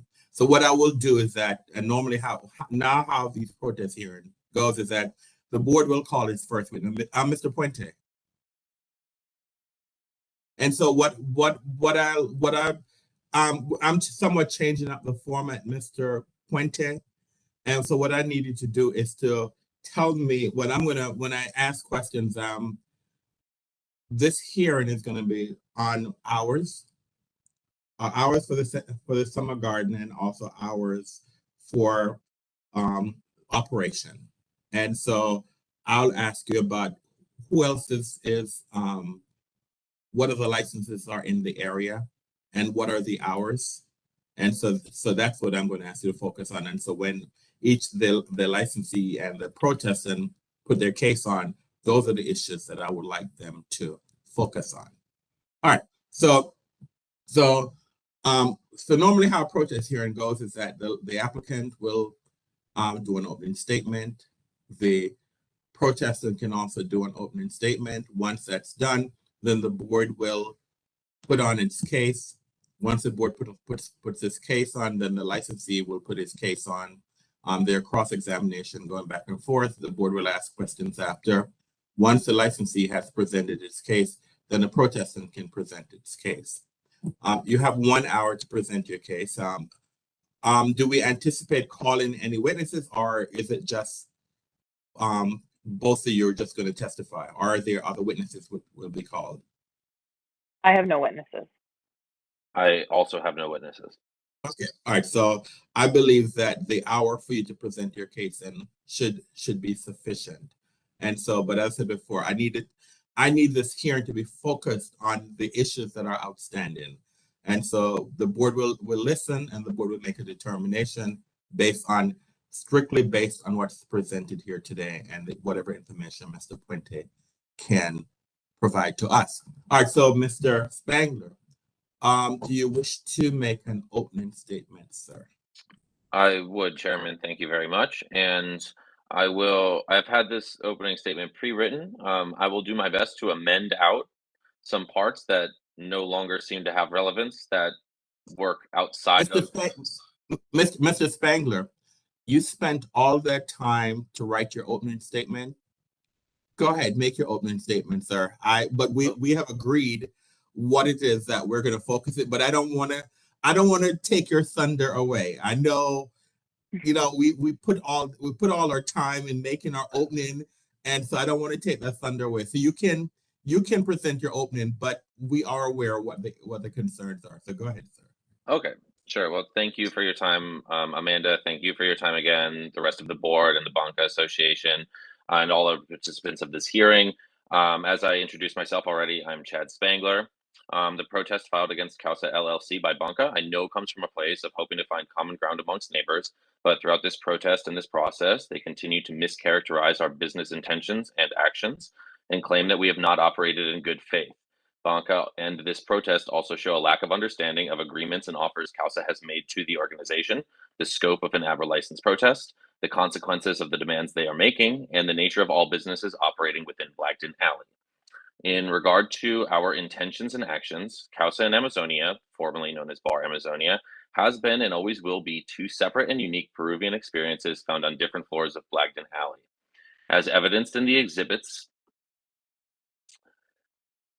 I presented, our mission statement is to be cultural ambassadors of Peru through shared experiences throughout our building. Our first floor Causa is a tasting menu experience only, a 2 to 3 hour journey through 6 or more courses that each tell a story of a different region in Peru. Our second floor, Amazonia, has a rooftop patio, 2 dining rooms, featuring a menu focused on more Amazonian cuisine. One of the first restaurants in America to do so. We do not host a happy hour. We do not have drink specials. Most of our cocktails float around $15. We have a few Peruvian beers and a full global wine list with in-house sommelier. Our bar doesn't even stock shot glasses, but rather special glasses we use to taste guests on rare piscos. We have very limited standing room and have worked since our opening to make sure our rooftop patio is a destination for dining versus getting together for simply drinks. Our business model is built off having Amazonia's bar and rooftop, as well as dining areas full of guests that are eating food, not guests that are just here to consume beverages. Every piece of our menu is intended to teach about Peruvian culture and ingredients. Do we serve alcohol? That's why we're all here today. My hope is that I've made it clear our establishment is not operating as a bar with hordes of intoxicated patrons pouring out at last call. I would implore all members here today to visit our establishment and see for yourselves. However, your investigators have already done that for you. In the ABRA report for this protest, it shows that over 7 visits by investigators have occurred, none of which could substantiate any of the complaints that were made. Our liquor license has granted us the legal capacity to remain open until 2 a.m. and 3 a.m., which is something we have never done. We have closed our restaurant at midnight or earlier every day since we opened on May 4th. Our license granted us the legal capacity to have live entertainment on our patio and indoors, something we have only utilized once for one single event inside. In regard to operating in good faith, I have personally answered every call, attended every meeting that I was invited to, and have never backed down from taking questions and answering directly to the community. I've met with Amanda Gore personally, once since she has taken over representation of Banca, but I met with Robert Goldberg at least 5 times to discuss concerns and potential solutions to the noise complaints. Robert and I seem to make a lot of progress together. I voluntarily offered to him that we would remove our entertainment endorsement and reduce our overall hours since we weren't utilizing them to full capacity anyway. This offer was not communicated effectively or comprehended by the new leadership of Banca.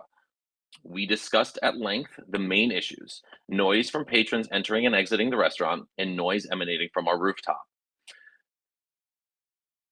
To understand and help understand better the rooftop noise issue, we scheduled a call with residents who have filed complaints, raised the volume of our music to see at which point it affects them. The results of this study was that the indoor music could not be heard unless put at a volume far above what we would play during service. We found that patio music could begin being heard just above where we would typically play. Namely, though, it was agreed that the typical disturbance was from patrons' voices, not through music. Our next and biggest step has been getting our rooftop covered to prevent noise from exiting the patio in a substantial manner.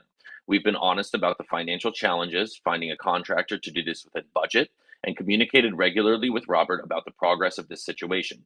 The rooftop pergola construction should actually now begin next week and be finished by mid-November. After this meeting, we moved our patio speakers to the opposite side of the roof, facing inwards and down, as to reduce any noise traveling off the north or west sides of the rooftop. We first installed shade sails along the west side of the building, where it seemed noise was primarily traveling. When that didn't work, we installed plywood backing with lattice and faux greenery above a 6-foot mark per recommendation from a sound consultant. Furthermore, we discussed working with our host stand to help remind guests to be respectful of neighbors after 10 p.m. on their way out of the door.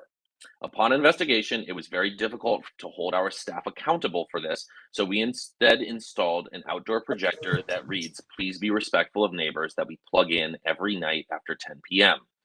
I cannot understand how this can be presented as someone that has not acted in good faith, both in intentions and actions. We offered to sign a letter of good intent, a letter of good faith, or something similar that is not attached to our liquor license, stating actions that we were happy to take to work with the neighborhood. In regard to a lack of understanding, scope, consequences, and nature of other businesses, when stated we were against signing a voluntary agreement, I explained to the Banca representative that a violation of a voluntary agreement becomes a violation of a liquor license or infraction thereof, once the agreement becomes part of the license. Ms. Gore did not appear to understand this notion before I had presented it in this manner. The way that voluntary agreements are enforced is of substantial importance to us. Furthermore, Banca has requested our liquor license or business hours be amended to Blagden Alley historical norms of closing at 10 p.m. daily. If a liquor license stipulates that the hours of service are until 10 p.m., that does not mean we can do last call at 10 p.m., have our last seating at 10 p.m., or otherwise operate regularly and begin closing at 10 p.m. It would mean all alcoholic beverages have to be cleared from guests to reach at 10 p.m., and if our liquor license stipulated that our business hours closed at 10 p.m., we would be required to have the building vacant of all guests at that time. I do not believe this is understood or made clear in the protest or by the Banca organization. Banca requests that our hours reflect more closely those of business hours of the Dabney, which closes at 9:30 or 10 p.m. The Dabney does not close at 10 p.m. The Dabney has its hours listed as reservation hours, meaning they will seat guests until that time. I could make a reservation for the Dabney tonight at 9:30 p.m. and likely not exit that restaurant until 11:30 p.m. based on their style of service. I have included our reservation times and exhibits that are available and estimated time for guests on our first floor. Our model is built off getting 2 seatings at each table at Causa. If we have a guest arrive at 5:45 p.m., we cannot seat another guest at that table until 8:45 p.m., and we cannot expect that guest to leave until 11:45 p.m. Our hours that we ask to operate reflect such business patterns, and shown by the list of other Blagden Alley businesses, including the reference to Dabney, fall in line with our surrounding establishments. In regard to deliveries, I am open to coming to an agreement with other Blagden Alley businesses and communities as to what is realistic, feasible, and justified, but I am not willing to sign an agreement without a full discussion with other members of the business community. The 9th Street drop-off location is something I read for the first time in the draft of this protest. In regard to trash, I am completely in agreement that something better with trash in Blagden Alley must be done.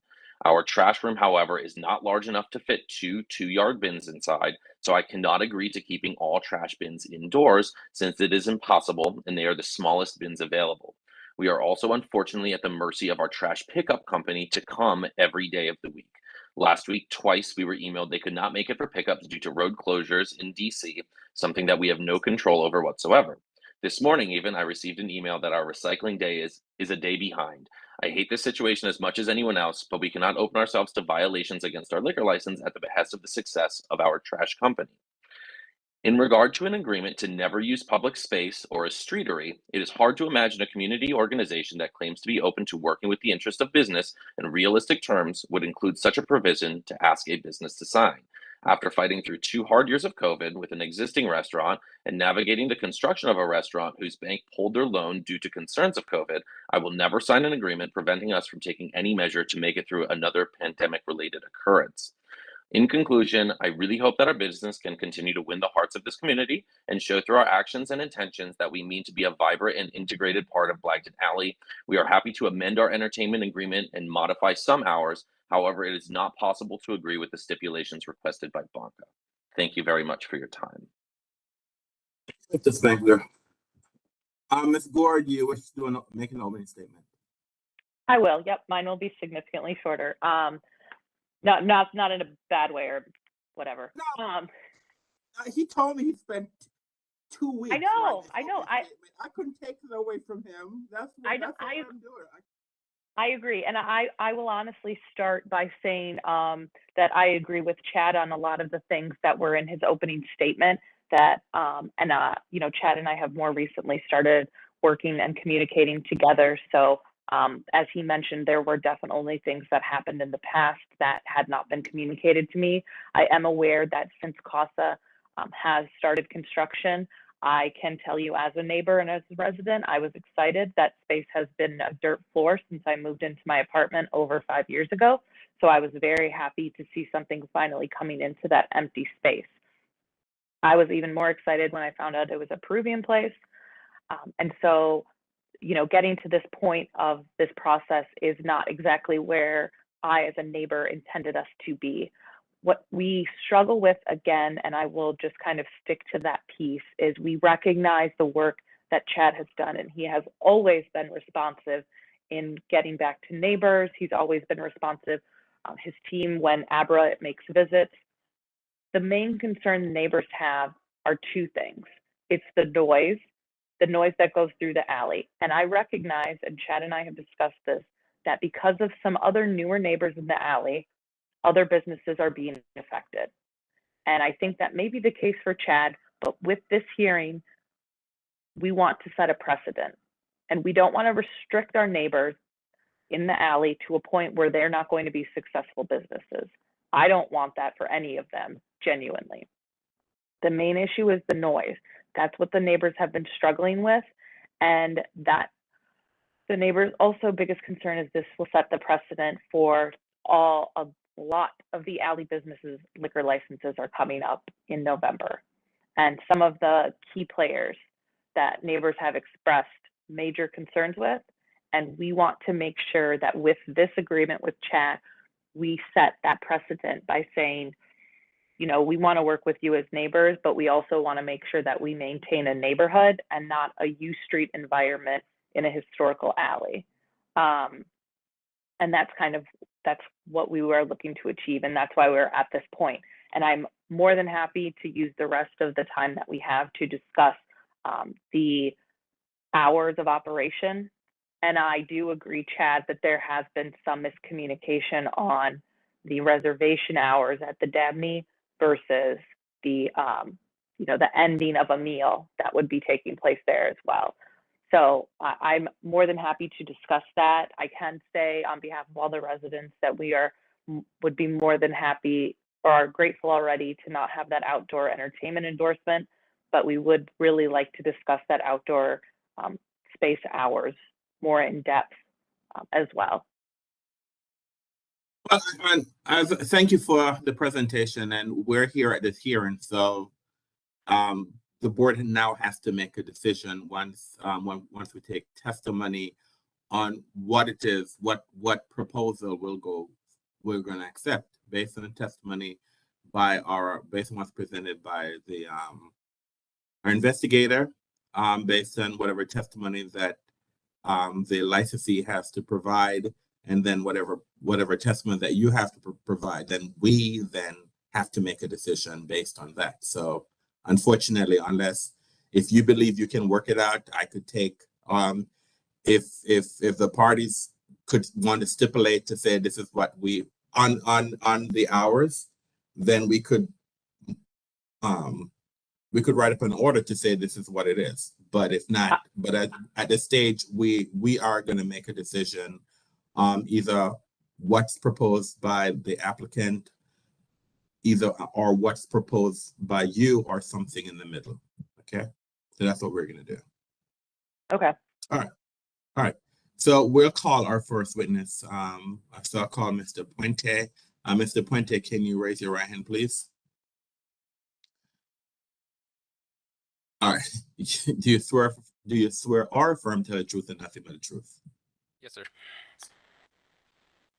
Mr. Puente, can you please tell us where you're currently employed, sir? The Alcoholic Beverage Regulation Administration. And how long have you been employed by this agency? 7.5 years. And what is your title? I'm basically working for the agency. Investigator. And what are some of your typical duties and responsibility as an investigator? To conduct inspections and investigations of licensed ABC establishments throughout the District of Columbia. Now, are you familiar with CASA? Yes, I am. And how did you become familiar with CASA? I was assigned a protest investigation. And have you had an opportunity to speak to the protestants and the applicant in this case?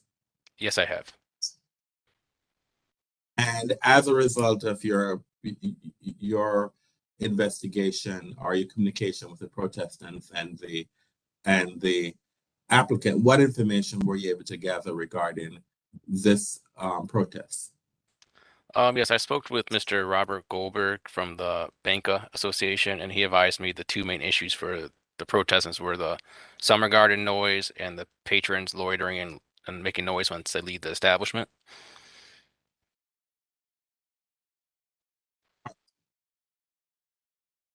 Now, so tell us about where this license located? It's located at 920 N Street, the rear part of N in Blagden Alley. And are there any other licensed establishment within? So what are the licensed establishment within 1,200 feet of this application? Yeah, there's currently 31 licensed establishments within 1,200 feet. More specifically, I counted approximately 6 establishments in the immediate 600 feet from Kuza. You said there are 6 establishments within 600 feet of Kaza. So what are the 6 establishments? Yeah, so the first one's 18th Street Lounge. The second is Calico. The third is Dabney. The fourth is Columbia Room. I'm taking notes. You said 18th Street Lounge. Go ahead. Calico. Dabney. Columbia Room. Tiger Columbia Fork. Room? Yes, sir. Tiger Fork. And Never Looked Better.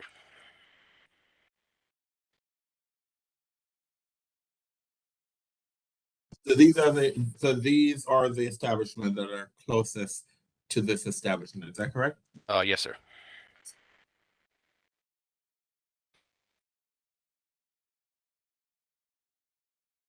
All right. So 18th Street Lounge, what type of license do they have? They have a CT license, a Class Tavern C license.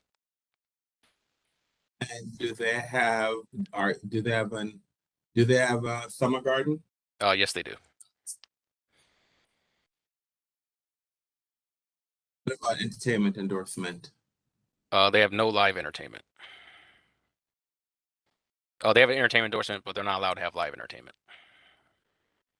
So, all right. Now, do you know the hours of 18th Street Lounge? Yes, I do, sir. All right. So from Sunday to Thursday, 18th Street Lounge can operate from 8 a.m. to 10:30 p.m. From Friday. I'm sorry. So it said 8 a.m. through when? Let me restart that, sir. From Sunday to Thursday, they can operate from 4 p.m. to 2 a.m. and on Friday and Saturday from 4 p.m. to 3 a.m. Friday through Saturday.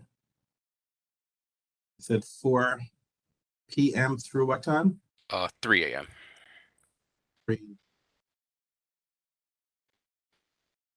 So what about their Summer Garden? Their Summer Garden, they can operate from 4 p.m. to 10:30 p.m. Sunday to Thursday, and from Friday and Saturday. Okay, so it says 4 p.m. You said 10:30. Yes, sir. And this is from what days? Sunday to Thursday.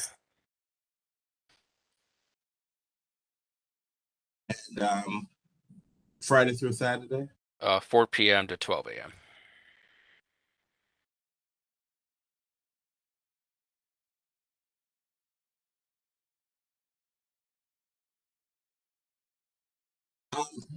Okay, so they have a CT license, is that correct? What type of license does Kaza have? CR restaurant. A CR restaurant, okay. What about, okay, so let's, Calico. Calico has a CR license. Okay. And their hours for operation and sale are 7 a.m. to 1 a.m. Sunday to Thursday. And 7 a.m. to 2 a.m. on Friday and Saturday.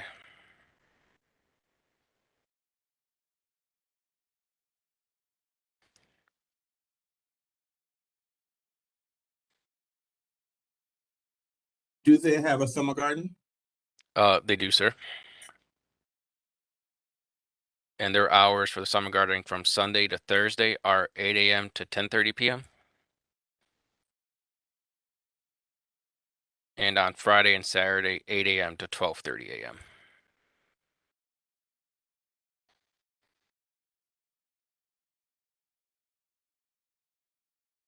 12:30? Yes, sir.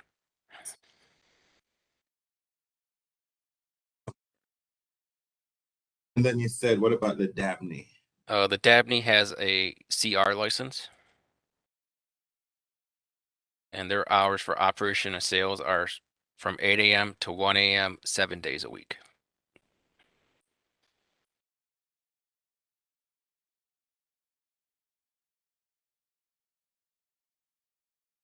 Do they have a summer garden? They do. And their hours from Sunday to Thursday are 8 a.m. to 11 p.m. And on Friday and Saturday from 8 a.m. to 12 a.m.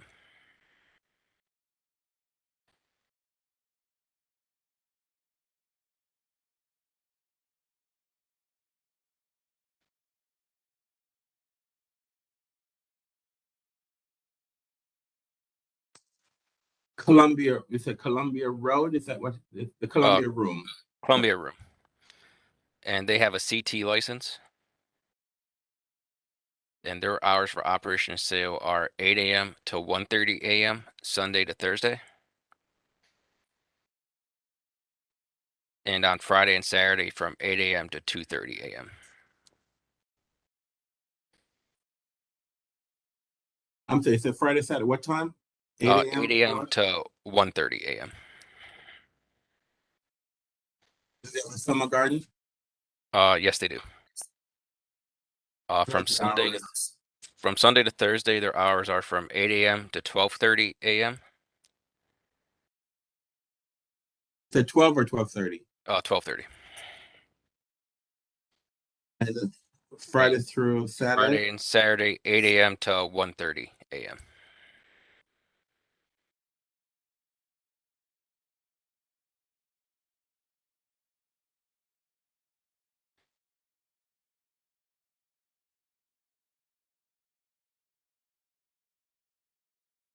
Let's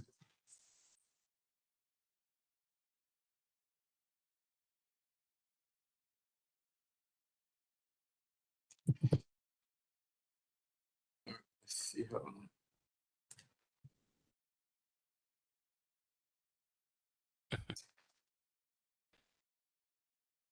And yes, Tiger Fork. Yes, Tiger Fork has a CT license. And they're open from Sunday to Thursday, 8 a.m. to 2 a.m. And Friday and Saturday from 8 a.m. to 3 a.m. And they do not have a summer garden.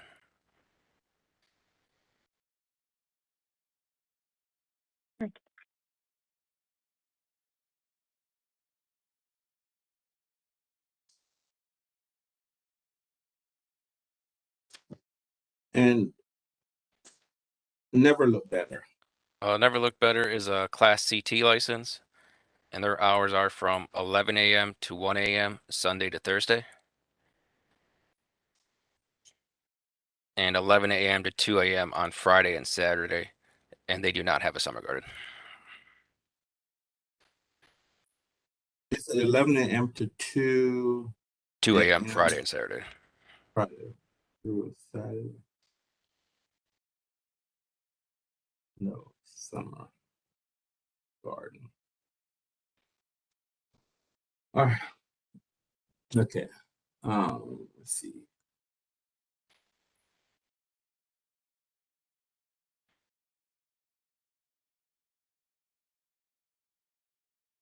Have you or other investigators had a chance to do an observation of the establishment?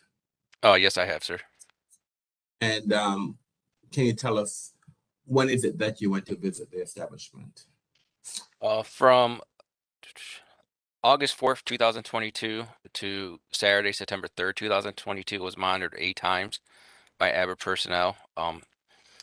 Some noise could be heard. On one of the occasions I went, I could hear the speakers from CUSA that were kind of loud. I advised management to turn it down, which they complied with right away. From September 9th, 2022 to October 21st, 2022, I monitored it 5 additional times with no violations observed. From May 28th, 2022 to August 20th, 2022, ABRA received 7 noise complaints for CASA, but no violations were observed could be substantiated from those. Explain to me when you said that the violations could not be substantiated. Explain that to me, please.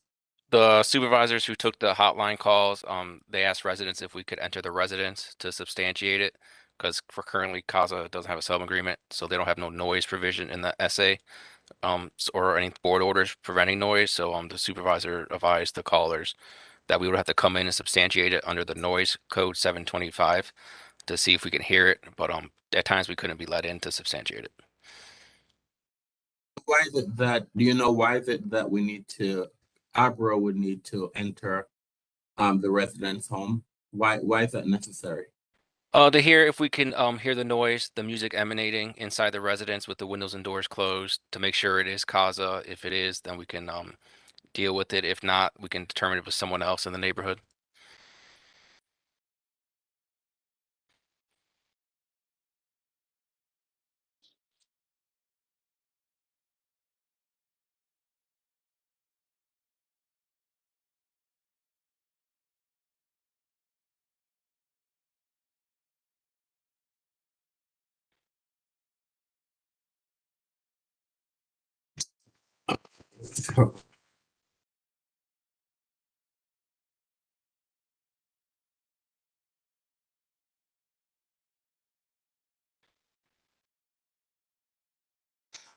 All right. Let me see if I need to ask, what are any other questions I need to ask you?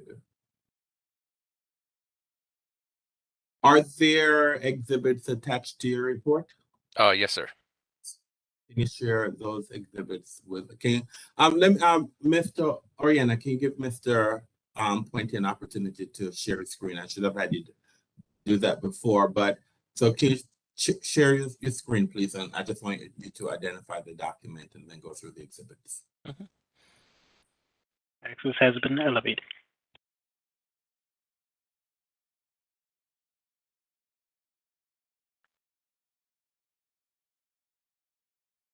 All right, can you see my screen, sir? Yes, sir. So can you identify the document that's on the screen, please? This is the protest report that I authored. All right. And when did you author? What's the date of this report? It was September 2022. All right. And so what are the exhibits that are now attached to this document? Yes, sir. So exhibit 1 is the letter from the Blagden Alley Naylor Court Association protesting the ABC license of CASA. Exhibit 2 is the copy of the zoning map for CASA. Exhibit 3 is the GIS map of ABC establishments within 1,200 feet of CASA. Exhibit 4 is the GIS map of any schools, daycares within 400 feet of CASA. Exhibit 5 is a picture of the front of CASA, the front door of the establishment. Exhibit 6 is the picture of the rear of the establishment where they store their trash bin.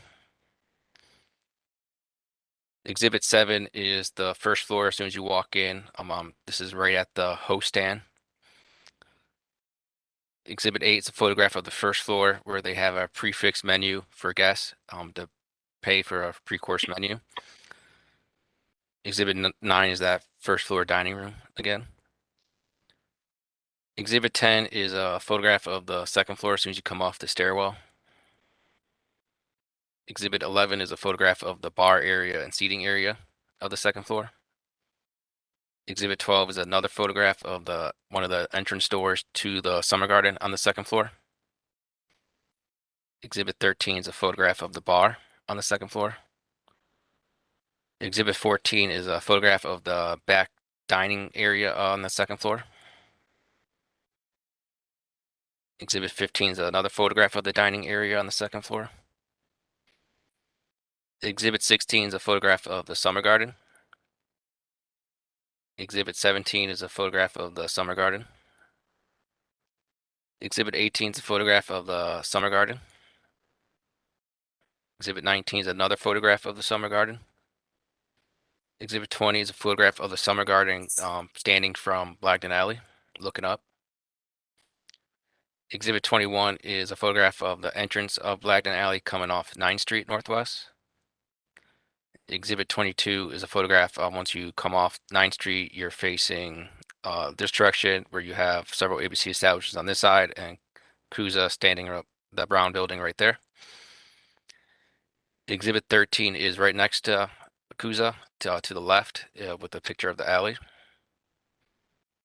Exhibit 24 is a photograph of another angle of Kaza showing the opposite end of the alley. Exhibit 25 is a photograph of one of the alley exits going on to N Street Northwest.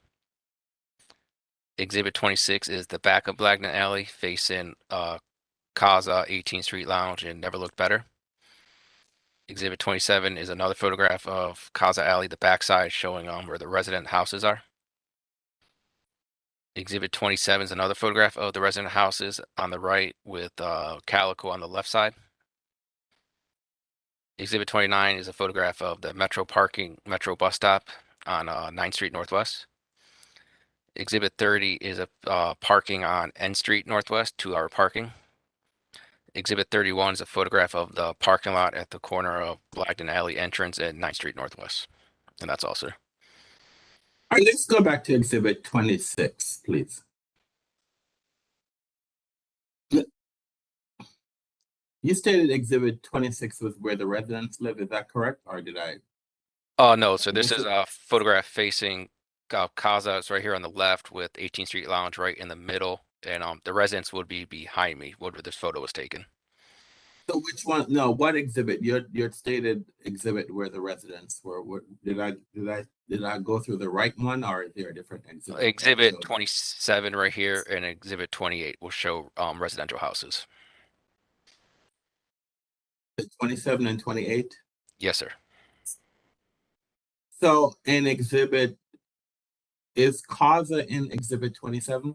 No, sir. So how approximate? Let me see. What about it? Is Kaza in Exhibit 28? No, sir. So so how far, in your estimation, approximately how far is Kaza from the residence? I would say a couple hundred feet, if that. Okay, 2, 3. I'm just when you said a couple of hundred, 200, 300. I would say no more than 300 feet.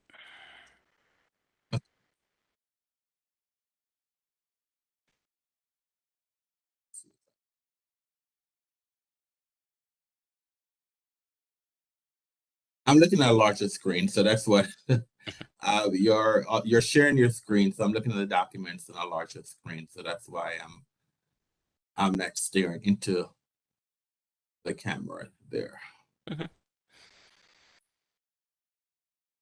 I will add that in the other photos that were listed as. So hold on, Ms. Gore. You'll get an opportunity to speak a little bit later, man. Okay, they're just more residents pictured, but. Okay.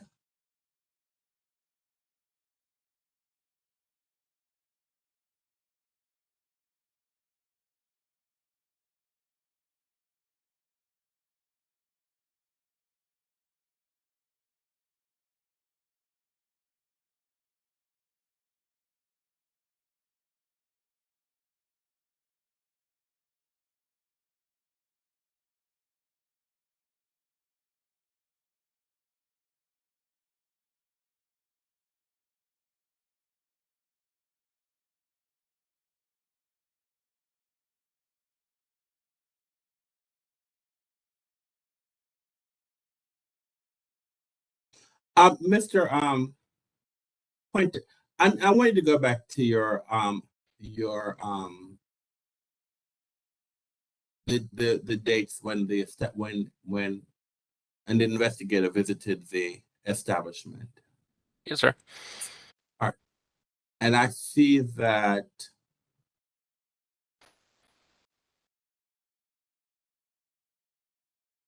there was a visit on 9/2/22 from 12 a.m.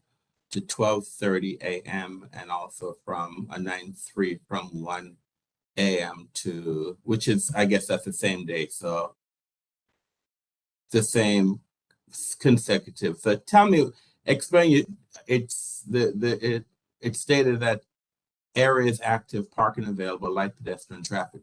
Give me a little bit. Tell me what did you observe? during that period of time? Oh, yes, sir. I was there. There was a line for Never Look Better. There were people at Calico that were finishing up on the Summer Garden. There was people exiting from Kaza as well as Tiger Fork. Ubers going through the ride shares going through the alley picking up people. Some people were outside smoking. There wasn't a lot of music, but I could hear the speaker because I was standing right below it from the rooftop from Kaza. You said you could hear what? They have 3 speakers on their Summer Garden, so I was able to hear because I knew what I was looking for, so I was able to hear the background music from Kaza. But what about noise from the pedestrians or from the guests on there? I know you heard. Yeah, there was a lot of people cutting through the alley entrance right between N Street and M Street Northwest. People were cutting through that were loud and noisy. Because I was there parked right there at the middle of that intersection, and they didn't come from any of the establishments that I had eyes on, but they were just cutting through that were just being kind of loud and noisy going through the alley.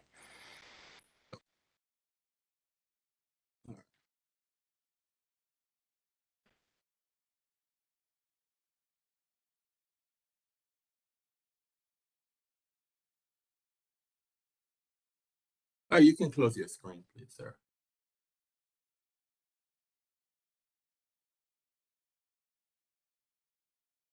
All right.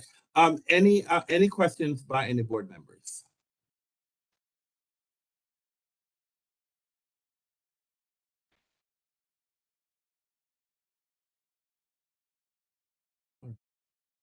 All right. Mr. Spangler, any questions? All right, Mr. Short. Mr. Short. Do you have any questions, sir? Can you hear me, Mr. Mr. Short? If you have a question, ask the question. You're on mute, Mr. Short. Unmute your phone. Unmute your phone, Mr. Short.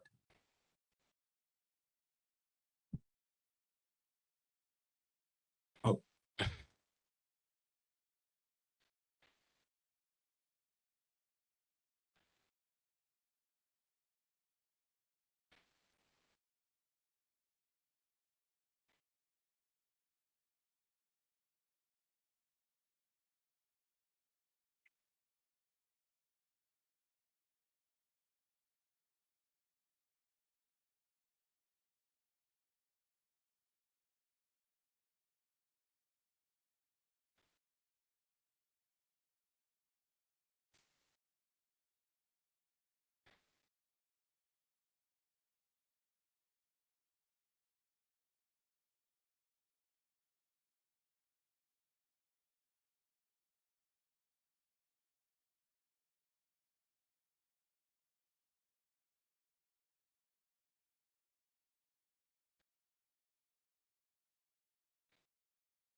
All right. If you're able to unmute your line, Mr. Short, I'll come back to you. So just see if you can unmute your line, but I'll move on and then I will come back to you. All right. So, all right, Mr. Spangler, do you have any questions you want to ask Mr. Puente? You need to unmute your phone, sir. My apologies. Thank you very much, Chairman, and thank you for your time, Mr. Puente. I have a few questions for you. Have you been present at many of these hearings? Yes, sir. My 7.5 years, I had quite a bit of protest hearings. Okay. During these hearings, is it typical for a restaurant or licensee with no violations to be asked to reduce the hours of their license? I would say not typical, just depends what area. The city is always developing and new constructions coming and going. Okay. To your knowledge, has CAUSA ever been found in violation of an aberrant infraction or noise violation? No, sir. Okay. I believe you stated that there has been up to 20 times that you visited either our establishment or Blagden Alley, and you cited one of those times that you could hear our music, which we responded by turning it down. Yes, sir. I believe it was a Thursday evening when I went out there, and your two managers complied right away because there was only a handful of people in the summer garden. So I told them that we talked at length about noise mitigation stuff. Okay. Based on the hours of our indoor operation, summer garden patio, and surrounding establishments that you had listed earlier, in your opinion, are the requested hours that we have put forth for CAUSA normal for Blagden Alley, or do they fall outside of established hours for existing businesses? I would say they fall outside. Looking at all the other licenses, most of the licenses have operation till either 1 a.m. or around 1 a.m., 12:30. But from my experience in monitoring, a lot of those areas themselves, the restaurants or taverns, they will take upon themselves to close early. Okay. But so the requested hours that we've put forth to close our patio at midnight and to close our indoor restaurant to have service ending at 1 a.m., you would say that those fall outside of the established norms or are earlier than the established norms? I would say with the established norms in that area. Okay. In your opinion, is it common for businesses to be used to set a precedent for other longer established businesses that are not yet currently seeking a license renewal? Can you say that again? Let me rephrase. Amanda had presented earlier that she would like this to be an opportunity to set a precedent for businesses in Blagden Alley, with us being the first one up for renewal. In your opinion, would it be common for a business to be used to set a precedent for the other businesses that have been longer established in an area, even if they're not currently seeking a license renewal? Yeah, I would say it's not uncommon. But ABRA and the board will take in consideration the history and the surrounding hours of the neighborhood establishments before they make that determination. Okay. During your visits to Blagden Alley, did you see patrons congregating throughout the alley? Yeah, on several of my visits, there was people who were walking through, that were congregating, waiting for ride shares, having a cigarette or cigars it looked like. But they were kind of loud, some weren't loud, but in the later hours when I was there, I noticed several people who were leaving who seemed intoxicated, waiting for a ride share. But yeah. Okay. Could you say with any level of certainty which establishment each one of these patrons were attending or leaving? No, sir. Okay.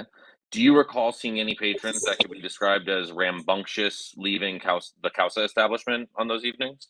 Not that I recall. Have you ever visited Blagden Alley and heard music or patrons making noise that might be construed as coming from CAUSA, but were actually visiting or emanating from a different establishment? Yes, I've been there several times where we kind of determined it wasn't Kaza, but it was 18th Street Lounge, for an example. Okay. I have no further questions. Thank you very much for your time. You're welcome. Ms. Gore, any questions?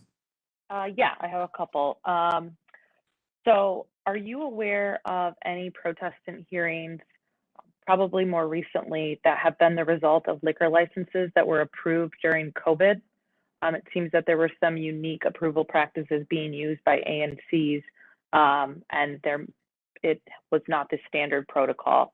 Are you aware of any changes to that protocol and any more recent hearings that are having to do with businesses that received their liquor license during this time? Not that I know of. I know during COVID, we posted new placards for new licenses or renewal placards, but I know some ANCs either didn't approve it or protestants weren't sending in protest letters because of the time we were in at during that time.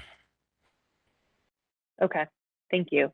And the other question I have, are you aware, or, I mean, I'm sure you have the list of neighboring businesses within the 600, let alone the 1,200 square foot radius of this business that are up for liquor license renewal in the next 2 months? Within the ones that we mentioned, I know there's 3 that are up for renewal because they're CT licensed. So all tavern licenses had to renew by September 30th. So they're now entering that renewal phase where they'll be placarded. Yep, and there are additional tavern licenses that go beyond Blagden Alley that would go into that 1,200 square foot radius as well. In addition to that, additional restaurant ones. I believe the number off the top of my head is between 8 and 10 that will come up in the next 60 days. Yes, ma'am. That is all I have. Thank you.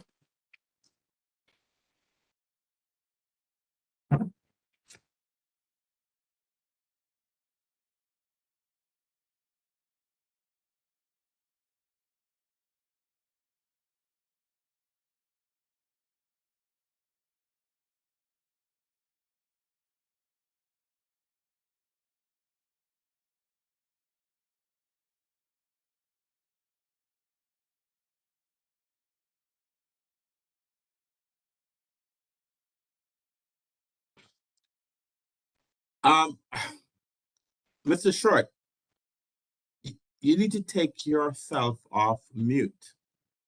I can see that you're on mute. And now he has disappeared. All right. Any follow-up questions by the board members? Yes, sir. Go ahead, Mr. Grandis. Thank you. Mr. Parente, going back to the report you've submitted for the record, does page, I think it's page 7, no, page 6 of your report. Can you get to that for yourself? Or you don't need to put it up on the screen. I have it in front of me as well. I have it up, sir. Okay, and then when it says hours of operation, what is this speaking to? Whose hours of operation? CASA's hours of operation. Okay, and I want to make sure I understand what the current license has approved as the hours of operation. Yes, sir. Okay, so for the record, could you help me understand what are the hours of operation? It looks like Sunday through Thursday, they look to be similar. Is that correct? Yes, sir. 10 a.m. to 2 a.m. And the hours for those days, the hours of alcoholic beverage sales, service, and consumption, are they all, for those days, are they the same as well? Yes, sir. 10 a.m. to 2 a.m.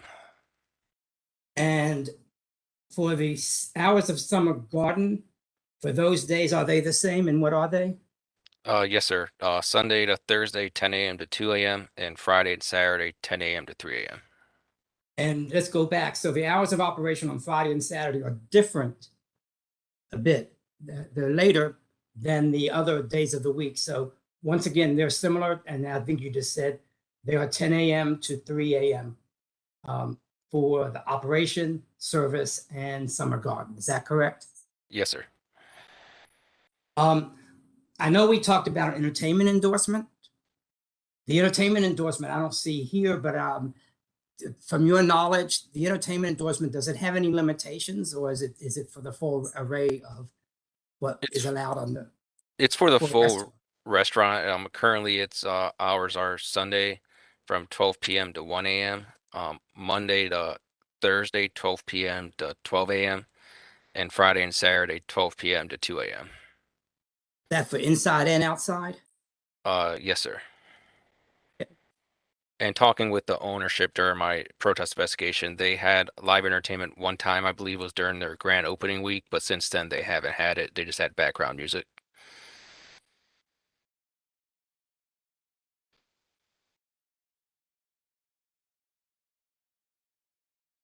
From your investigation and from looking at the record, the files that you looked through for this licensee, I think you said that during the time they've been open, they have not had one notice of violation, nor one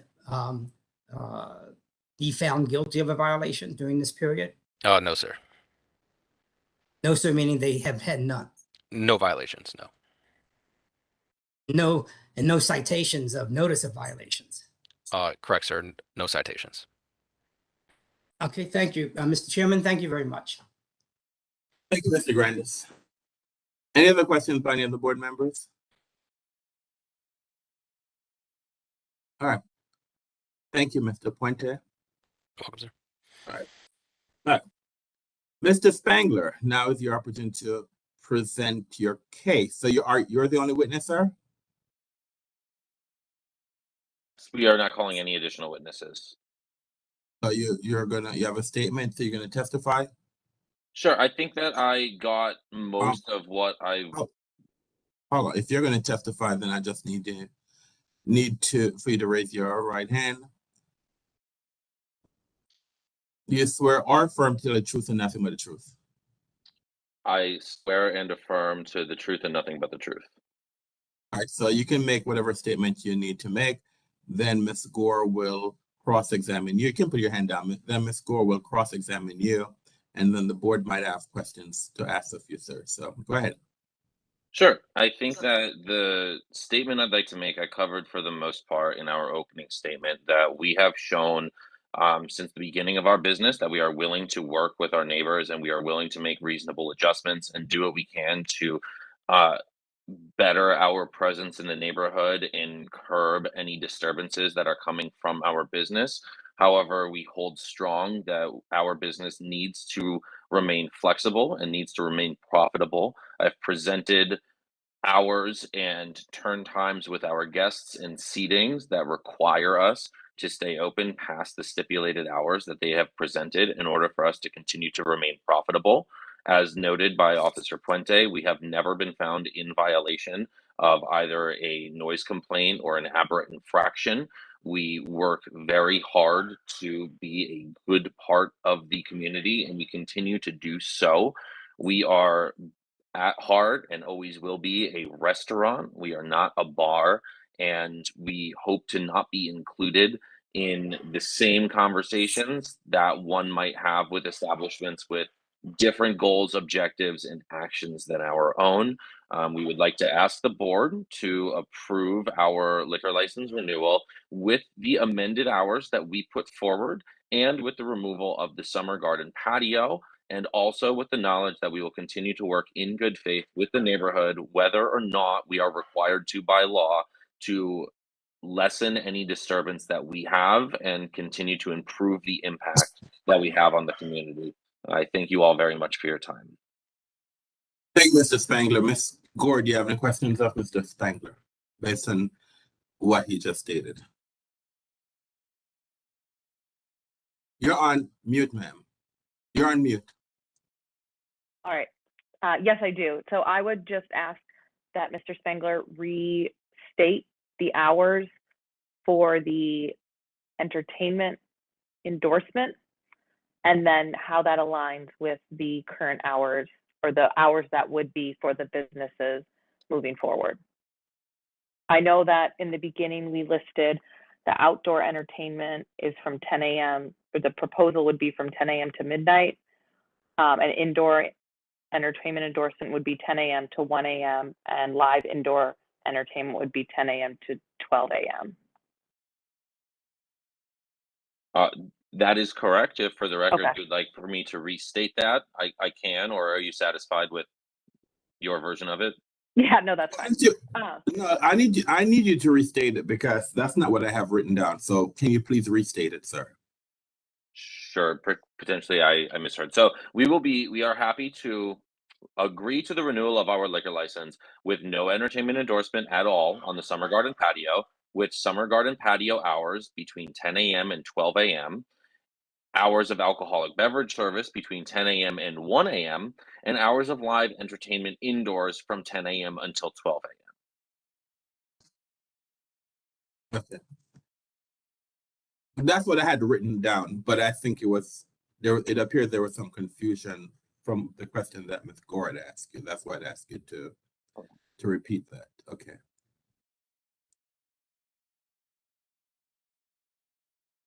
Do you have any other questions, ma'am? That's the main question I wanted to just confirm. And then the other question is, Chad, if you can restate the current hours of business, or does that align with the hours that we just listed out?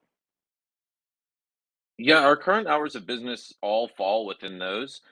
We do not keep our patio ever open past midnight. We rarely have guests there in the restaurant itself much longer after midnight, and certainly 100% cleared out by 1 a.m.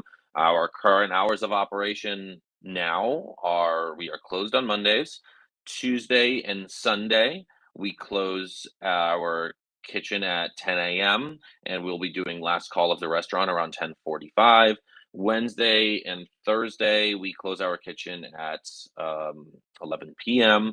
and typically do last call right around just after that time as well. But it's based on the level of service. And then Fridays and Saturdays, we do our last call around 11:45 p.m. But again, everything can be dependent on service. Our hours of business do not extend past the limitations set forth by the hours that I've presented here. Ms. Gore, I don't mean to interrupt. His current hours are the hours that were, at least the hours that his current license hours are the hours that were placarded, which are longer than the hours that he just stated. So there's a difference. I just want you to know that if you look at the placard goes through 2 a.m. because his current license goes through 2 a.m. But I think he's saying to you that although the hours on his license says that he can go to 2 a.m., he does not operate to 2 a.m. I just want you to realize that there's a distinction there. All right. Yes, thank you. And one other item to clarify is the 10 a.m. to 1 a.m. time frame is that for indoor liquor service, like liquor serving? Okay. Yeah, yes. Okay, thank you. I wrote it down incorrectly on my end, so I wanted to double check. Okay, that's all I have. Mr. Spangler, I have a question to ask you. You had mentioned in your opening that you're trying to enclose the summer garden. Can you explain that to me, please, sir? Absolutely. Like many businesses, we had some very difficult financial challenges getting open. Our summer garden patio was originally permitted for construction with a pergola structure, basically metal or a mix of metal and wooden posts with a covered rooftop that would provide structure for us to then hang other things from. And we had to remove that in order to meet a budget to get our restaurant opened. And we've been working since that time to try and find someone who can build it for us within a reasonable budget. And we needed to wait until business cash flow was sufficient to fund the project as well. We had presented in exhibits a number of different contractors that we'd reached out to in order to get it. It's just taken us a lot longer than we'd hoped. But we do plan on beginning construction next week. And again, that will be essentially metal posts that are welded to structural steel with additional support of wood attached to wood beams that will go up, vertically to create a structure to then build a sloped rooftop off of. And this work was already permitted through our original opening construction permits and follows the same and similar design that we always plan to have. Just again, we had to remove it from that project due to financial concerns. Now, is this a closed structure, or is it just is it a completely closed structure, or will it not be? It will not be a completely closed structure. It will be a closed roof. So the top covering will be closed. However, the sides will be open. And it will really leave only the south side of our building. If you recall the pictures that Officer Puente had in his report, when he's standing on the ground level and looking up, there's a railing that looks out. That's the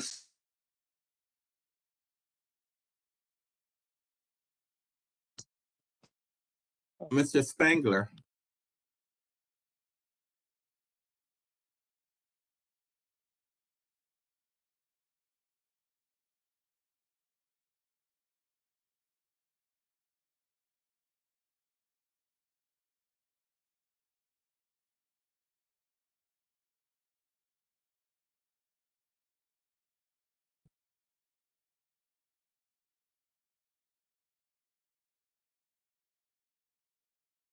I don't know what happened to Mr. Spangler, but I think he lost internet connection.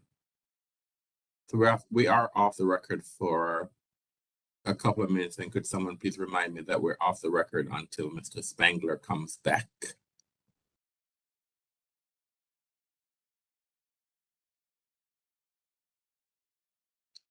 Ms. Gore, do you have his phone number?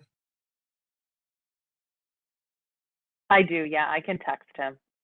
Can you text to see? I'm not sure if he knows if he's offline, please. Yes, I will do that right now.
Okay, I've shot him a couple texts, so hopefully he'll rejoin or just let me know if there's something else going on. Sure, thanks.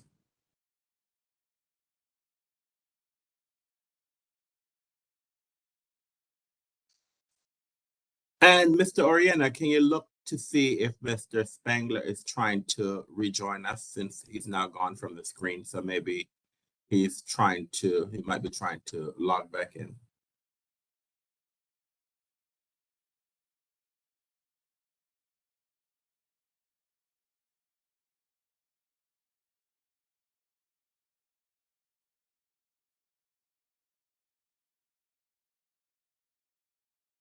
Nothing yet, Chairman. Thank you.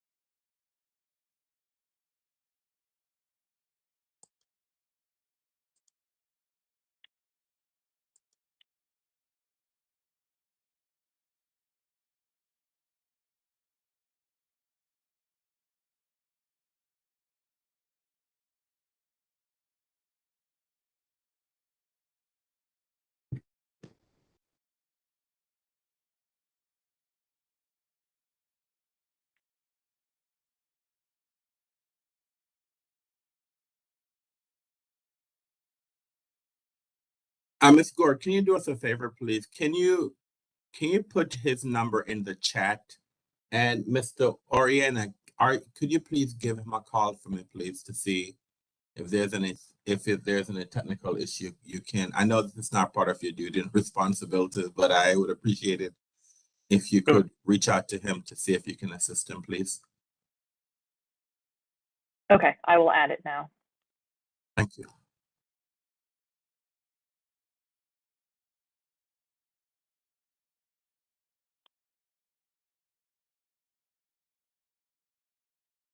Oh, here he is. Hi, my apologies. I'm not sure. It looks like the internet at my house just totally went down. So I apologize. I'm connected through a hotspot on my cell phone right now if my connection is not great. If you need to conserve and turn your video off, sir, I would understand. Oh, it's totally okay. All right. Yeah. All right. I think you're answering the question to tell me whether or not what was exposed once you've completed the construction. Yes. So the pergola structure is a rooftop with open sides. The only side that will really be left fully open would be the south-facing side that you may recognize from one of Officer Puente's photos of when you are looking up. There's a railing right there, and so that side will not be totally closed in. DC zoning requires a setback, so our pergola has to be set back an equal distance from that edge to where it is tall. So if we were to close that side fully off, it would essentially cut off, the first 8 feet of our patio. And so for that reason, as well as aesthetic purposes and just use of the patio itself, the side walls will not be closed in. Thank you. I don't have any other questions. Any questions by any of the board members? Chairman? Go ahead, Mr. Grandis. Thank you. Mr. Spangler, thank you for your presentation. I'm looking at the PIF that you filed, and I just wanted to bring to your attention, I may be misreading it, but it says state the issues on which the parties have reached agreement, if applicable. And number 1 says removal of summer garden patio. I don't think that's not what I've heard, but that's in your PIF. No, I think, hold on, Mr. Grandis. He requested a summer garden endorsement, and he has asked for us to remove the summer garden endorsement for entertainment. I understand. That is entertainment endorsement, right? For yes, that's what we have agreed to. Yes, sir. I agree. I'm just noting for the record, okay? Because I don't think you've been inconsistent during the hearing, but that is a formal piece of paper that was filed, and I just wanted to give you a chance to clarify that if you wanted to. Okay, thank you very much, Board Member Grandis. I appreciate it. And yes, to clarify, it is the removal of the entertainment endorsement on the summer garden patio, not the summer garden patio endorsement to the liquor license. I have a couple questions about your restaurant. Yes. What would you say the price point is for a tabletop of 2 and a price point for a tabletop of 4? So we have 2 different experiences on our first floor. It starts at $85 per person without beverage. So we typically see an average price point of around $120 to $150 per guest, regardless if it's a 2-top or a 4-top table. On our second floor, we target a price point average of around $60 per person, which we typically see it go a little higher for tables of 2 and a little bit lower for tables of 4, because it's a more shareable aspect. Right. And what would you say your median price of a bottle of wine would be? $70 to $80. We don't have an incredibly deep wine cellar list with bottles that reach $1,000. Our most expensive bottle is $300 on our list. Most of them fall within the $70 to $120 range, with a few that fall just below that. So what would you compare your restaurant to another restaurant in the city? So I have a better feeling on, because we have, all types, of restaurants, and that's great. We should have all types, but where would you all put yourselves? Sure. So I think that comparing us in similar level of service to the Dabney right across the street makes a lot of sense. Downstairs, the Dabney recently started a prefix menu. We have a prefix menu for downstairs as well. Other restaurants like Oyster, Bresca before Jaunt opened would be similarly applicable. Our second level restaurant, who could we compare it to? So on a level of casualness, something like you would see with the Diplomat. Hold on, Mr. Spangler, hold on. Sure. Just want to make sure that we're back in the record. I didn't say we were back in the record, but my assumption is that the court reporter is transcribing all of this. So I just want to make sure that I had stated that we were back on the record. So I apologize. Hopefully everything was picked up. Okay, go ahead, sir. Sure. So something like Le Diplomat or St. Anselm would fall somewhat in line with the experience you would have upstairs in our location. It's of a similarly casual nature to Tiger Fork, which is right below our Summer Garden patio and to the left of our restaurant as well. So would you say that people who come to your restaurant view it as something like a Cheers tavern or more of a formal sit-down dinner occasion? More of a formal sit-down dinner occasion. We are thrilled that we have the level of regulars that we do. But my opening statement, we are through and through an eating establishment, and we don't anticipate seeing very many guests or a substantial portion of our guests coming simply to have a few drinks. More than 9 out of 10, 95 out of 100 of our guests come in order to dine at our establishment, whether they're sitting on the patio, the bar, the dining room, or the bar area, and then 100% of the guests that are dining on our first floor. Oh, and you said it's a Peruvian cuisine, so does that mean your chef is trained with Peruvian dishes and things like that? Our chef is from Callao, which is the northern province in Lima. He grew up there learning to cook from his grandmother and has committed his life to cooking ever since. He opened a restaurant on 8th Street called Ocopa in 2013 with my business partner, Glendon, which is when we started thinking about and talking about the concept for this restaurant.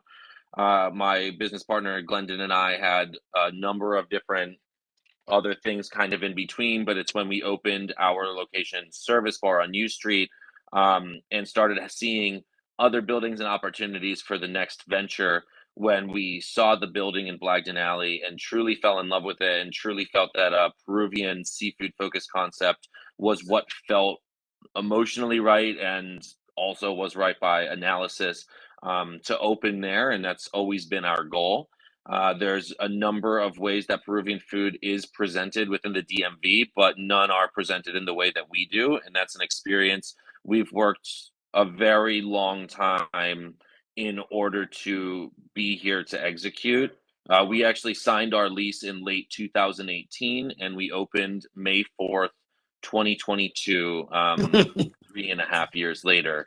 So it was a very big struggle for us in order to get open. I mentioned earlier that during the pandemic, we had an SBA-backed loan for $1.3 million from Harbor Bank in Baltimore that after giving us a commitment and going through the closing process, 2 days before closing, they gave us a letter submitting concerns of COVID-19 and withdrew that loan. And we then had to navigate the business through the depths of the pandemic, attempting to do serious value engineering, hence things like the pergola coming off the rooftop, re-raising money. And as you might imagine, in the middle of a pandemic, raising money for a restaurant was not the most favorable environment to do so. So we are very, very excited and proud of what we've been able to create and present in Blagden. And you know, DC is considered an international city. So would you say that you have customers who come from other countries or other parts of this country just because they are aware of the level of service and the cuisine you offer? We have begun to develop enough of a reputation that we are seeing those guests. DC has one of the larger Peruvian communities in the DMV outside of Peru. So we definitely see a lot of Peruvian guests that are local, but we've had a lot of chefs, a lot of other celebrities and things that have food celebrities. I mean, visiting the DC area that have come specifically to our location. And we hope that as our reputation grows, we'll see more and more of that. So it sounds like you really don't rely on entertainment as much as your cuisine. No, the reason that we have an entertainment endorsement, which we've stated from the beginning, is our goal is not just to serve Peruvian food. We tell our servers this all the time. If you're here to serve food, that's not your job. You're here to teach people about Peru and about Peruvian cuisine. We hope to have a substantial impact on Peruvian tourism and help give back to the country and really spread the gospel of what Peruvian food is. And through that, we hope to be able to enlist other cultural experiences, whether that be Peruvian dancers or Peruvian artists that we have come. And as you know, if we have a Peruvian flute player, that falls into the same category of entertainment as having a 7-piece band. And so we want to just make sure that we are always operating within legal bounds. And again, the reason for that entertainment endorsement is not for us to have a big live music show. It would always be something that we do in conjunction with some sort of cultural experience. Thank you. Thank you for your information. Thank you, Mr. Chairman. Thank you very much. All right. Ms. Gore, I normally don't do this, but I know when I do, you have any questions you want to ask Mr. Spangler based on the questions that the board asked?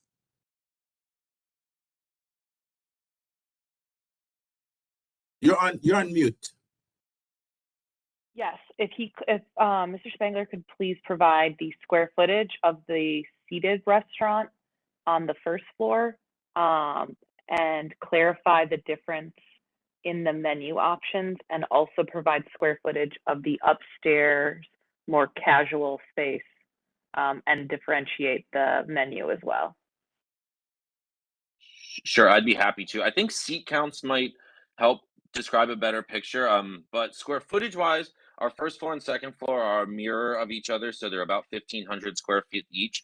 I do not know what the exact square footage of our dining area is on the first floor, but it's 22 seats. There's 6 seats along a counter and 16 seats along our eastern wall, split between 2 and 4 tops that can be combined to a maximum of 6. It's an $85 per person prepaid reservation with optional wine pairings and beverage to be added on with things such as Pisco flights. And then we have supplements. We have an experience called our fish market experience that's available partially on the second floor, depending on availability and quantities of fish we have. But this is something that's done in Peru that's very unique, where we have cases of fish and fresh seafood that sit on crushed ice as soon as guests walk in, and guests are able to order those based on only what we've received that particular day with a number of different preparations. So for instance, if you ordered a 3-pound Japanese sea bream that we had flown in that morning, our chefs will take that fish out of the case, a la minute.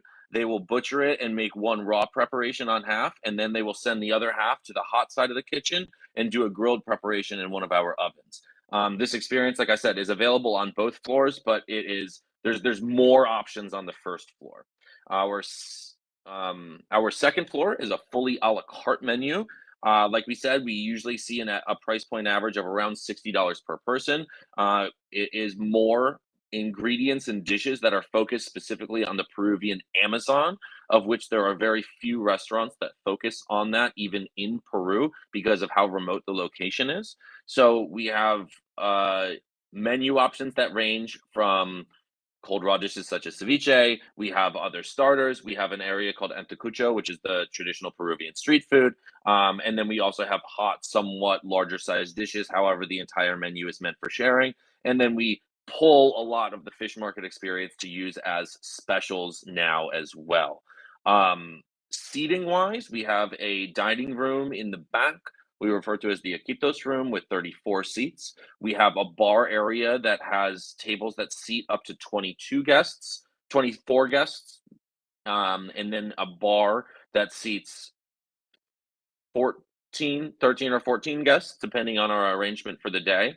When you go out onto our summer patio, the bar has windows that open towards that with additional seating on the patio side where we can seat an additional 6, maybe 7 guests. And then the seating on the patio itself can seat an additional 46 guests.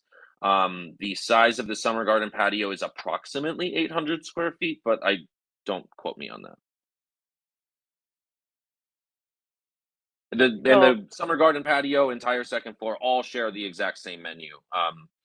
The whole second floor is one menu. The whole first floor is one menu.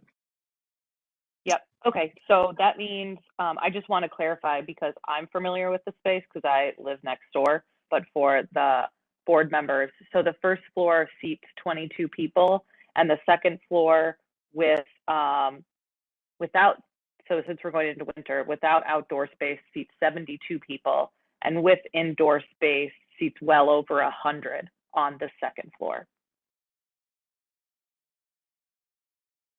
You have That was, to verbalize your answer, sir. You can't shake your head. Yes, that's accurate.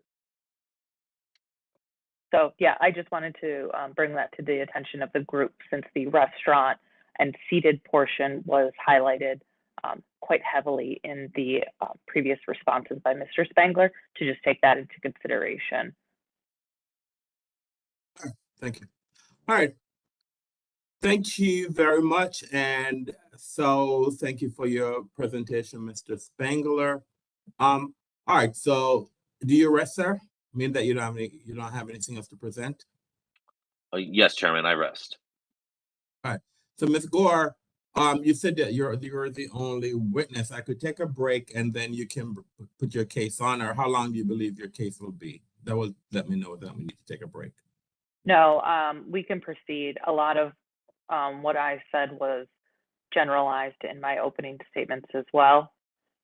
So I think if you all are comfortable, we can proceed and hopefully come to a conclusion in the nearest future.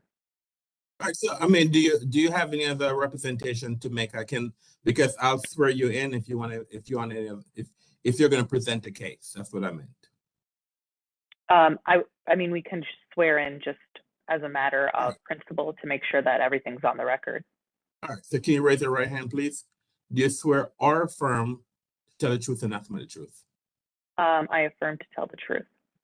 All right. What do you want to present? What do you want to say in presenting your case? So I think the main thing that I want to present and just kind of reiterate is, again, that the neighbors don't not want to have CASA here.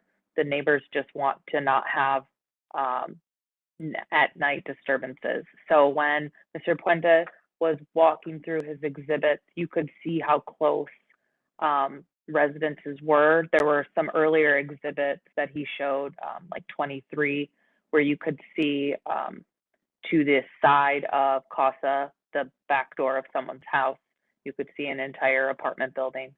The proximity to living space is the main concern, and why we again have gotten to this point. That's why we ask that the summer garden hours be reduced, and that, you know, we just kind of continue to work with Chad as a neighbor. I don't want to, you know, foster a difficult relationship with him, as he has been responsive to everything. Our main concern is to really make sure the outdoor spaces are all consistent or consistent-ish in the alley to reflect the same times, and so that the neighbors can continue to, you know, just live in their spaces. That a lot of them, I mean, there are some that have lived feet from CASA in their buildings for generations. So I will leave that there. I think we are close to an ending point, but that's all I have. Mr. Spangler, do you have any questions for Ms. Gore? No, I don't have any questions for Ms. Gore. Thank you very much for your contributions today. All right, Ms. Gore, I went through what Mr. Puente had listed a significant amount of establishments, but he told me we went through, I think, 5 establishments that were closer, which were within 600 feet of the alley. Did I capture, or in Europe, since you live in the alley, are there any other establishments that is relatively close to the alley that I did not ask Mr. Puente about? The only one, so Columbia Room actually closed its doors earlier this year and will be soon reopening as a new restaurant. So that one is kind of a weird niche. One that was not mentioned was Lost and Found, which I know has a tavern license, and they are located right below my back door, actually, and they have similar hours. You said Lost. Hold on. You said Lost and you said lost and found? Yes. Hold on.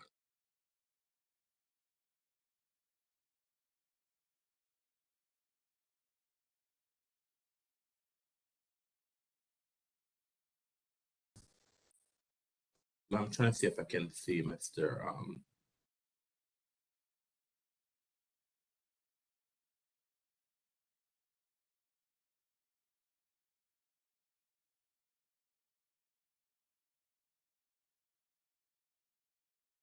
Lost and found. But lost and found is on 9th Street. They have a rear entrance and a front entrance that are both open until closing every night. But that's fine if it doesn't fall under that. I just wanted to make sure. I was just asking. You live there, so I'm just trying to find out what other Mr. Puente had given me the names of establishments that were closest to you, at least closest to within 400 feet. So I was just trying to get a perspective from you if there are other establishments that you were familiar with. That, I mean, there's 30 establishments that's within 1,200 feet, and he gave me 6 establishments that are within 400 feet. So I was just trying to find out, are there any other, based on the list he gave me, are there any other establishment that's closer so I could find out what those hours are, so I could look to see. Yeah. So I'm probably just more familiar with the rear entrance of that building, which is right outside my back door. But yes, their address is located on 9th Street, so it likely would not be in that initial list that Mr. Puentes provided. So I guess we can likely disregard that. No, I need to know. Remember, I don't live in the neighborhood. And I don't believe I've ever been in Blagden Alley. So that's one of the reasons why I need you to give me a sense of what's going on in the alley. And I know that Mr. Puente came and visited, and he's given his perspective, but you live there. So I appreciate you giving me your perspective of what establishments that are closer to your location, and that maybe Mr. Puente did not capture, because whatever the decision that the board makes, I mean, we're going to look at similarly situated establishments to see what it is that we're offering them, what it is that what type of license that they have, what are the hours they have. And so those are all things that the board will look in making whatever decision the board makes. So that's why I need to find out from you what other establishment that's closer to you than the 1,200 feet that we utilize. Okay. Okay. Are any other board members do they have any questions for Ms. Gore?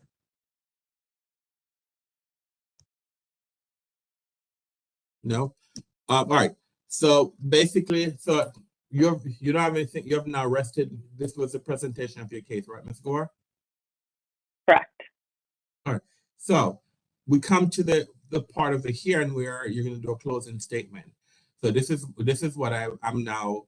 I want each side, and Mr. Spangler is going to go first. Tell me what it is that you want the board to do. We have agreed.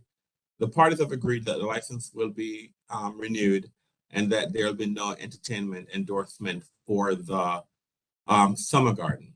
So the testimony that was elicited from Mr. Puente and from both you, Mr. Spangler and Ms. Gore, is on the hours. So I now need you now, in closing the case, let me know what it is that, as far as hours is concerned, what it is you're requesting and why you believe that the board should approve the request that you're asking for. And so we'll go with you, Mr. Spangler. Thank you, Chairman. In closing, Causa and myself would like for the board to approve the renewal of our liquor license with no entertainment endorsement on the Summer Garden patio, with the following hours of operation. Summer Garden patio hours from 10 a.m. till 12 a.m., Sunday through Saturday. Hours of alcoholic beverage service, 10 a.m. to 1 a.m. Sunday through Saturday. Hours of live entertainment indoors, 10 a.m. to 12 a.m. Sunday through Saturday. We hope the board is able to approve these, as we have demonstrated that we have not violated any of the our current ABRA rules and restrictions. We have not been found in violation of any ABRA violation. We have not been found in any violation of any noise complaint. We have worked significantly to appease the neighbors and to curb the effects of the noise emanating from our building. And as presented from Officer Puente and myself, the hours of operation that we are requesting are well within normal boundaries found in Blagden Alley from surrounding establishments, both in the alley and just outside. I thank everyone here for their time, and we look forward to hearing your response. Thank you, Mr. Spangler. Ms. Gore. Hi, thank you. And thanks, Chad and everyone. In my closing statements, I will just say that the information that Chad just mentioned in terms of the summer gardens and the summer hours is exactly what we are looking to achieve here with this conversation. Beyond that, the operating hours, I will leave that up to the board based on the neighboring bodies. As mentioned, we are more concerned as neighbors about the activities going on the outdoor areas of CASA. That includes, as we've discussed to no end, is the summer garden, while also including hopefully reference to an acknowledgement of the front entrance that is also located feet from residences. Beyond that, I will just re-thank everyone and hope that we can get a conclusion to this and move forward. And I will be more than happy to keep working with Mr. Spangler on all things as a neighbor and as a customer. Just a clarification, Ms. Gore. Did you say that you were in agreement with the summer garden hours, which is 10 a.m. to 12 a.m., or you need us to, you need a different set of hours? So the request would be in the PIF was for 10 p.m. And so if the board can review that, then that piece of my request that's included in the PIF. But thank you for clarifying. All right. All right. I had hoped we did this hearing, and I think we were able to solidify. Anyway, let me do closing. I just want to say, one of the reasons why I prefer when matters are settled, because whatever decision that the board makes, now that because the parties have agreed that the license will be renewed, that you have to live together. And so when people do settlements, then everyone is happy. So now the board is faced with making a decision. And I hope that whatever decision the board makes, that the neighbors and the licensee can live with the decision that the board makes. But I think that we had a lot of progress here, and this is a little bit unusual, but I just want to say that I want to thank both parties for working to settle some of the issues, and then the board will, make will try to come up with a decision on the issues that they were unable to settle. All right, so the board we will issue a decision, I believe, in 90 days. The record is now closed, and the board will issue a decision in 90 days. So let me close. Hold on 1 minute. Let me. The board will issue a decision in.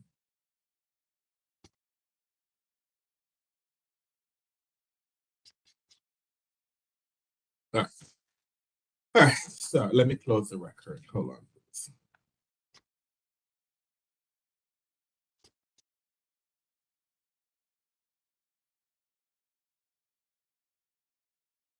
As chairperson of the Alcoholic Beverage Control Board for the District of Columbia, in accordance with DC Official Code Section 2575 of the Open Meetings Act, I move that ABC Board hold a closed meeting for the purpose of seeking legal advice from our counsel on case number 22 PRO 00051, HAZA, pursuant to DC Official Code Section 2575A4A of the Open Meetings Act, and deliberating upon case number 22 PRO 00051, HAZA, for the reasons cited in DC Official Code Section 2575B13 of the Open Meetings Act. Is there a second? Ms. Crockett, seconds. Ms. Crockett has seconded the motion. We'll now take a roll call vote on the motion that has been properly seconded by Ms. Crockett. Mr. Cato. Bobby Cato, I agree. Crockett. Rafi Crockett, I agree. Ms. Henson. Jenny Hansen, I agree. Mr. Grandis. With Grandis, I agree. And Mr. Anderson, I agree. As it appears that the motion has passed, I hereby give notice that ABC Board will recess this proceedings to hold a closed meeting pursuant to Section 252-575 of the Open Meetings Act. Again, thank you very much for your appearance today and your presentation today. And with the board will take this matter under advisement and we will issue a decision within 90 days. Thank you very much and have a great evening. Okay. Thank you, everyone. Right. Thank you all for your time. All right, thank you. And I believe we are at the end of our agenda items let me make sure that I did call the last case. That HAZA was the last case that was on my calendar for the evening. Yes, HAZA was the last case. So let me now close the record.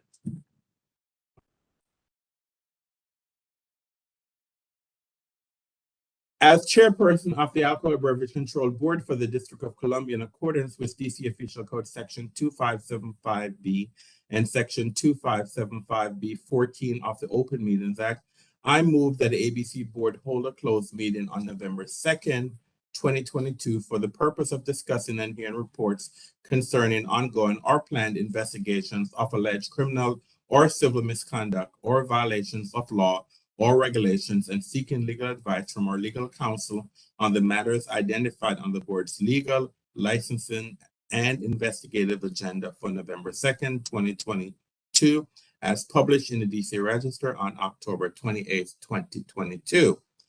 Is there a second? Ms. Crockett, seconds. Grandis. Ms. Crockett, and Mr. Grandis is second. The motion, I will now take a roll call vote on the motion before us now that it's been second. Mr. Cato. Bobby Cato, I agree. Ms. Crockett. Rafi Crockett, I agree. Ms. Henson. Jenny Hansen, I agree. Mr. Grandis. Edward Grandis, I agree. And Mr. Anderson, I agree. As it appears that the motion has passed, I hereby give notice that ABC Board will hold this closed meeting. Pursuant to the Open Meetings Act, notice will also be posted on the ABC Board Hearing Room Bulletin Board, placed on the electronic calendar and APRA's website, and published in DC Register in as timely a manner as practical. We're adjourned for the day. I would like to thank the members of the public who participated in our hearings today. Also would like to thank the ABC Board members who have also provided their time and attention to our agenda and calendar items today. So we are now adjourned. I now ask all board members to return to executive session for further development. Thank you very much. Have a great night.